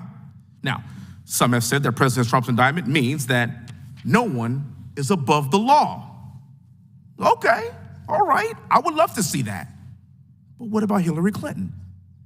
And what about Joe Biden? And what about Hunter Biden, who is America's favorite son? And let me tell you something, I got a 4-year-old daughter and a 2-year-old daughter at my house. Hunter Biden to me is like glitter. He is on everything and you cannot get rid of him. And yet nothing is going to be done about this. We're sick of it. James Comey decided not to prosecute Hillary Clinton despite overwhelming evidence that she committed crimes. And as I recall, it was the position of the FBI to not prosecute because they didn't want to interfere with the presidential election. What do you call this? The Iowa caucuses are in 6 months. 6 months. I think the American public would expect to see this from Cuba and from Venezuela and from Russia and from China, but not here. The people expect us to have blind justice. They expect equal justice under the law. It is not the job of the DOJ or the FBI to prosecute Joe Biden's top political opponent who is leading in every single primary poll, and the Iowa caucuses are in 6 months. Let the people decide. It's our job to uphold the Constitution. As a West Point grad and military veteran, this is the Constitution I give my life to protect, and I expect us all to uphold it likewise. Thank you so much for being here. Mr. Chairman, may I briefly respond? Sure. So number one, as to the investigations related to Mrs. Clinton, as you noted, that happened under my predecessor, and I'm not going to speak for or defend that decision. I recognize that. Second, as to your descriptions of the investigations related to Hunter Biden, as you know, there is an ongoing investigation being led by the Delaware U.S. Attorney appointed by President Trump, and we are actively working on that investigation with him. We look forward to seeing the results of this quickly and swiftly. And third and finally, to your point about the American people and their views, I worry less about NBC polls or polls by any other news outlet, but I will tell you that the number of people in Texas applying to work for us since I've been in this job has gone up 93%, and in fact, I'm not going to quote Matt Gaetz. I heard his response to this earlier. In fact, we have more applicants from the state of Texas annually in the last several years than any other state in the country. And that makes sense because Texas is the greatest state in the country. Then I think that speaks very well of the view of Texans about the FBI. Director, any agents who served on the Crossfire Hurricane investigation or the Mueller investigation, are any of those agents on Mr. Hur or Mr. Smith's special counsel team? I don't believe so, but I can't, on the top of my head, go through the list of, there's a lot of agents involved in the 2 investigations, and so let me check into that and see if there's any way we can get back to on that, because I don't want to get out over my skis. Thank you. Gentleman from Wisconsin is recognized for 5 minutes. Director Wray, thanks for being here today. On June 21st, the committee heard testimony from Special Counsel John Durham. Have you reviewed his findings, and did you dispute any of those? I have reviewed them. There's a big multi-100-page binder of it sitting right to my right on my desk, and I refer to it frequently. I can't say that I'm aware of anything specific that I would dispute in it. Certainly, as you may know, not only did we fully cooperate with him in the investigation, as he noted in his report, but I actually assigned a bunch of agents and FBI personnel to work on it with him to help him.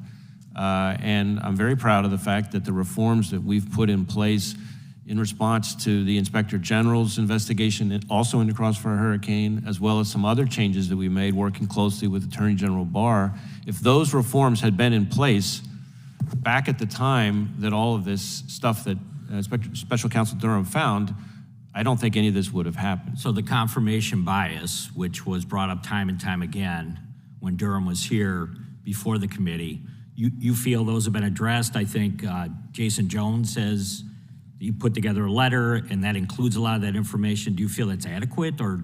Well, I'm ambitious by nature for us as an organization, so we're constantly looking for more things we can do. But I'll give you an example on this issue of bias, because I think it's so important. One of the things that I did as FBI director, and I did this a couple of years ago, was in order, and this frankly, it was in reaction in many ways more to both the Hillary Clinton investigation as well as the Crossfire Hurricane investigation, was that I put in place training for the entire workforce that focused specifically not just on the importance of avoiding bias, but the importance of avoiding even the appearance of bias. And one of the things that I did to make sure that I was sending that message was that rather than like the way it normally happens in a bureaucracy where all the training gets saddled on all the folks on the front lines right out of the gates, I started with the top 200, 300 or so people in the organization, brought them all to Quantico for an entire day, stand down.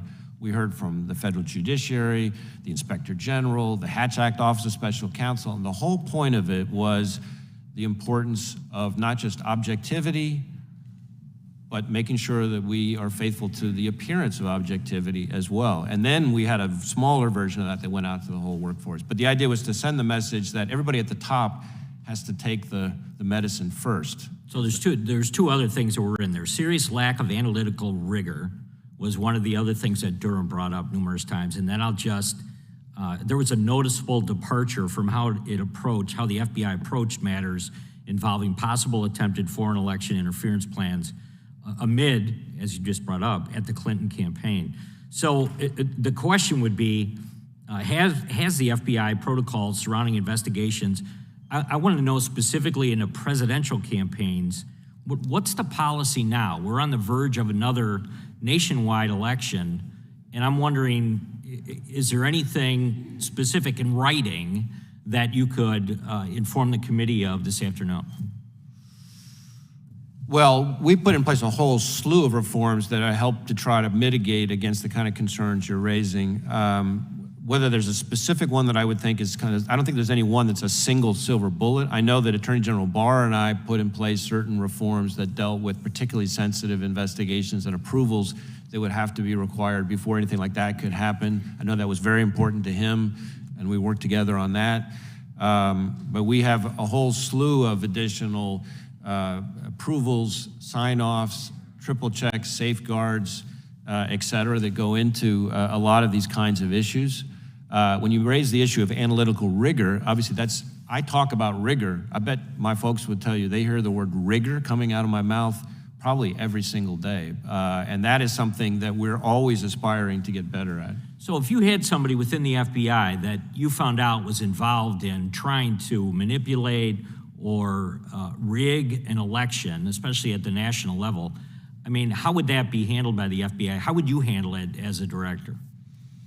Well, obviously it would depend on the specific facts as to exactly what it is the person was doing, but accepting your premise, that's the kind of thing that would have the person referred to our disciplinary process. To be fired or terminated? And the process would play itself out. I mean, we have a whole offense code that goes into, what different rules we have and different punishments, and there's a whole complicated system that goes into the disciplinary process. Our disciplinary process is, for the most part, I think one of the better ones in federal law enforcement, but there is a process that we have to follow. Has anybody that was involved in that type of action in the past been disciplined for that at the FBI? Well, let me answer that this way. Obviously, former employees, the important point here is that all the senior managers in any way involved in the Crossfire Hurricane investigation are all gone from the FBI for a variety of reasons in a variety of ways.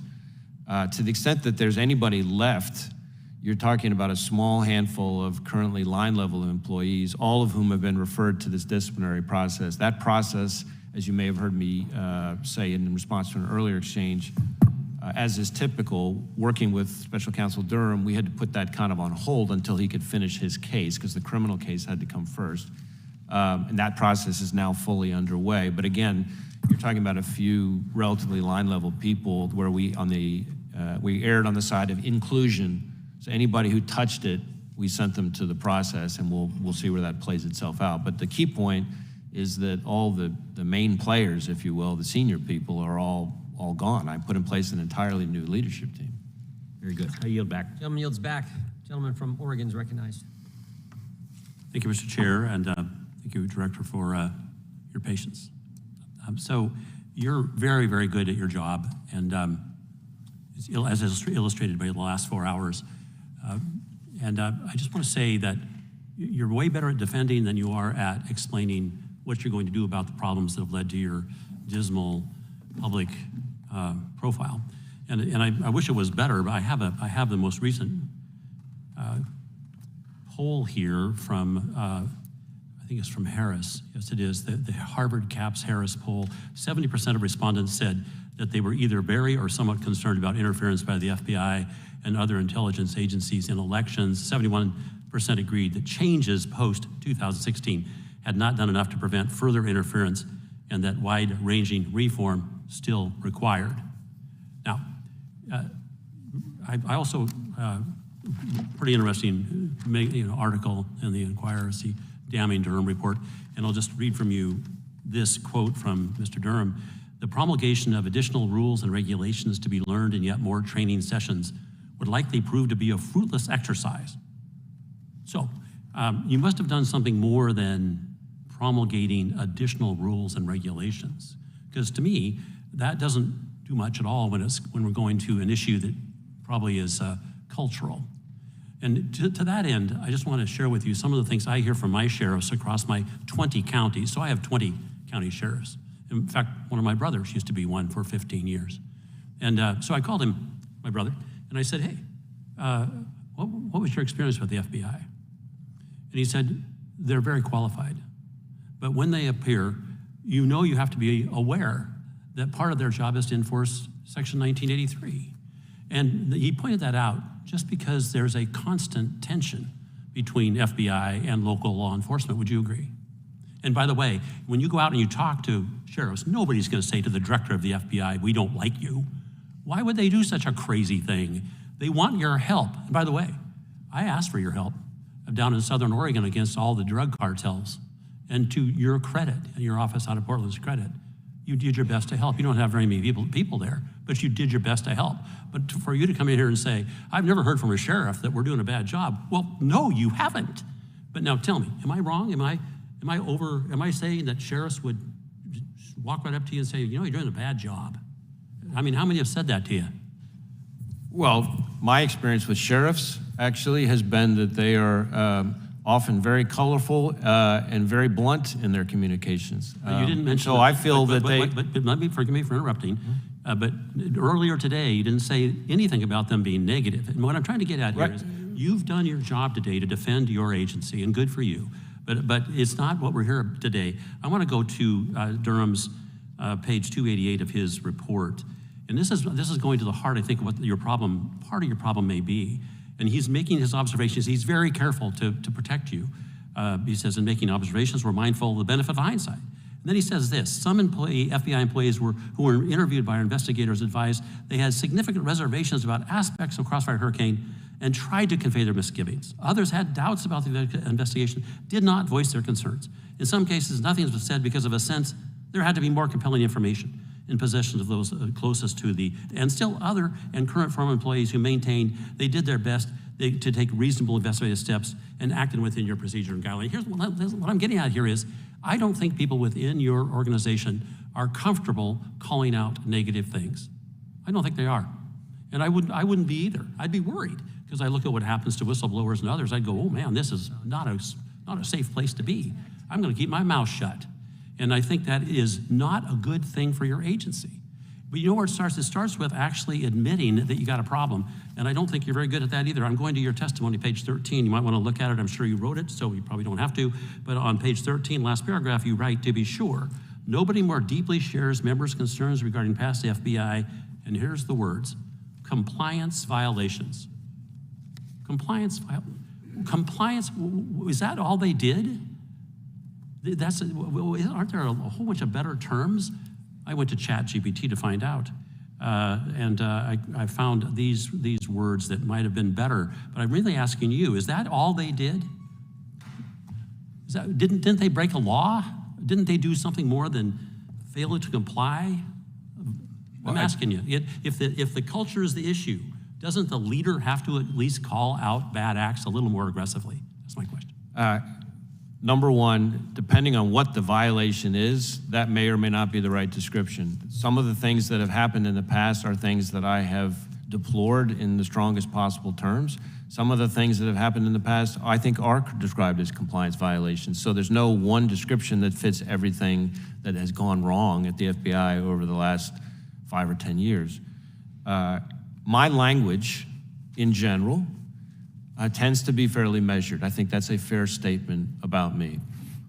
Some people refer to me as low-key, but no one should ever mistake my demeanor for what my spine is made out of. And I have made it very clear to our people over and over and over again that I expect them to do their work in the right way with rigor and objectivity. And as to FBI employees' willingness to speak freely and to complain, much like our exchange about sheriffs, I will tell you, your description of our employees doesn't fit with my experience. When I get out to all 56 field offices, one of the things that I do, especially on this last round, my second round, was to meet with employees without their executive management present, just me and them, including people who are retirement eligible. And we have a term, an affectionate slang term for people who are retirement eligible. It's called KMA.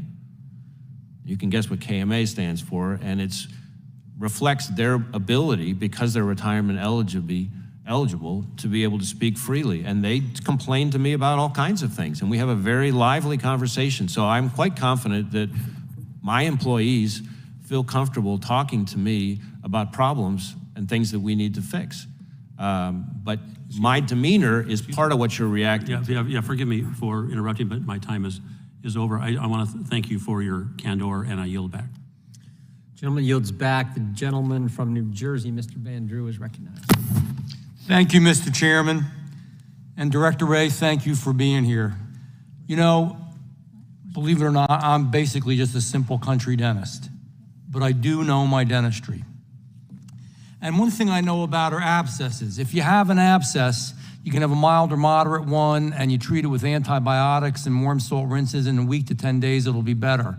If you have a severe one, you've got to take a scalpel to that abscess. You've got to cut it open, and you've got to let the pus and the blood and the gas drain out. If you don't, that abscess will travel. It'll travel to the patient's brain, possibly, or to their heart, and it definitely can kill them. That's the type of infection that I feel is within the FBI today. It has gotten so deep that we need to get in there with a metaphorical scalpel before it kills our nation. We need real structural change, and this committee is that metaphorical scalpel. A clear sign of the rot is a memo where your agents, and I know you say you feel bad about this too, but nevertheless, and I don't think you like to talk about it, but your agents in a field office attempted to spy on Catholic churches and their congregations and frame them as extremists. This is unbelievable. How do we get there? Who exactly are the Catholics you're going to go after here, or they were going to go after? The charitable men of the Knights of Columbus that help their communities, that help charities, that help people in every way they can? Or maybe we meant the folks that are fighting for the sanctity of life? Or are you talking about those who hold true to their beliefs rooted in the traditional values and teachings of the Catholic faith? As a Roman Catholic myself, and I believe you are as well, I was deeply, deeply disturbed by this memo. And it's shameful. It was only rescinded after basically it got leaked to the public. That should scare each and every American, from parents at school board meetings to grandmas clutching their rosary beads. The misguided priorities of our intelligence community put every American at risk, and it is wrong. It is un-American, and it undermines two of our most important tenets: freedom of speech and freedom of religion. It's what our nation is built upon. Director Wray, you work for the American people. They pay your salary. They pay all of our salaries. They don't work for us. You work for them. You are supposed to protect them from the bad guys. And now many feel that they need protection from the FBI. I have a few questions here. Despite multiple requests, why hasn't the FBI produced an unredacted copy of this memo that really outlines this. It isn't public security, it isn't national security, it isn't public safety. This is an internal thing that you all did that was wrong, and we as a committee, this committee, have the right to look at it. When are we gonna get it? Why haven't we gotten it already? Unredacted. We redact information for a variety of reasons that cover various rules that apply to us. So I want to know why Our this ability one. to transparent. I don't know about the rules. All I know, I told you, man, I'm not a lawyer, all right? But you know what I want to know? I want to know why we don't know what happened here. That people in their churches had to worry, and it isn't something that's going to affect national security. So whatever damn rule it is you have, we should change that rule. Because when something like this happens, and it isn't a matter of national security, then we should know. So I'd like to know when we're going to get it. I'd like a date certain. What I can tell you is that we are almost done with our internal review, and as I said to the chairman, we're going to be providing a briefing to the committee on what the internal review found. When? It should be later this summer. And why do we need your internal review? Good you're doing an internal review. You should do a lot internally. But why don't we get the information when we ask for it, when we subpoena for it? We clearly are not creating any risk to our nation or national security. You could give us that tomorrow. Why don't we get that part tomorrow, and then you can give us the briefing and the internal review? As I said, we're going to give you a briefing on the internal review, and then we can discuss additional information that may. Because you're going to try to shape it differently and make it out that it was kind of okay. On that, no. I will tell you that I am not going to defend or excuse that memo I or that product. understand you said that.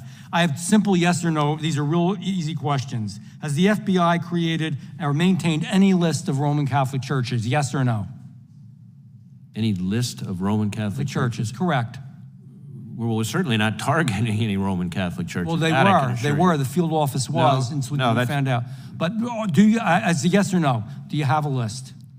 If you don't have a list, it's easy to say no. Well, we have 38,000 employees. We engage with churches of all kinds. So you may have a list of churches that you're looking at for possible No, not for possible investigation. How about Russian Orthodox churches? Same answer. Greek Orthodox churches? Tell me, yes or no? Evangelical churches? Tell me yes or no. We do not maintain. Yes or no? Excuse me? Please answer yes or no. It's not a yes or no question. It is a yes or no. If you've got a list of churches that you're targeting and looking at, the answer is yes. If you don't, the answer is no. If your question is, do we have a list of churches that we are targeting, then the answer is no, we do not have. How about Jewish synagogues? Yes or no? Same question. We do not maintain any kind of list of religious institutions that we're targeting because we are not targeting religious institutions. Let me tell you, it's a sorry state of affairs that these questions are questions I have to ask, and it's a damn shame to see what's become of our once universally respected FBI. We need structural change, and Mr. Chairman, I yield back. Gentleman yields back. Director, the 5 individuals who signed off on that memo, have any of them lost their security clearance during this internal investigation? I don't believe anybody has lost a security clearance, but again, we have an internal review pending, and that I'll let that come to its conclusion. How did you become aware of the Catholic memo that the gentleman just referenced? How did I become aware of it? Point of order, Mr. Chairman. Gentleman may state his point of order. Whose time is the chairman consuming with I his... thought for the committee, it's not a point of order. The chair now recognizes the gentleman for Texas for 5 minutes. Thank you, sir. I will say this, Mr. Wray, I'm one of those sheriffs that will be very blunt with you today. That's right here. I've had an opportunity to look at your testimony, lots of stuff, and hear about numerous task forces, crimes being committed against children, including even infants and toddlers, MS-13 gang members coming across the open southern border, the poisoning and killing of the American people with fentanyl, the sex trafficking, the human trafficking. It's quite clear, it is clear that you guys are dealing with some of the sickest bastards in our society. I have an article here from CNN in January 2022 calling the January 6th investigation the biggest investigation in FBI history. And what shocks me about this, quite honestly, is that you don't mention January 6th. Again, the biggest investigation, not one time in your 14-page testimony. You don't mention it one time. And that makes me ask myself the question, what the hell are you hiding? Sir, you mentioned 38,000 agents and support personnel in your agency. How many FBI agents and support personnel have you assigned to the January 6th investigation? I don't know that I know the number. I know we have a lot of people working on it in multiple field fair offices. enough, lots. Yeah. Knowing that you are dealing with some of the sickest people in our society with investigations related to child sex trafficking, have you reassigned any of these agents or personnel to investigate January 6th? Yes or no? I don't believe we have reassigned people away from child exploitation to January 6th. Now, let me just say this, Director. I find that my answer knowledge. disturbing because last month, Steve Friend, he testified before the Weaponization Committee. Mr. Friend was a domestic terrorism investigator for you, and he was told by one of his superiors that January 6th was, I quote, a higher priority than pursuing child pornography cases, end quote. And for those of you watching in America, understand today's FBI is more concerned about searching for and arresting Grandma and Grandpa for entering the Capitol building that day than pursuing the sick individuals in our society who prey on our children. And Mr. Wray, your priorities are flawed. But let's rehash what we know so far, all right? It's the largest investigation in FBI history, and you don't mention it in your testimony. Agents have been reassigned from child exploitation cases and so on. So now let's get into the money, Mr. Wray. How much taxpayer money has been spent on January 6th? I don't know that I have the figure You don't have in it? my Okay, head, fine. but Mr. Wray, I got an article here, December 22, 2022, 2 years after the events of January 6th, and it says the Justice Department has requested another $34 million from Congress. And number one, you shouldn't get another dime. The FBI shouldn't get another dime for this political witch hunt against the greatest president in my lifetime, Donald J. Trump. I want to turn my attention now to this fella, this character, Mr. Wray Epps. We've all heard of him. We've heard of Mr. Wray Epps. He was number 16 on your FBI most wanted list. He was encouraging people the night prior and the day of to go into the Capitol. And Mr. Wray Epps can be seen at the first breach of Capitol grounds at approximately 12:50 p.m. Play the clip, please. We need to go into the Capitol. Into the Capitol. Into the Capitol. What? We are going to the Capitol, where our problems are. It's that direction. Please spread the word. All right. Okay, but one more thing. Yeah, so can we go up there? No? When we go in, Are we going to get arrested if we leave go this up there? here. Yeah, you don't need to get Just shot. arrest us.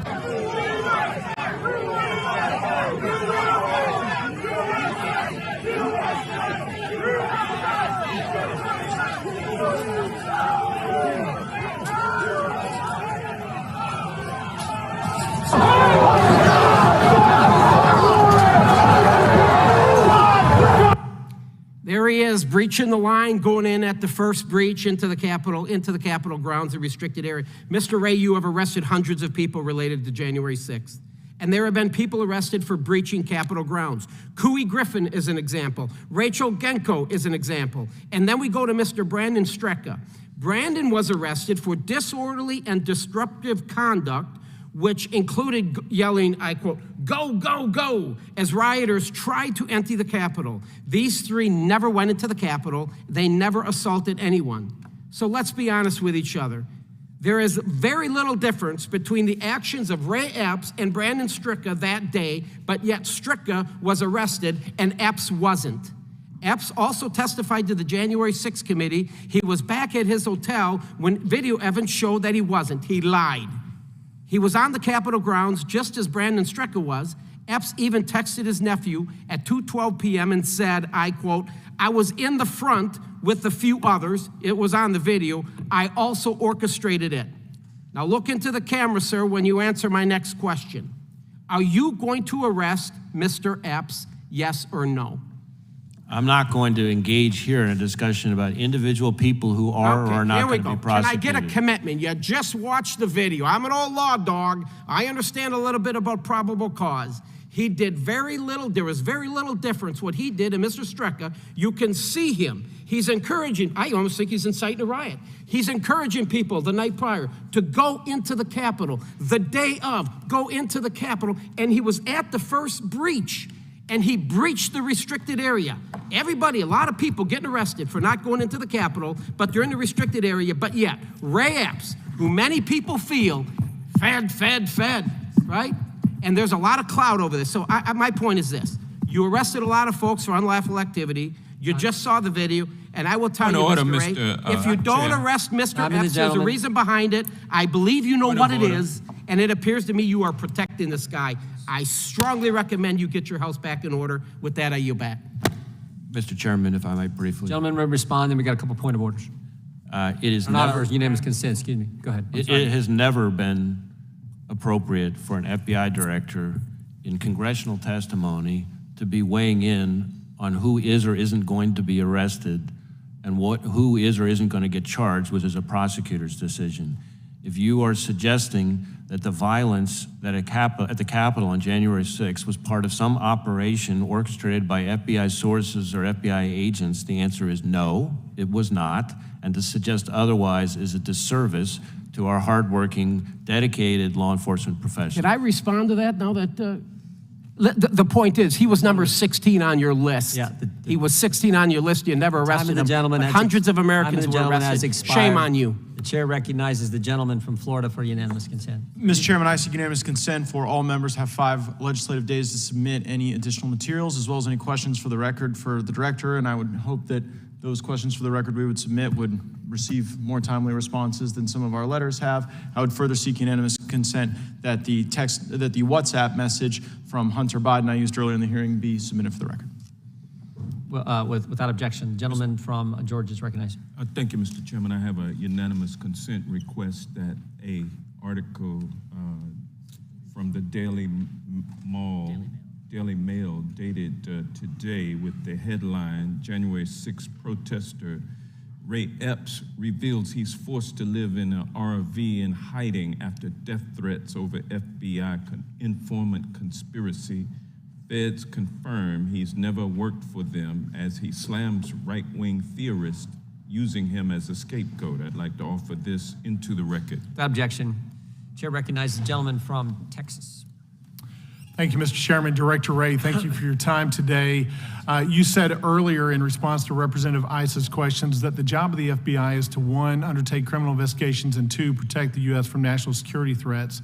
Would you agree with me that in doing those activities, the FBI has to do a lot of that in what are effectively confidential conditions? Is that correct? Yes. And when you're undertaking those activities in those confidential conditions, you're going to require tools that have been appropriated by Congress in the past, tools that say to you, we're going to trust you to use those tools correctly, and in return, the FBI then is expected to not abuse the trust of those tools that are provided to the FBI to undertake its activities. Is that a correct statement as well?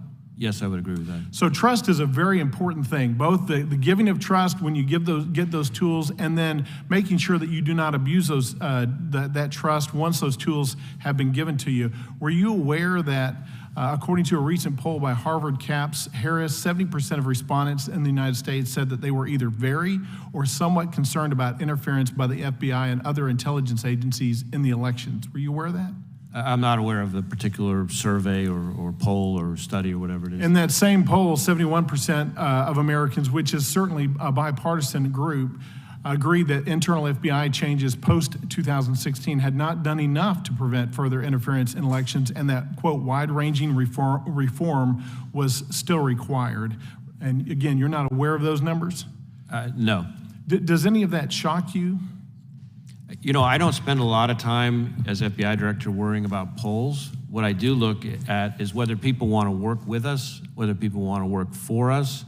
And on both of those metrics, we're actually going up quite significantly. In fact, in your home state of Texas, we've got a 93% increase in the number of Texans applying to work for the FBI since I've been in this job. And in fact, it's the highest.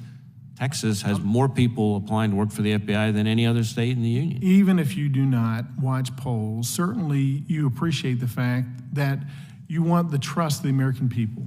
Would you agree with that? Absolutely. All right. Does it bother you that so many Americans do not trust the FBI presently?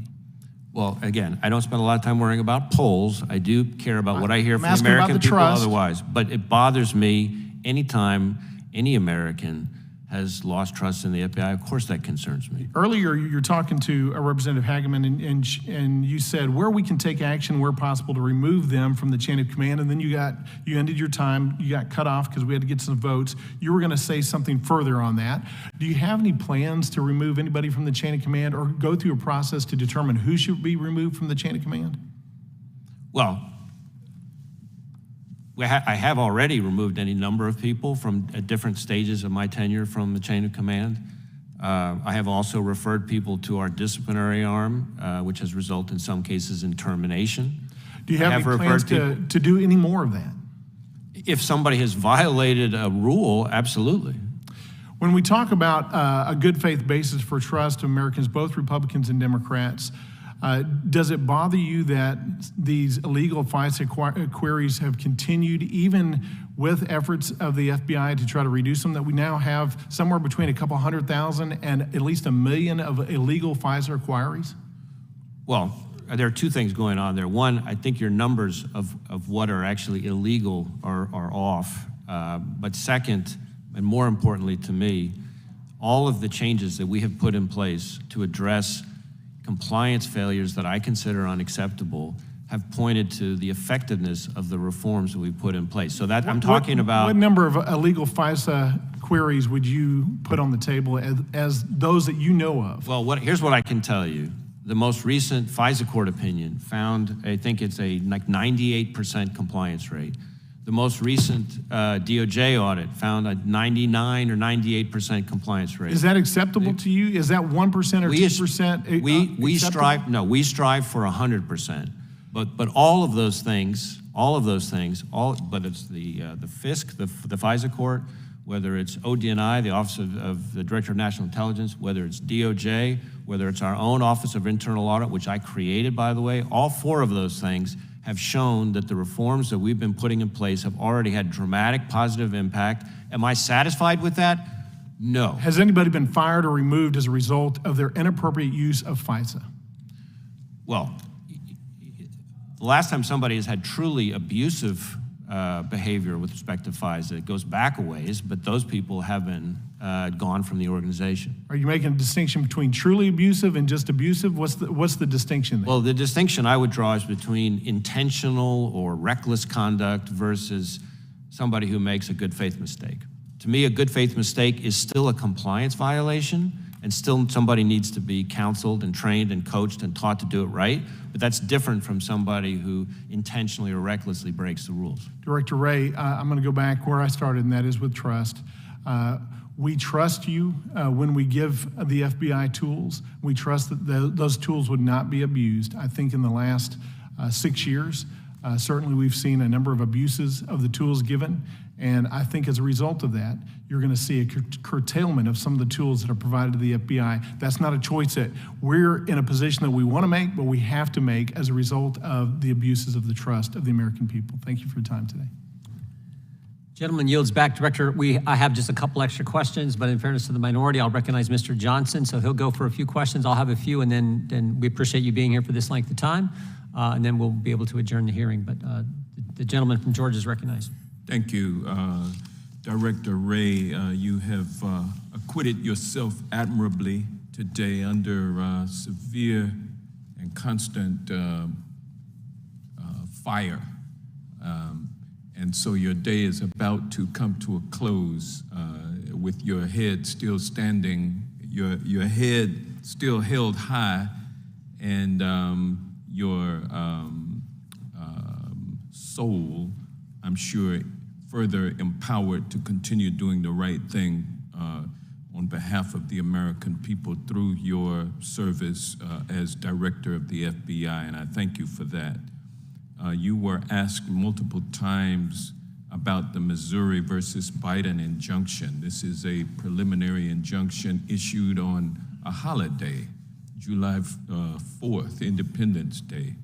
And it makes various allegations that thus far have been totally unproven, but relied upon as true here by members of this committee. What is your response to the allegations that the FBI has been engaged in censoring social media platforms or anyone else? Well, while I respect the court's decision, I think there are a number of factual findings that we don't agree with. And certainly the FBI is not engaged, in my view, in censorship or content suppression.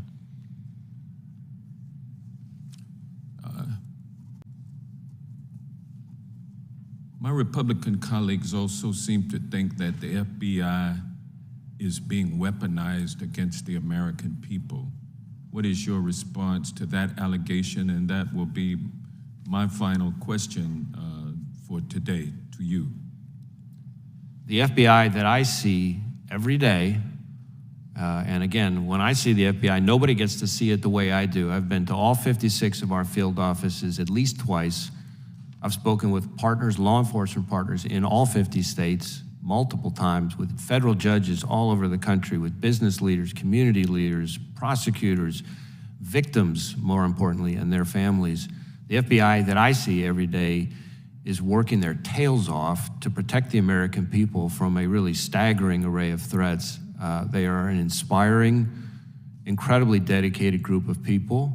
And the FBI I see is best captured by the Chicago agent who had his arm shot up by an AR-15 chasing a fugitive and retrained himself to shoot left-handed and then requalified for SWAT left-handed. By the Atlanta agent who unexpectedly came across a fugitive, a gang fugitive, chased the guy into a car, got caught in the car door. The guy drove off with the Atlanta agent stuck in the door. The guy headed out onto the freeway. Poor agent, broke his pelvis and Lord knows how many other things, and yet he still managed to apprehend the subject. The FBI that I see is captured by the Portland agent who, out for a run, comes across a mentally ill woman down in the train tracks and climbs down in the train tracks to try to wrestle her out of the way of the oncoming train while she's trying to bite him and everything else, and gets her to safety. Or the bomb tech who comes across a booby trap, blows up on him, and the next business day he's back at work. That's the FBI that I see. I could give you countless examples. That is the real FBI. Well, I thank you again for your service, and I appreciate the fact that you have allowed your somewhat loquaciousness to emerge during this hearing with that final response. Thank you. I think the gentleman yields back. Director, we appreciate those. The whole country does. In fact, I said this in an interview this morning, a TV interview this morning. Two of those agents who served for years in the FBI, did great work, now work for the committee on the Republican staff. And we appreciate the work they did then, the work they're doing now. But they share the same concerns raised by members of the committee. That's why they came to work for us. So I just got a couple other questions. Any of the FBI personnel who did improper queries of the 702 database, have any of those individuals lost their clearance? Well, we had, depends on how far back you want to go in time. We've had individuals, if you go back to say like 2018, I think was the last I remember, where you had somebody who engaged in intentional conduct and the person, for example, is gone. I think there were security clearances revoked for people back in that time period, but I don't know that we've had somebody who's engaged in, intentional or reckless conduct more recently than that. We have, as you may know, Mr. Chairman, and this actually didn't come up today, but it's important for people to know. We recently put in place a whole new set of accountability policies specifically focused on 702 that go through cascading consequences. Yep. And so that's an important It's been reported that donors of a congressional member of Congress were illegally searched. Has that individual lost their clearance? I'm not sure I'm familiar with the specific example. So, well, it's been widely reported that the donor base for a member of Congress has been searched, and I just wonder if the person responsible for that has had any consequences, like a loss of a security clearance. I don't know the answer. Okay. Is the FBI assisting the Secret Service in the investigation as to how cocaine wound up at the White House?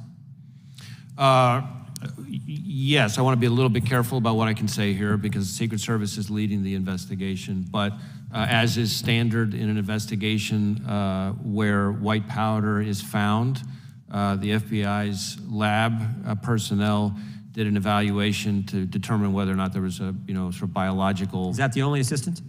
That's the only assistance we've done so far. We have offered the full range of our assistance to the Secret Service if they want to use us for that purpose. But beyond that, I would refer you to the Secret Service. Is that offer's been denied? Is that what you're saying? No, I didn't say that. We've offered it to the Secret Service, but beyond that, I would refer to them. In October of 2020, when Facebook asked the FBI, is the Biden laptop story Russian disinformation? The FBI's answer was no comment. Who gave that answer? And before you answer, sir, if I might just interject the fact that we agreed that I would have 2 questions and you would have 2 questions. I think I said a couple questions. Yeah. And you've asked a couple. In fact, I know I said a couple subparts. questions, but I give you 5 minutes. But I'll. Do you want another question? No, I want us to conclude this hearing, and I respect we will be your done in prerogative 2 minutes as the and chair. 10 seconds. Thank you. We appreciate that, and we obviously appreciate the director being here. In October 2020, when Facebook asked the FBI, is the Biden laptop story Russian disinformation, the FBI's response was no comment. Do you know who gave that response? I do not. The court knew, and the court said it was Laura Demlow. Do you know who Laura Demlow is? I do know who Laura Demlow is. What does she do? Laura Demlow is an agent in our counterintelligence division, and she currently works with the Foreign Influence Task Force. Doesn't she head the Foreign Influence Task Force? I think she leads it, yeah. She leads the Foreign Influence Task Force. Did you tell her to give that comment? Did I what now? Did you instruct anyone, when Facebook asked, did you instruct them to give the no comment? I don't remember giving any instruction along those lines, although I should say I'm not sure whether Laura Demlow was in that role at the time frame that you described, but Again, the court in Louisiana said she was, and said when Facebook asked her specifically, she said no comment. And this is the Foreign Influence Task Force leader, Foreign Influence Task Force that you created as director of the FBI, correct? Oh, that's correct. You created the Foreign Influence Task Force. I did create the Foreign Influence Task Force. Yeah, you put that together, and she heads it up. Okay. How did you become aware of the Catholic memo? The one in Richmond that we talked about a couple times today. As I recall, in one of my regular morning meetings, I learned that there was this product, and that was the same day that I ordered that it be removed. Was that before or after it was already in the press? That I can't tell you. My guess is it was probably around the same time, but I don't know. Did you learn about it? Did the people who brought it up to you, did they learn about it from the press, or was it some internal communication? I can't speak to how they learned about it. I just know that I was told about it by them, and we had a conversation about immediately taking steps that we then did. We appreciate that. Yeah. Okay, Director, we appreciate your time today. I know it's been a long day. We already had the unanimous consent from Mr. Gates, so the committee is adjourned.